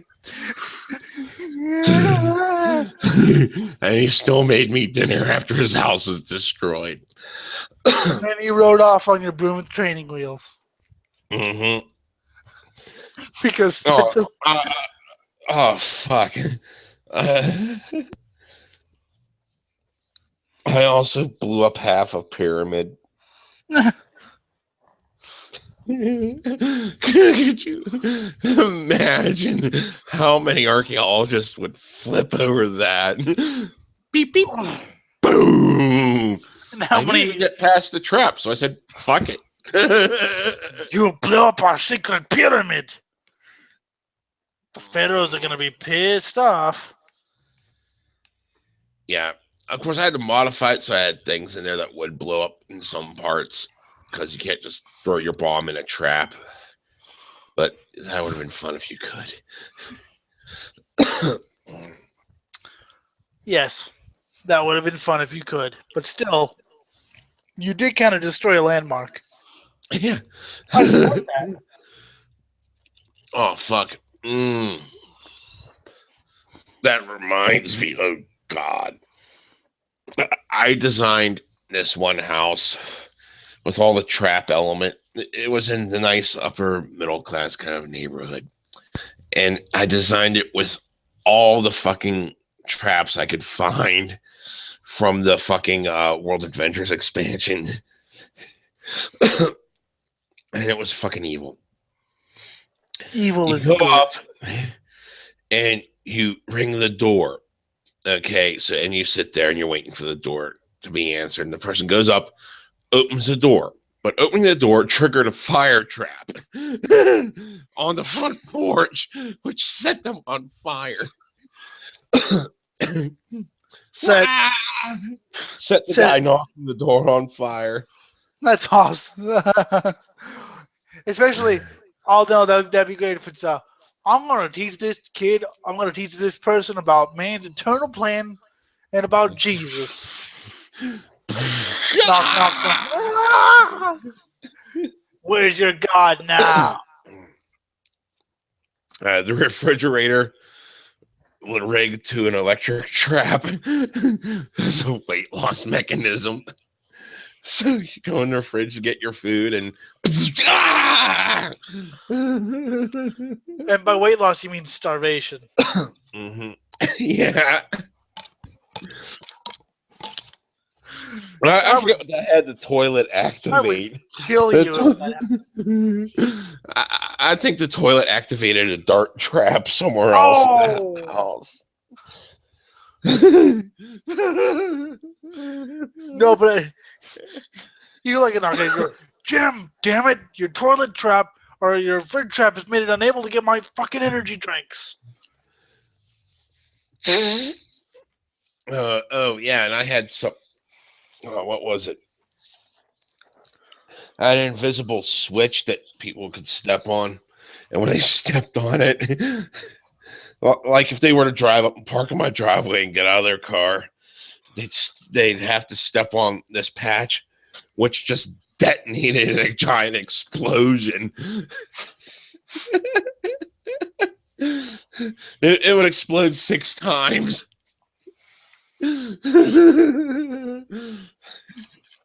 I killed a mummy. Why? Because they drove up, the mummy drove up to visit me, and mummies like die almost instantaneously from fire. So when I got out of the car and stepped on the thing, the explosion set it on fire, and there was no one around to put it out. So I wasn't home. Poor mummy. I feel bad though. It's an undead mummy. It's probably just wanted to hang out with you. Oh fuck! This one family I was playing had this vampire. Okay, and vampires are also susceptible to fire. Now the thing was, he was on one of the entertainer tracks where he had to go and perform like singing telegrams and shit, and like do different like improv shows, plays, and he went somewhere to sing his fucking singing telegram, and he set down the box, but because he was so unskilled as a singer, the box caught him on fire whenever it blew out the confetti. I know what he said. I know actually. I even though I know what he said. I am on fire. I am on fire. Ouch! Ouch! Ouch! It really burns.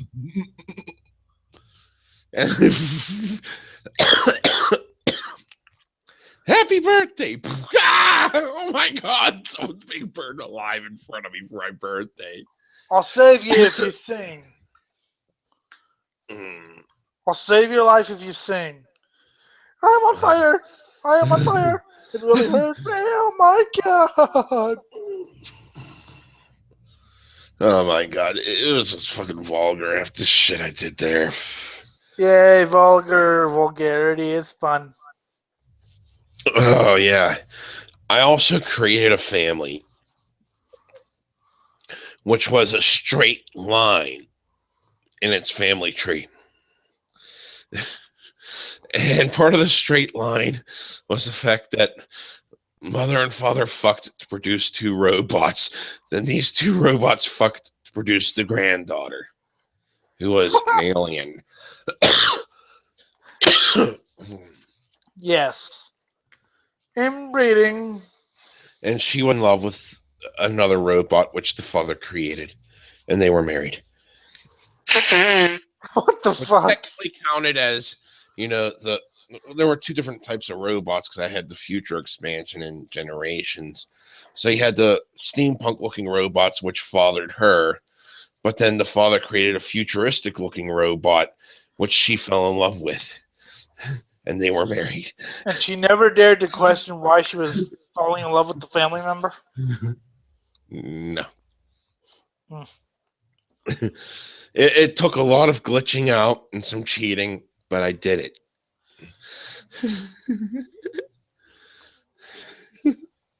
Nice. We need to create the demonic chick, though. Oh, fuck. Let's see. How would I do demonic? Oh, fuck. I can't even think right now. I know I could do the coloring for demonic. I was thinking about what powers to give it, which is the most evil, because the vampire powers in that game suck. They're not like your true bloodthirsty ones. The werewolf mechanics are actually kind of cool. But that's because I like searching through people's garbage. I like searching for people's garbage. You know, it's illegal in real life, but in the game, it's really fun. Oh yeah. I do everything in the game that I can't do in real life. Because I'd go to jail. No, you get the fucking death penalty. And be left at the mercy of the Egyptian government. Yeah, that's not something you want to do. No, no, that's the first thing from something I would want to do in real life. That was. Yeah, I don't think I really want to do that. Um, let's see, what would I do? I would have like different gods war, like different evil, like people would worship different singers and war against each other. Yes, yes, that would be fun. Wouldn't it be fun? Wouldn't it be fun to set you on fire? I've already been set on fire once. Really? Yeah, I mean, I was wearing my torn jeans at the time. They were all frayed and shit. And we were all stoned. And I said something to piss off my friend. So I took his lighter and put it against my jeans, saying, I'm going to kill you. And then my jeans caught fire. But I was too stoned to stop, drop, and roll. So I just started running around. Oh my God, I'm on fire. And I'm trying to pat it out. And, eventually it goes out. And I was like, wait a minute. I was supposed to stop, drop, and roll. God damn it.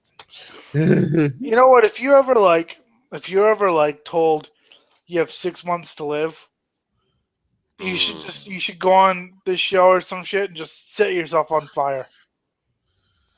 Maybe at the end of it, yeah. Just be like, and now that we've done this show, I got to tell you, I have 6 months to live, but I'm going to end it right now. Bum, bum, bum, bum, bum. It's like that guy Bud Dwyer who killed himself on live television. Oh fuck! I was alive then, and I was actually home sick from school that day. And I was sitting there watching my cartoons. They interrupted it with, I was thinking, this is going to be another boring press conference. And like, I saw the whole thing play out, but the station that was on cut the camera just as he got the gun out. And this is like 5, 6, 7-year-old me. No, 7, 8, 9-year-old me, somewhere around there. I was still in, grade school. And long before I even got into metal or anything really dark. And I just start flipping through channels. Where is it? Where is it? Where is it? And I found one channel that still had the camera on, and he had the gun out. He put it in his mouth and pulled the trigger. I'm like, yes! This is little kid me. I didn't realize that was actually nationally. I thought it was just locally televised. It was just locally televised. It was PA. Oh, I didn't know it was from your fucking thing. Mm-hmm. Wow, I just wonder what fucking people were thinking back then. Not 8-year-old you, but like, your old people just sitting home and, oh look, there's a Bud Dwyer on the channel. Oh my God. Oh fuck. And the funny part is, like, there were jokes going around at the time. Like, you had those little bar slugs you'd get, to just throw in for your drink or whatever. And, like, they usually had a hole in it. And the joke going around was, this is a Bud Dwyer commemorative coin. I did. I finally watched it, and I was just like, wow, TV was so much more interesting back then. It was. There was one LA police chief, and they follow it with the helicopter. Mm-hmm. It was one of those live ones. This was in the '90s, but I saw this later. And so the one where the guy ran up on the hillside and he blew his own head off. Yeah, but on live fucking TV, and literally it was, and literally you can hear. Okay, so we're. Oh, okay. He just killed himself. He just got out of the car and okay. He just killed himself. The guy in the helicopter was like, "What the hell do I say?" Yeah, he had no composure because it's like, oh my God, it just happened in front of me. Oh fuck. Well, that's the thing. Like I've always said, and I've been in this situation many times, far too many, because I'm a race fan. Yeah, And after being told that a driver's died, what the fuck do you say? You know, it's just yeah. and you've got to say something because especially if you're on the announcing. So yeah, he died. Mhm. Fuck. Yeah, Because that throws the fucking that changes the because everyone thinks of it as, oh, it's a sport, and then when someone dies it's like, wait a minute, this shit's real. I mean, mhm. no, racing has definitely killed more people than bullfighting or anything else, because bullfighting has been banned in a lot of other a lot of places. Yeah. But I just don't know what you say after that. Oh well, it's a fact of life, Yeah, true. And as someone said, you either get it or you don't get it. And I'd much rather hang around with people who got it. I remember after the Vegas crash, after Dan Weldon died, and I was there. I was there. They didn't know I was there. Okay, I told them I was going to a race, but they didn't fucking know I was there.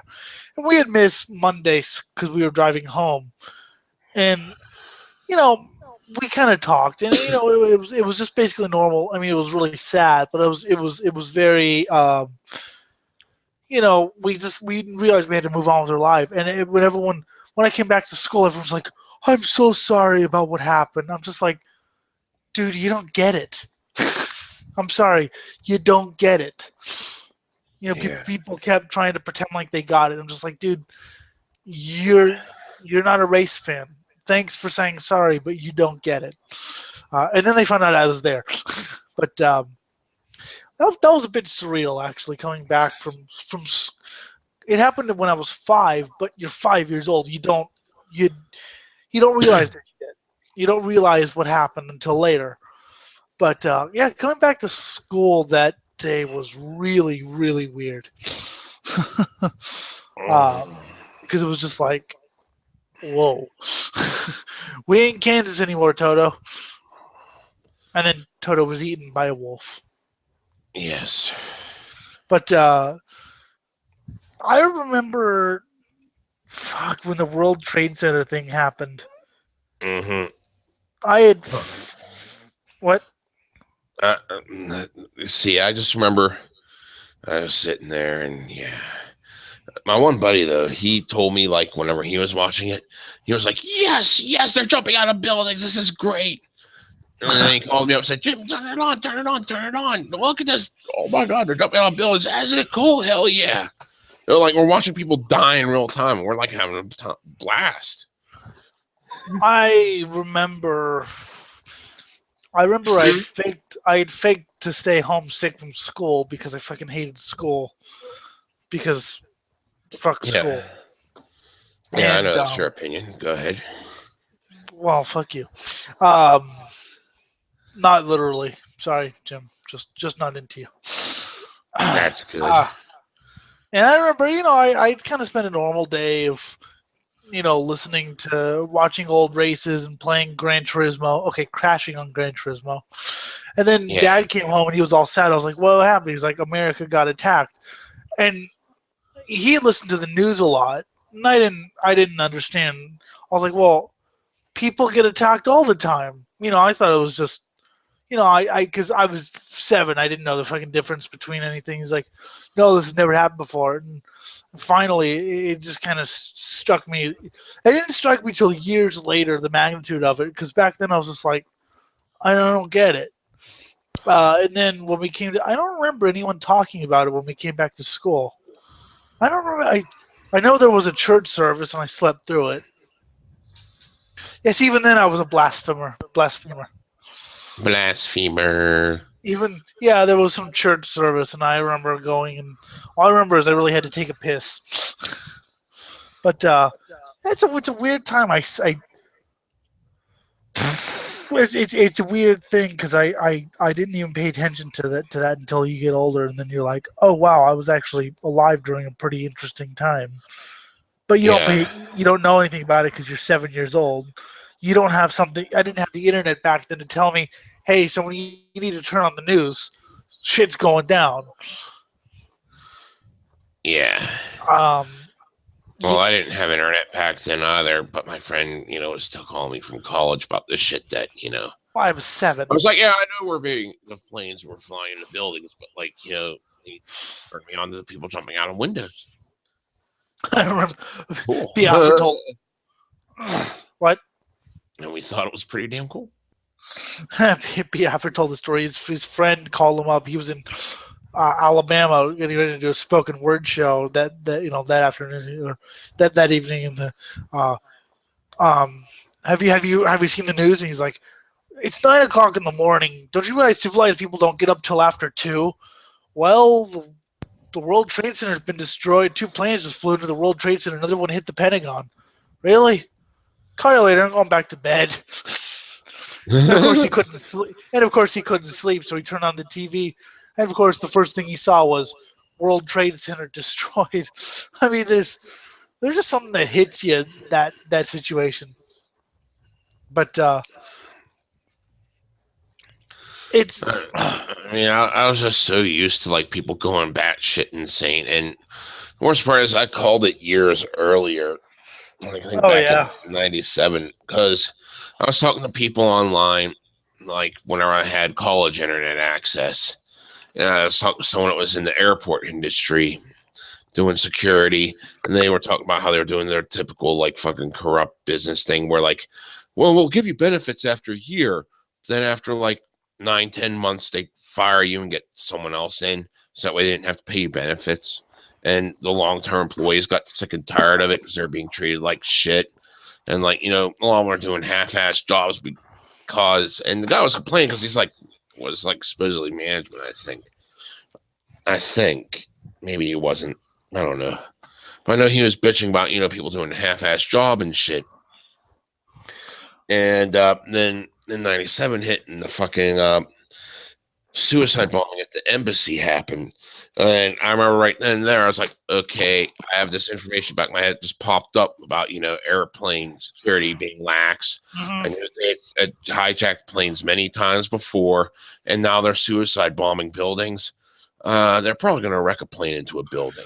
So I fired an email off to the fucking FBI saying you might want to watch this. They might fly a plane into a building, and I was probably watched for a while if they actually searched their records, which they probably didn't. But I heard a very interesting thing because I went back through and I watched some of the coverage, and I heard a couple interesting interviews with people basically saying that, see, the FBI and the CIA and they're all different intelligence agencies. There's not one intelligence agency, okay? yeah, There's a bunch of different intelligence agencies, and they don't get along with each other very well. Apparently, they had documents after the first World Trade Center bombing. Okay, mm-hmm. they had documents after that, and someone said basically, well, if they had shown us those documents, we could have done something about this, but they didn't because they couldn't find any Arabic translators, so they just put them down the memory hole.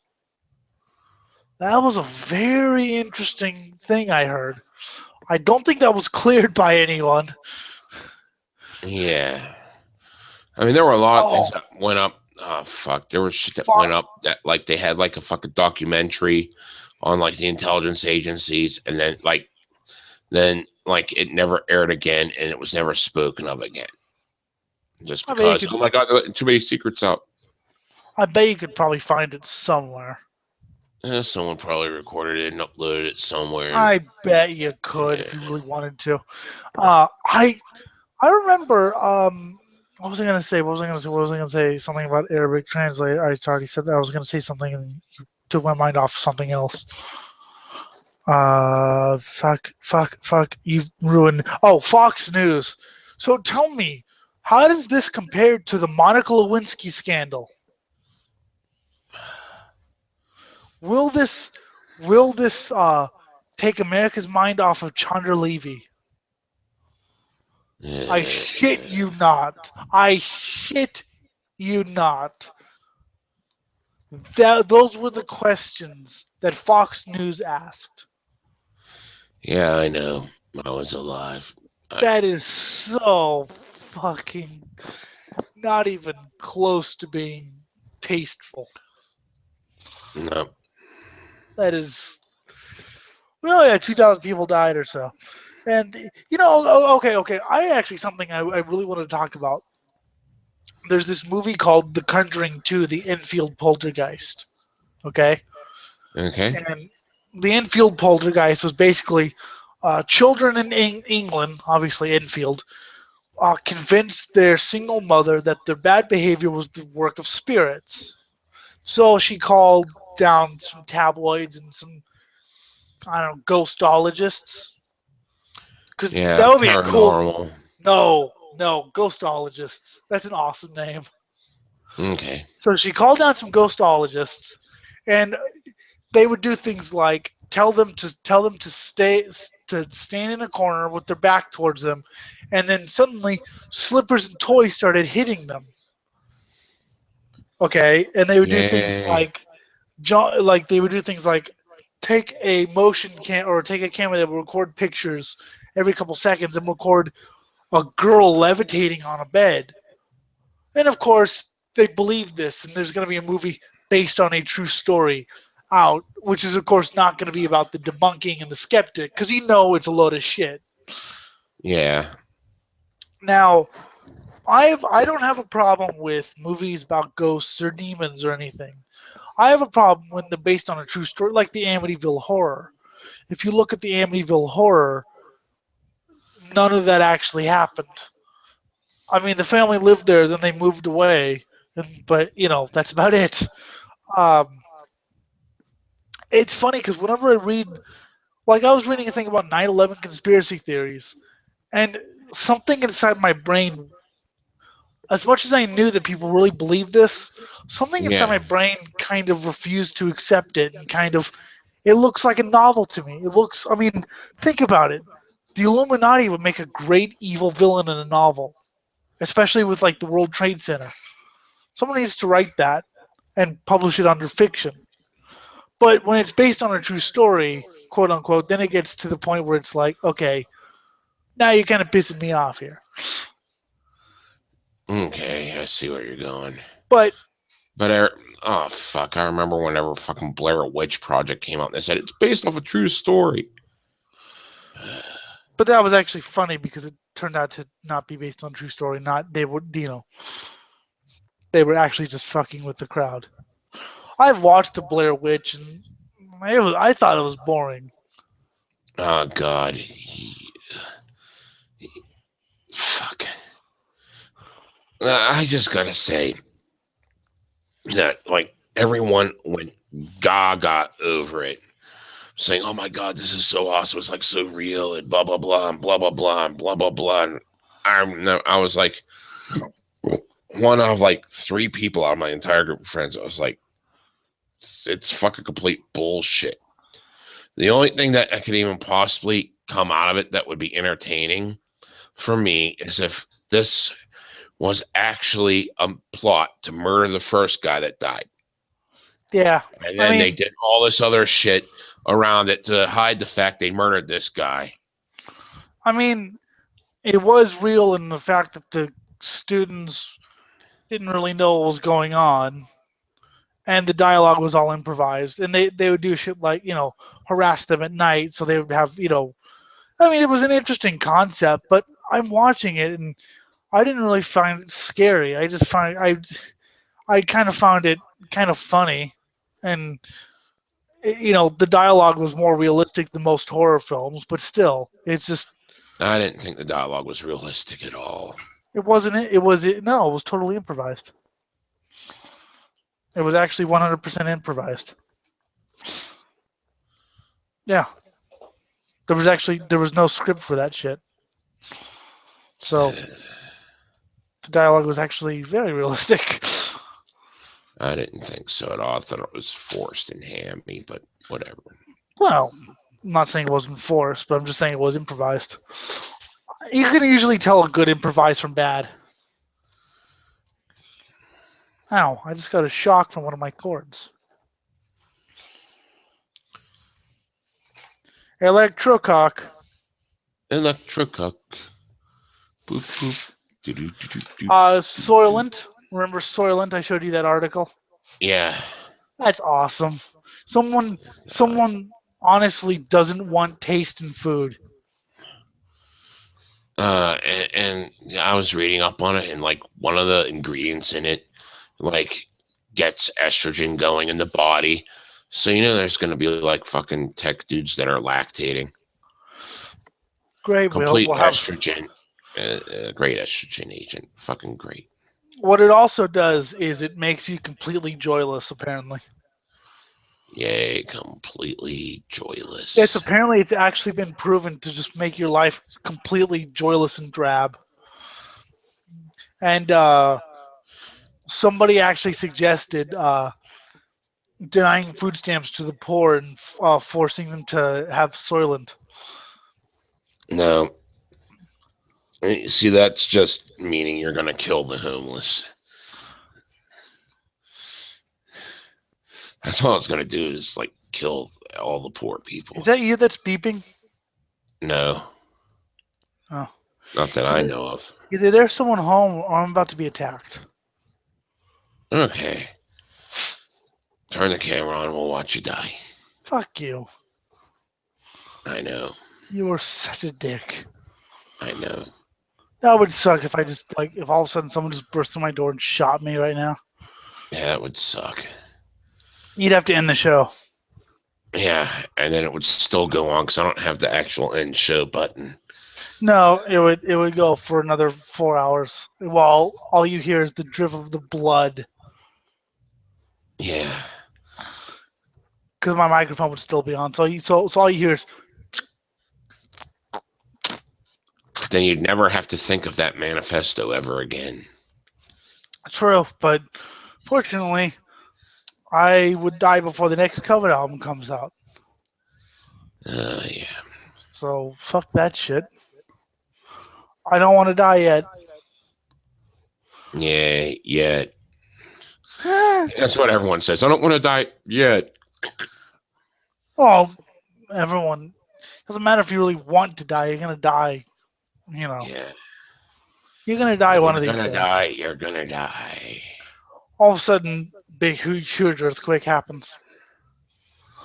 Oh shit! Yeah, oh shit. Consider yourself doomed. Consider yourself doomed. It's Friday. We're not going to go to a race tomorrow, although there is a race, because apparently it's supposed to be storm. Yay. Apparently we're going to get an El Nino in here soon. All right, El Nino. With dime-sized hail and a tornado. All right. Maybe they'll set our weather patterns back to normal. Who knows? Fuck, I hope so, but I'm kind of concerned about the dime-sized hail thing. Yes. And the tornado. In the middle of a race, throwing cars everywhere. Well, it's motorcycles, so that's even worse. Oh, yeah. Motorcycles and drivers colliding with each other in midair.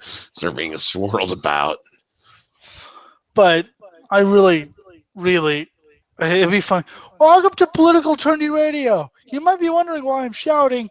The roof of my house has just been blown off. Yay! I got hit in the head by a cow.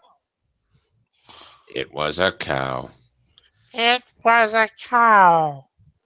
4 simultaneous days. Yes, we know. That's so much more sane. So much more sane. It was more sane and less full of itself. Yeah, at least. Yeah, it's less full of itself than the wisest human is actually less conceited than Yeah, that. Whoa. My brain has just gone into turbo whoa mode. Yeah, because you know it's true too. I do know it's true, and that scares me. Yes, this is the state of black metal. No, Wait, it's the state of mainstream black metal. yes, I know. How dare you? You shall now amputate your feet. No, Come on. wet fat bitches. Sexy. Okay. What? Just saying. Hey, You can't deny it. Did you say wet fat bitches or webbed? webbed fat bitches. Yeah, there we go.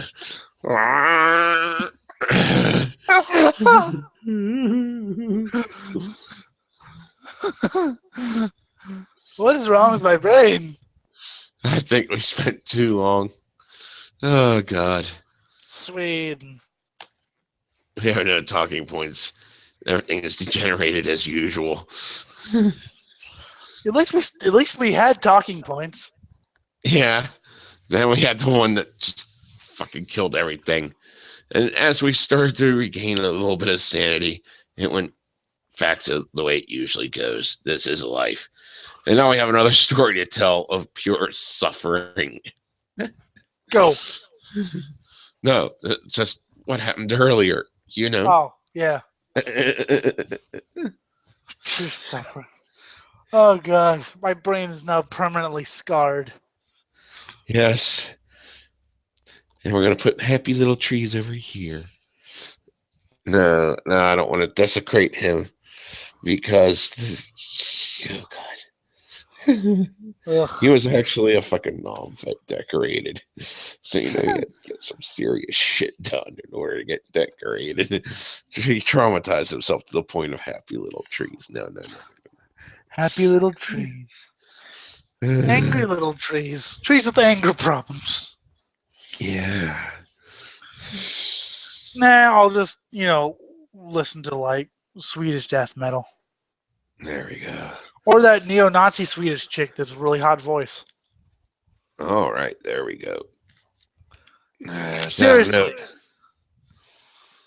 On that note, I think I'm going to bail because I'm getting tired. I am going to send you some real black metal. Okay, yeah, please do that. Oh, and yeah, it's I don't know what time it is here, so yeah. It's 9/11 here. 6:11. Okay, yeah. 9/11, yay. 9/11. Hey, that's a thing. Mm-hmm. That's fantastic. So, really quick before you go, when do you think we'll do another? Sorry, I wimped down on you that one night, but I was just really tired. Maybe this weekend. I gotta check with the girlfriend. If it's Saturday, can it be after? Can it be kind of late? Because Okay, we'll shoot for Sunday then, because she's probably got shopping to do tomorrow anyway. Okay, sweet. All right, I'll catch you later. All right, see you in about 2 minutes. Okay, have fun. I won't. And after that, I'll just you gotta make friends with your enemies and enemies with your friend. No, that manifesto was very hard reading, and if you can actually listen to it all the way, you get a prize because you're better than me.